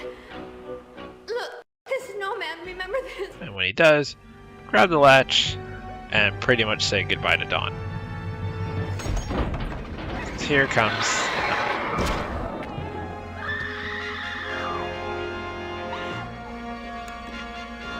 but she's now free, and there is a demon after you. This to me feels very much like Dragon's Lair. Oh, can't go that way. So there is a pole, but you have to click the right spot, otherwise it thinks you're trying to jump. Which, by the way, you won't make. And I did notice just now that I accidentally clicked through the sequence. After you kill Dawn and stuff like that, a demon comes out from the ground and basically shakes the entire house. So there's like a massive earthquake. And so that's what shakes the pipes loose, and that's what's caused all these rocks and stuff and rubble and stuff like that. So there is a cutscene that I actually did miss. Not miss, but skipped past when I did the second playthrough.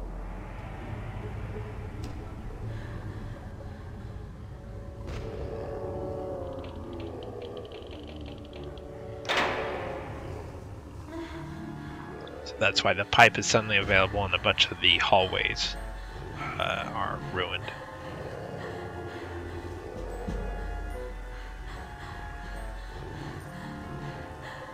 I mean, if there's a demon chasing me, I'm not spending my time looking down or worrying that there's water. I am, if anything, going to cross that pipe even faster, seeing that my weight has made it kind of creak and the connection of the pipe is now springing water.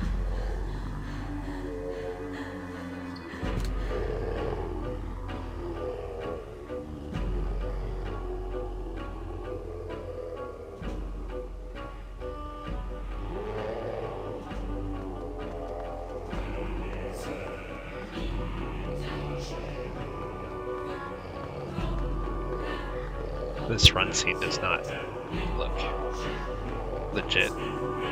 Like, you can tell she's clearly like running in place. Oh look, the demon doesn't have to worry about using the pipe or anything.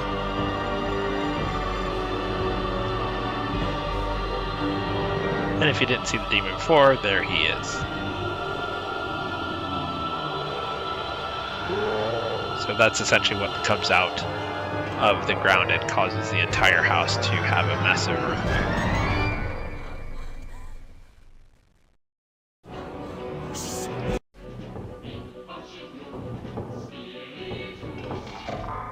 I do like that this extremely powerful and evil demon is able to be held back by a wooden door.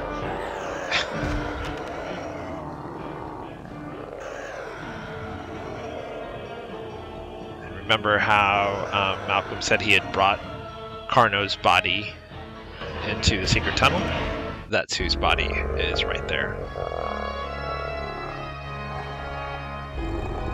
So you can't just click the book there like you would think you'd be able to, like I just want to put the book on the tablet. No, you have to go up and look at Carno's body first, which will bring you up to the dais.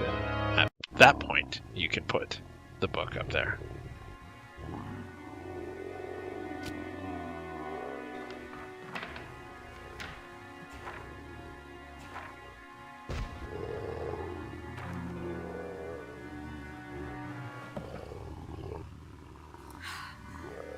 Oh my god, it's in Latin. Can I remember this? Well, you'd better.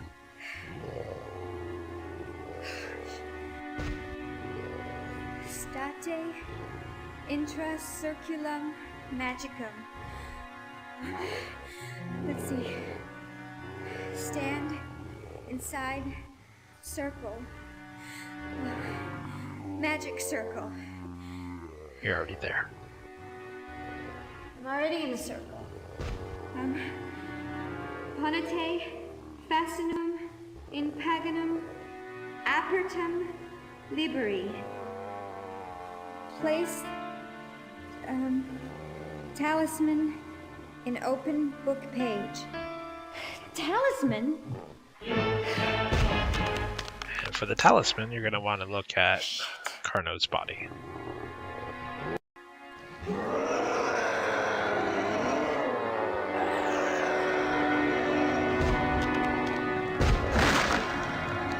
I don't know why she's taking her time. If there's a demon, I am ripping that body apart to get that talisman.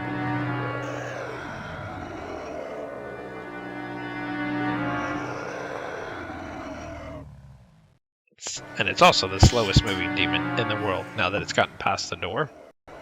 He's taking his sweet time.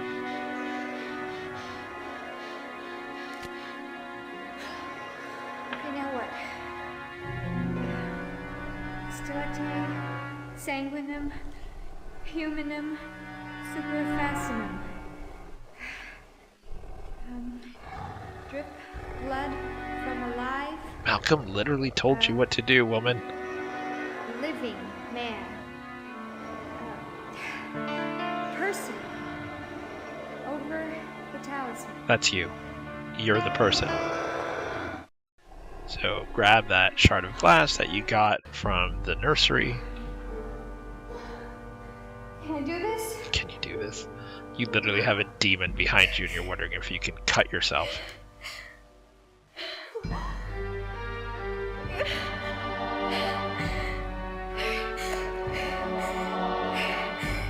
I mean, she literally looks like she's cutting her finger. I would just gash my palm open and just blood all over the thing.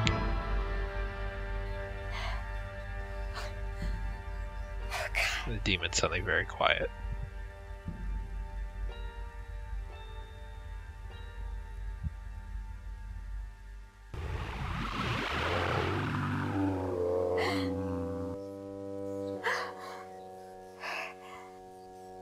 Tenete hoc betum superfacinum et cantite hoc carmen. Hold blessed item over talisman and say this incantation. This demon's getting closer. Slowest moving demon ever.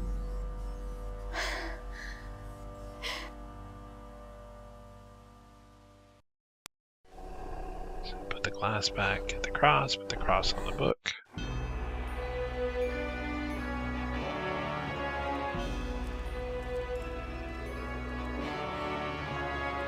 Tolete dolorum, tolete iam, spiritus malus,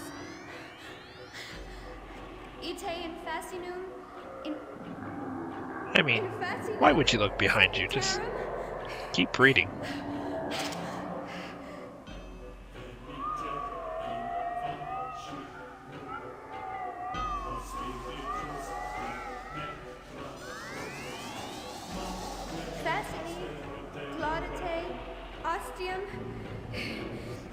Mundi tenebricosi. She's got beautiful eyes. And the demon is behind her.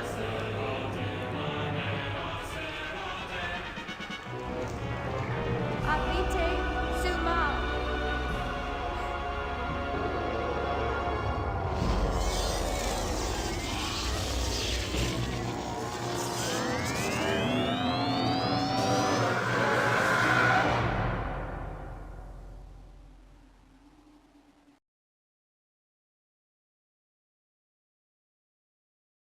That's it. Demon is banished. She leaves the crazy house. Her husband dead. Technically, she'd walk out and see the telephone guy. Mike is dead.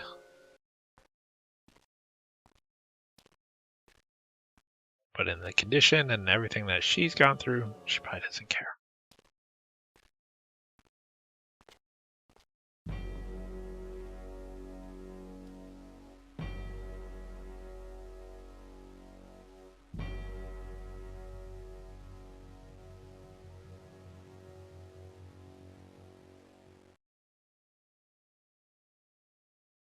And that's the end.